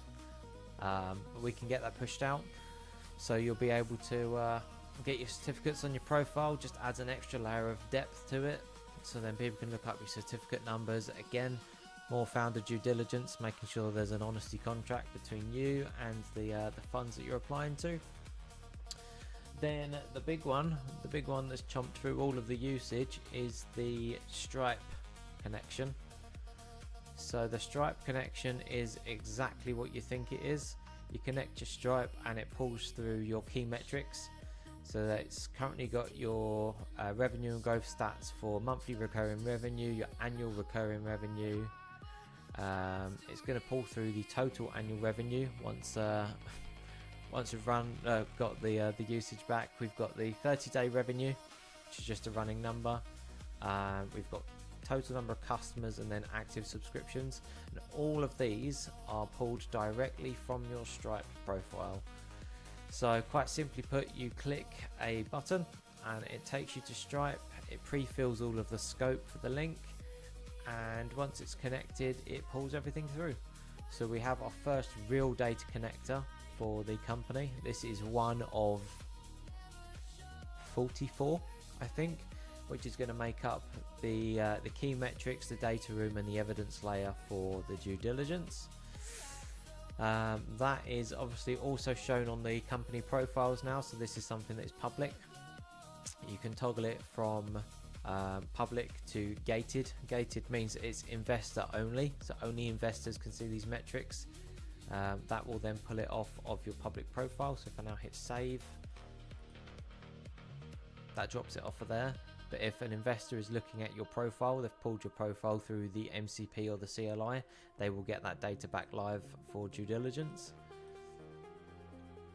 Then when we come back, when the usage is back, I'm not going to push it. We'll have the annual revenue in, a calculated MRR growth. So we snapshot that every 30 days, and then we can show growth over a period of time, and then the year-on-year growth as well. If the data is not available, it won't come up as not provided. It will come up as data not available. I think that makes more sense. You can type these in, but I feel like if there is a connector available, the connector should really be the evidence layer. Because I think if I fill this in as, put that in, so it's got founder reported or from documents, right?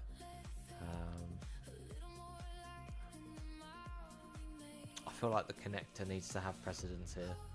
I'm not sure why it's added the from documents. I'm going to pull that out. That doesn't really make sense. Maybe you've got statements, I don't know, for the company, and that's where that will show that there. So that's that. Right, that is a really promising change for the day. If nothing else gets done, which it will as soon as the usage is refreshed, I'm going to be back at it this afternoon. That's huge. You know, first real connector in. We've got a strategy to move forward to speak to someone at Stripe to try and get the old connect in, so we don't have to do this.